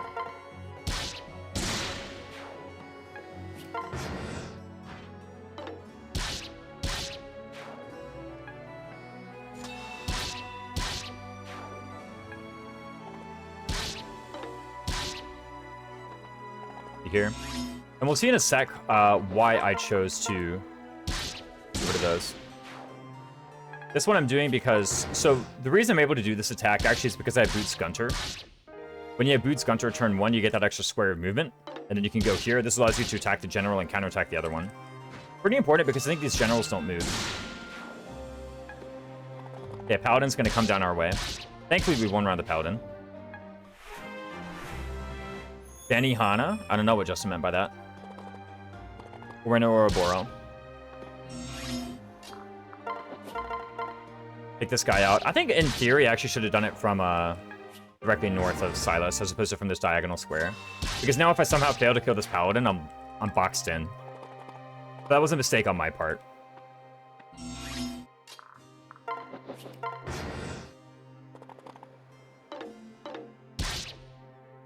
As you can see, failing to kill Paladin happens sometimes, apparently.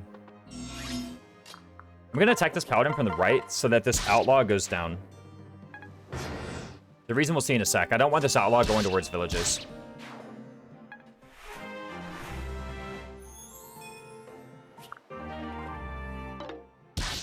If that Outlaw is trailing behind me, for one, he's slower than me, so he's never going to catch up. I have to, at some point, slow down in order to fight the Outlaw. I might as well do it when he's literally right there, as opposed to around a chameleon corners.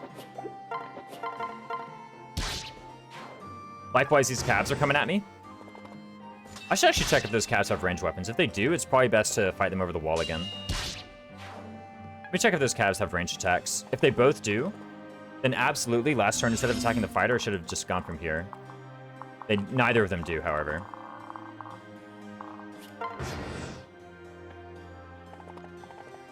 I have to kill these cabs at some point. Might as well be now.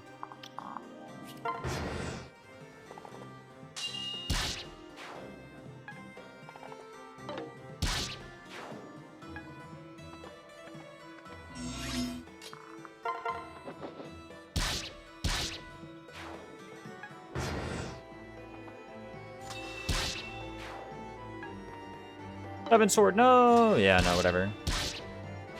I know what comes from that village over there. What comes from that village in the center right, actually?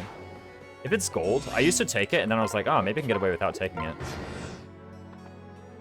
So we're thinking of playing with Swordmaster Benny now.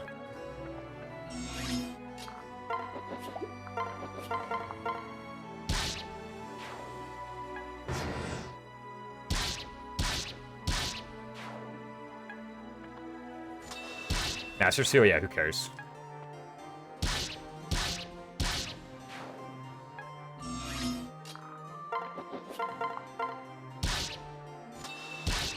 So with all my floundering, it looks like we're gonna get out of here around 5:25.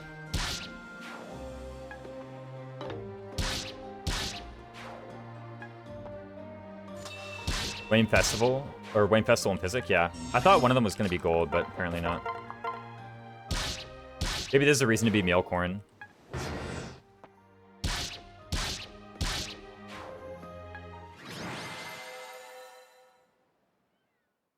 I could have swore I did better than that once upon a time.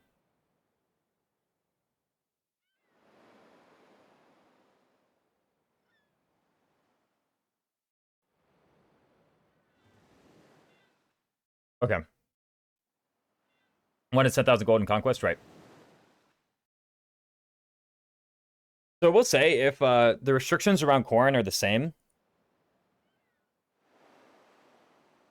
when everything's happened, and this is just foreshadowing that there may be some rule changes surrounding Corrin. Getting out of here slower than this is obviously just bad, right? Turn 14 guys are hard lunatic only. Ah, I see. Yeah, that's right. It is hard lunatic only. So it's just turn 6, turn 8. So just get out of here by turn 20, or optimistically before turn 8. If you can.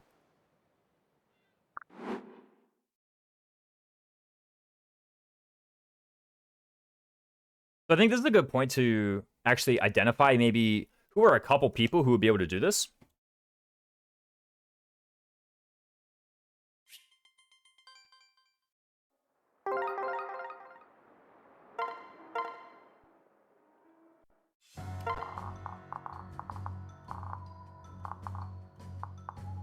An amended. I said if it wasn't amended, Justin. If it weren't amended. Because if you can just do 524 with Corrin solo, and a pretty bad one at that. You do that. Reina and Camilla. Yeah, let's talk about Reina and Camilla. Might be. Yeah, to be fair, it might have been me who misspoke. It might have been I who misspoke. Huh. You know what I mean.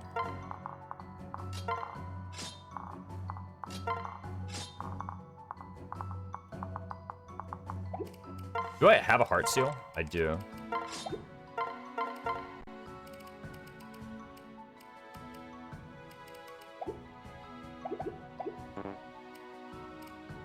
So I'm gonna do it again, and I'm gonna really pay attention to which enemies were aggressive.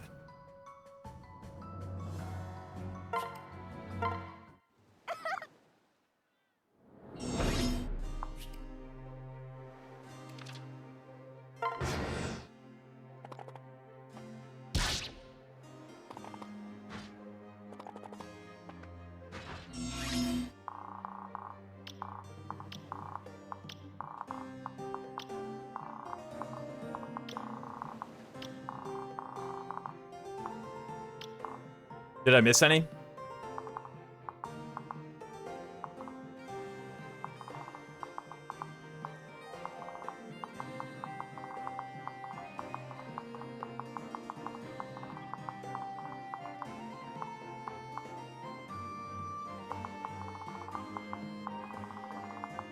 There's the 3 paladins. Gets unit here, sure.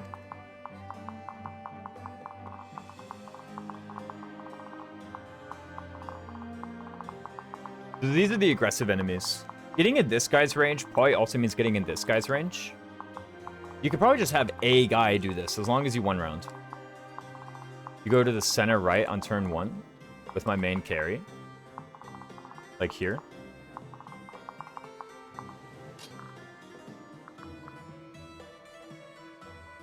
With the dance or what? Oh, these 3 paladins. That's what you meant. I thought you meant like this paladin, and then like some other paladin. Okay, no, these 3, sure. Beast Killer Effie kills those 2, gotcha. Again, the main thing I'm worried about is these ones, right? It's mostly, can you take out the aggressive enemies? Because the unaggressive enemies, the only thing that matters with the unaggressive enemies is that you kill them before turn 8, and you one round them when you do fight them. In theory, you could, but that sounds stupid. Yeah, I was like, that doesn't seem right. In any case, it's the aggressive enemies. But the aggressive enemies, if you fail to beat them straight away, well then they waste a lot of time by moving. These paladins aren't urgent, is my point. If you can defeat them and you do one round them, then that's nice, it's a bonus.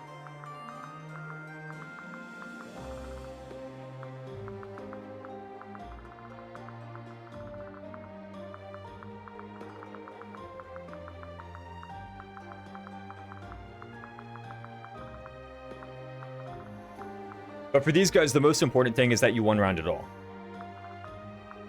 Who's also here? There's the general. This is actually a good guy to just identify as being like, you need to fight this guy and you need to one round him, right? 19 defense, 9 res, 36 HP. By the way, 9 res actually kind of a lot, if you think about it. That is not a trifling amount of res.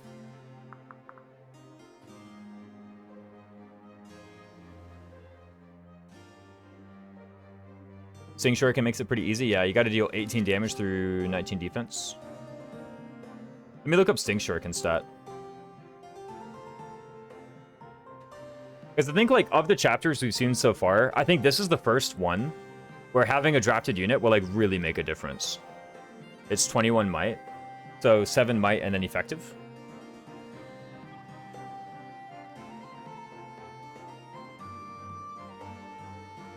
Yeah, 7 might and then effective. Gotcha. So probably what I want to record, just for later. I'll see for myself whether or not we end up, like, really trying some units against them or not, but I just mostly want to record for later. Actually, we can just see. We can try a couple units for sure. And they need what? You need 18 plus 19, 37.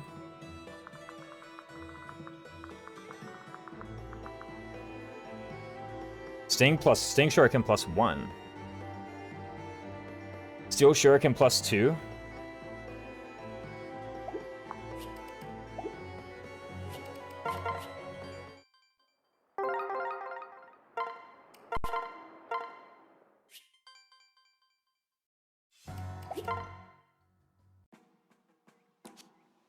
Oh, not for this map. I'm literally talking about for this map. I don't want to think about anything after this map for the moment. I just want to think about this map.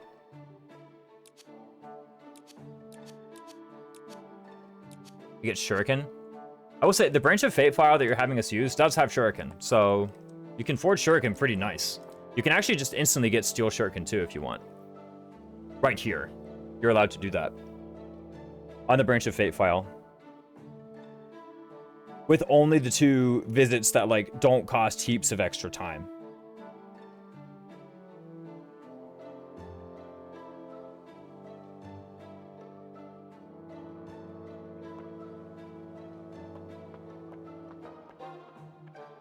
It's also kind of RNG where these things spawn, too. Yeah, with the Branch of Fate file you've given us, we do have quartz. You can afford Shuriken existence for everyone, but I can go in and change that. If we're going to talk about changing forging, then that would probably be a longer conversation that we have in Castle Discord. Yeah, you can move them. Costs time, but you can move them.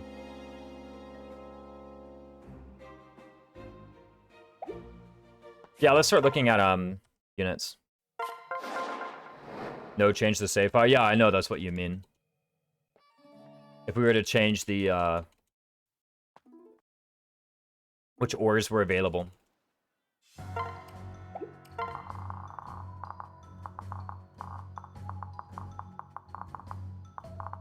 But it also makes shop movement faster. Yeah, every now and again you get like bad placement for your shops. Okay, so this guy's a big one. We want a unit who can take this guy out.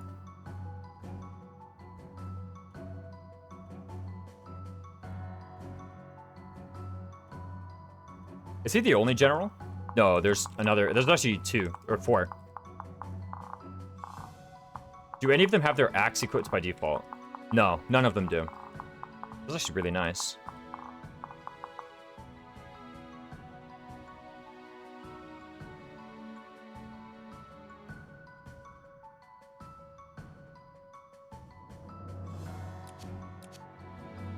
The 36 HP, 19 defense.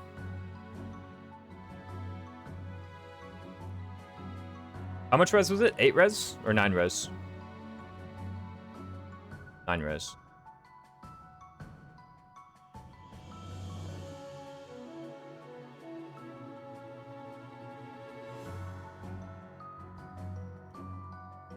Gonna eat dinner. Goodbye for now. See you around.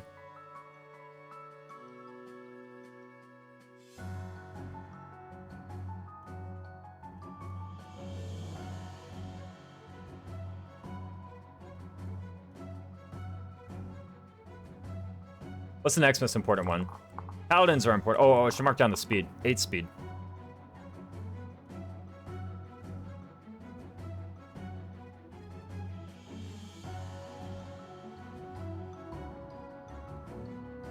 And then what do the Paladins have? Again, we want to 1-round these guys. 33, 16, 14, 14.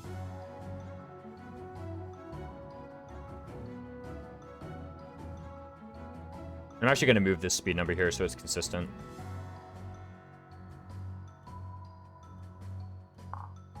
Anyone else? To be honest, if we have a combat unit allocated who can fight the promoted enemies, they can probably fight the unpromoted ones too. Silas is like easier than a paladin, so whoever... Okay, literally, if you can beat these generals, you can beat this Silas. Like, surely. I guess the speed's different, but... I don't know what to tell you. Figure it out, you know?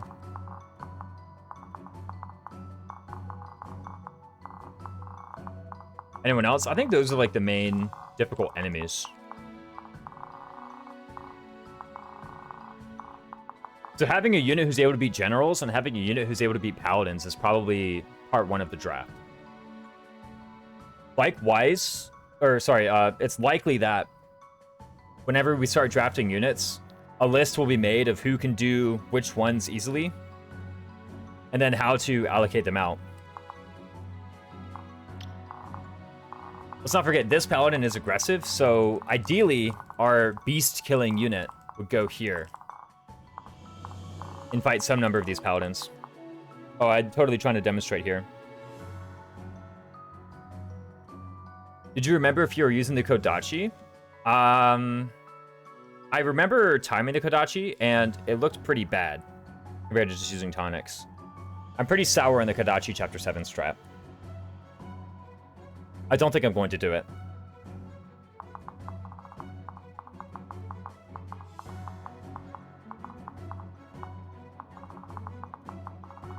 A tricky part is that if you have someone who flies, they are pretty well suited to going here. What does Camilla do against paladins? Just plain old Camilla. Yeah, I left it in your notes though. Oh yeah. Whenever I go back, I can take it out. Or probably what's going to happen is I'll have one version of the notes that's just for my strategizing and thoughts and whatnot, and another version that's like, whenever I need to write notes for myself that I'm going to refer back to during the race, that's when I will pull out those notes. I think that's what I would do.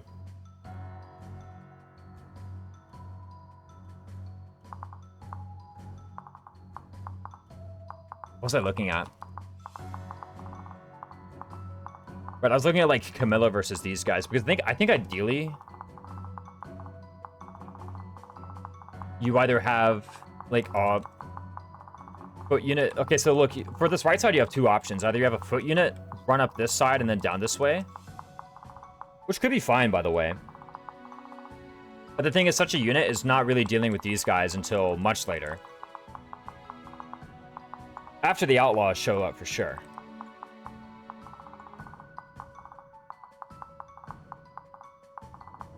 Which means you would also need a unit to go down here and take out these guys. Probably this person's also taking out Silas. Maybe they can wrap around and start taking out Charlotte. How far is it from Silas to Charlotte here? If you have a plus move pair up and you're a promoted flyer, you can actually make it. Wait, partition impassable.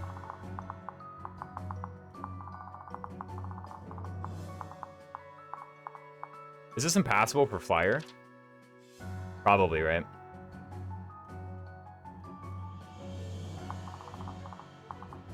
I mean, let's find out.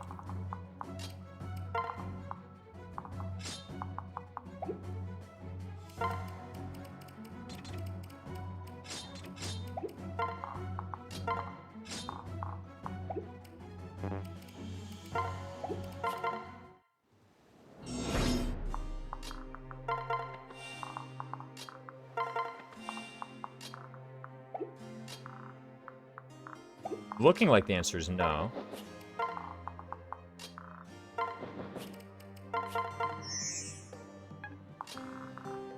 Okay, yeah, so you totally can.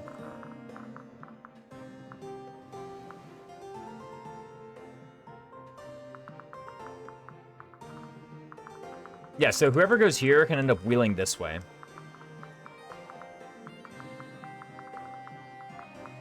It may be the case that your beast killer goes here.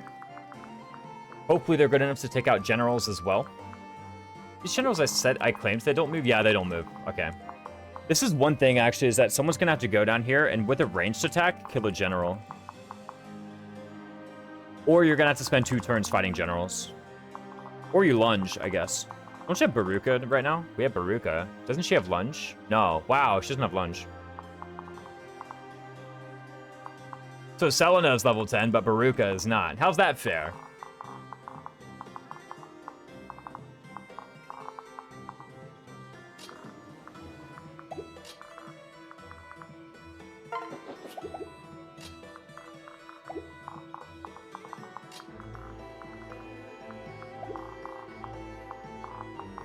Where did I begin? I began here, right? Yeah.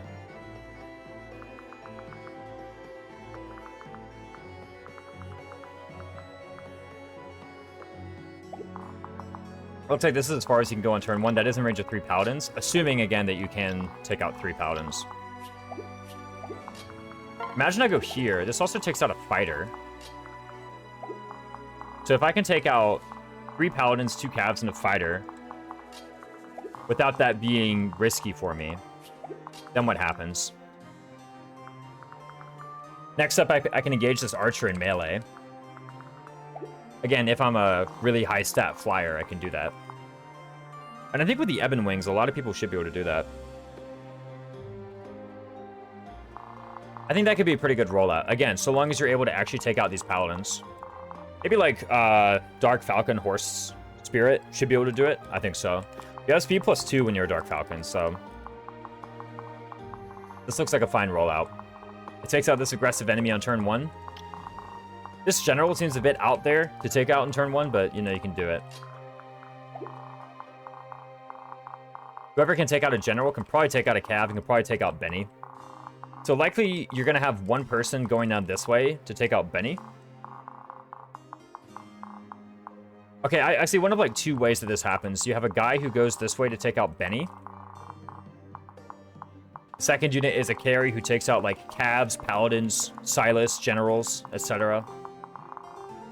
And then a third person runs left this way to take out these jokers. Maybe you manipulate the paladin to the northwest as well. That would be pretty good. So you have 3 units. 1 go east, 1 go center, and 1 go left. The second way I can see it happening is you have 1 unit start by taking out these 2 cavs here, and then they kind of take out the entire right side bit by bit. They sort of zigzag here. And then a second unit tears down the left and takes out Charlotte at the end of this tunnel eventually. Again, likely your stronger unit is going to have to be in the middle. I think those are going to probably be the 2 really reasonable approaches to this chapter. I can try to come up with a few that use the base stats here, and then maybe begin exploring them in the next stream. We can start talking about some of this. And again, this is sort of the first time I'm really talking about using the drafted units, because I think this is the first chapter where having the drafted units is really going to save you time if you use them properly. And again, in my opinion, the time to beat is 524. I don't know if you can see it. There we go. The time to beat is 524. So I'm going to try to come up with a few ways to take these guys out.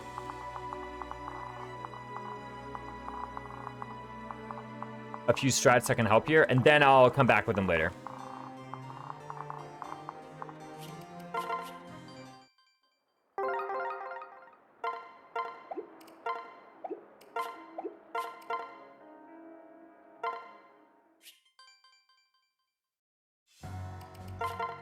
For now, I'll just go through this map again with Corrin.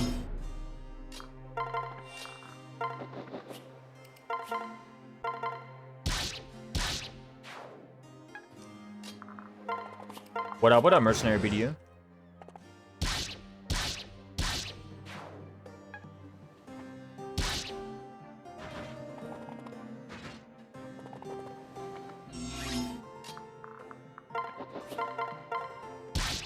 Wait, preserve the guard gauge if you do that. That's actually so good.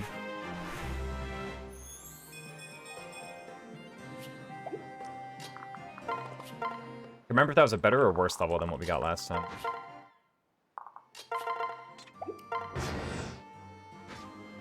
We reached the area we get most annoyance. Raisin's hair looks like Corrin's hair today. We love thematic cohesion. Oh man, oh man. Thank you for the compliment. I think Corrin's hair looks nice.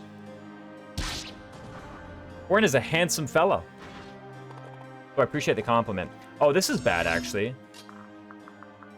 So you can get 50-50'd by this general, huh? Because last time he went up here, and I ran down the hallway. But this time, not so much. That sucks.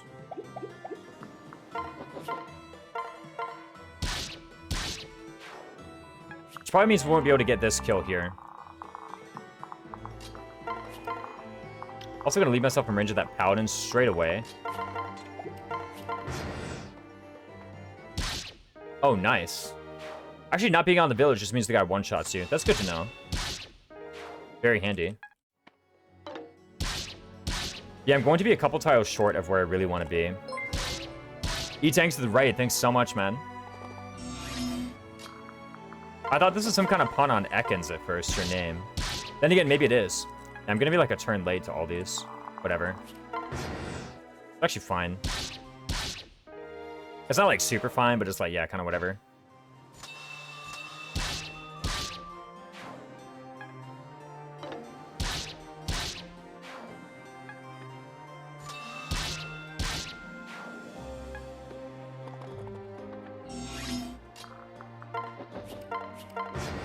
Good luck on the run routing. Thanks so much. Yeah, how was your stream? What were you playing, dude?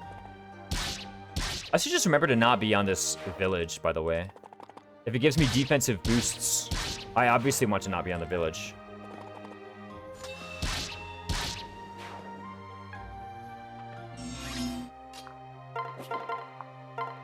It's actually another strange rule of route maps is like, if you need to sacrifice a unit, you want it to be in as few combats as possible.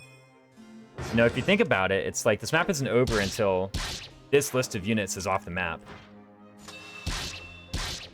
Thanks for the shout out too. That must have been Justin, or it could have been Mute. Who knows? Mute's still in the chat. It's actually kind of annoying that that guy attacks the partition there. Yeah, what were you doing though, E-Tanks? Everyone coming in, I am Raisins. Sooner or later, I'll be in a draft race for Fire Emblem Revelation, which is a pretty sick game.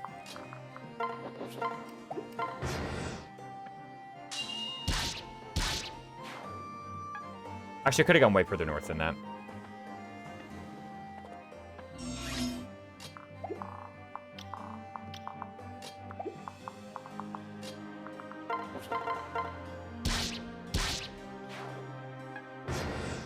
I'll just chill here for 2 turns. That should put me exactly at the edge of the range of the back Cavalier.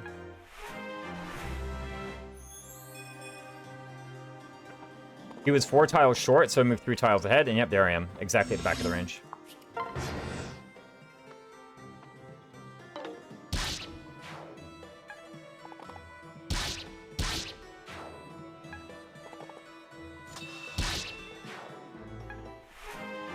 There's also one where we can consult the speedrun.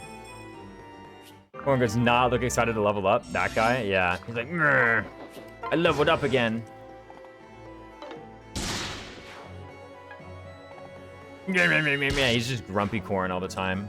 Isn't the tall Corrin, like, just always so dour? It's a word I learned from 3 Houses. I guess at the end of the day, we ended up in the same place. Because we gotta kind of, like, stall for the Cavs. But it all ended up being the same. Oh, you know what I could have done, actually, is I could have optimized for dual strikes. Oh, optimizing for dual strikes. Yeah, that's actually an interesting concept here. Maybe I can illustrate it.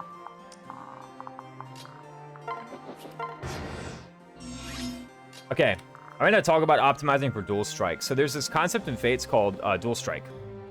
When a dual strike happens, or like attack stance, what that is when an enemy attacks you, if they are currently adjacent to another enemy, then that enemy will join on the attack stance attack. For example, if I go here to this tile, and imagine I'm here, right? You pictured it, I'm here. Because I'm going to move the cursor. If this fighter or this Myrmidon move before this fighter does, then they will choose to walk up and attack from here. This will give them an attack stance with this fighter. What I didn't do last turn, and which I should have done, is I should have paid attention to attack stance positioning, because when enemies attack stance you, the animation is way longer than usual. It's like so much more. Yo, Shoe Flies is here, by the way. Holy smokes. Been a minute since I've seen you, but welcome back. Because one enemy attacks, and then another enemy attacks, and so basically you just ate 2 combats, essentially. Or you just ate an additional combat that you really shouldn't have eaten. Furthermore, if you have a guard stance unit, like this Gunter is currently in guard stance, then that guard stance unit will earn EXP every single time that you participate in such a combat. And units earning EXP, especially, to be frank, Gunter, whose stats are completely irrelevant, ideally, he never earns EXP at all, right? That's ideally what happens. Unfortunately, a non-zero amount of guard gauge gets triggered. So I have to deal with it. But had I been paying more attention last turn, then I would have optimized better for attack stance. I think it happened one time in the forest in chapter 11, there was some enemy formation with an archer, and I tried to make sure that I was getting my attack stance directions correct. What's the next map?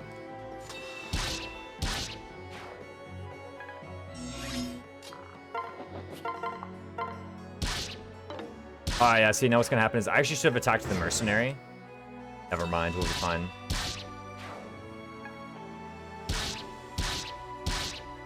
Attack stance ordering was nice to me today.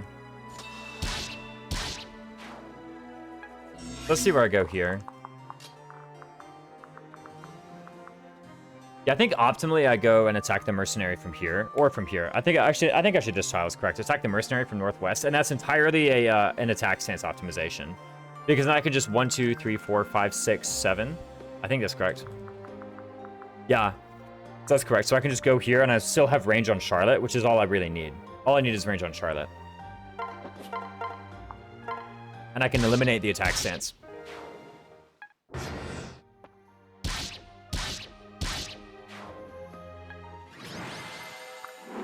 I don't remember what the next map is. I've actually totally forgotten it. Oh, Rainbow Sage, right. But yeah. I have the save file here. I continue it a bit later. Or what I might do is I'll just do a run offline and I'll try to record it. Might post it in Castle. But I've been going for a while. And I want to finish the back half of this probably tomorrow. Now, the back half of this is Revelation late game where the enemies have Mondo stats. Mondo. Right? And so building up a lot of attack, getting a lot of stab boosters, getting your forges right, getting your pair-ups right, that's what's probably going to be pretty important. And we'll get to that a lot tomorrow. There's also a couple maps. Chapter 18 is going to be pretty big, and Chapter 25, I think, is going to be pretty big. But in any case, it is actually getting kind of late, and I gotta go. Second half of the third of this game are all new maps and challenges. Yeah, no, it's like a lot of brand new maps. The enemies are beefy too, man. But yeah, but I do gotta go. Let me find someone to raid.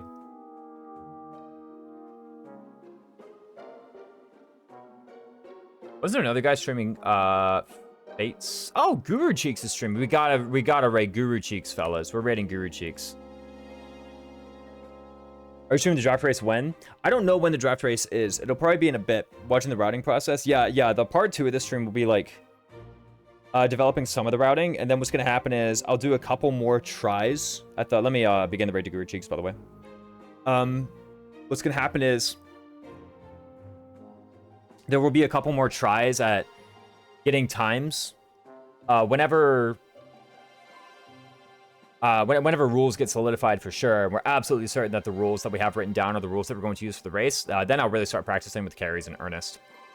But I suspect some rules are going to change. And that's when probably you'll see a few more of these. By the way, I also have to find like a regular playthrough to mix in as well, because I would love to be streaming a regular FE playthrough as well, and that would be pretty hype. Let me do X on Discord. Speaking of regular FE playthroughs and where you can suggest it, you can go to that Discord and suggest a regular FE playthrough. That'll be pretty good. Other than that, I don't know what else to say. You guys have been an excellent audience. Please be an equally excellent audience when you show up to Guru Cheek's stream. Oh, Saturday. This Saturday is the Fire Emblem Three Houses tier list 2025 edition. Should be good with Justin James NDLC. Show up, be there or be square. Man, anyway, that's it. That's all I gotta say. See you around. Take it easy. Enjoy Guru Cheeks' stream.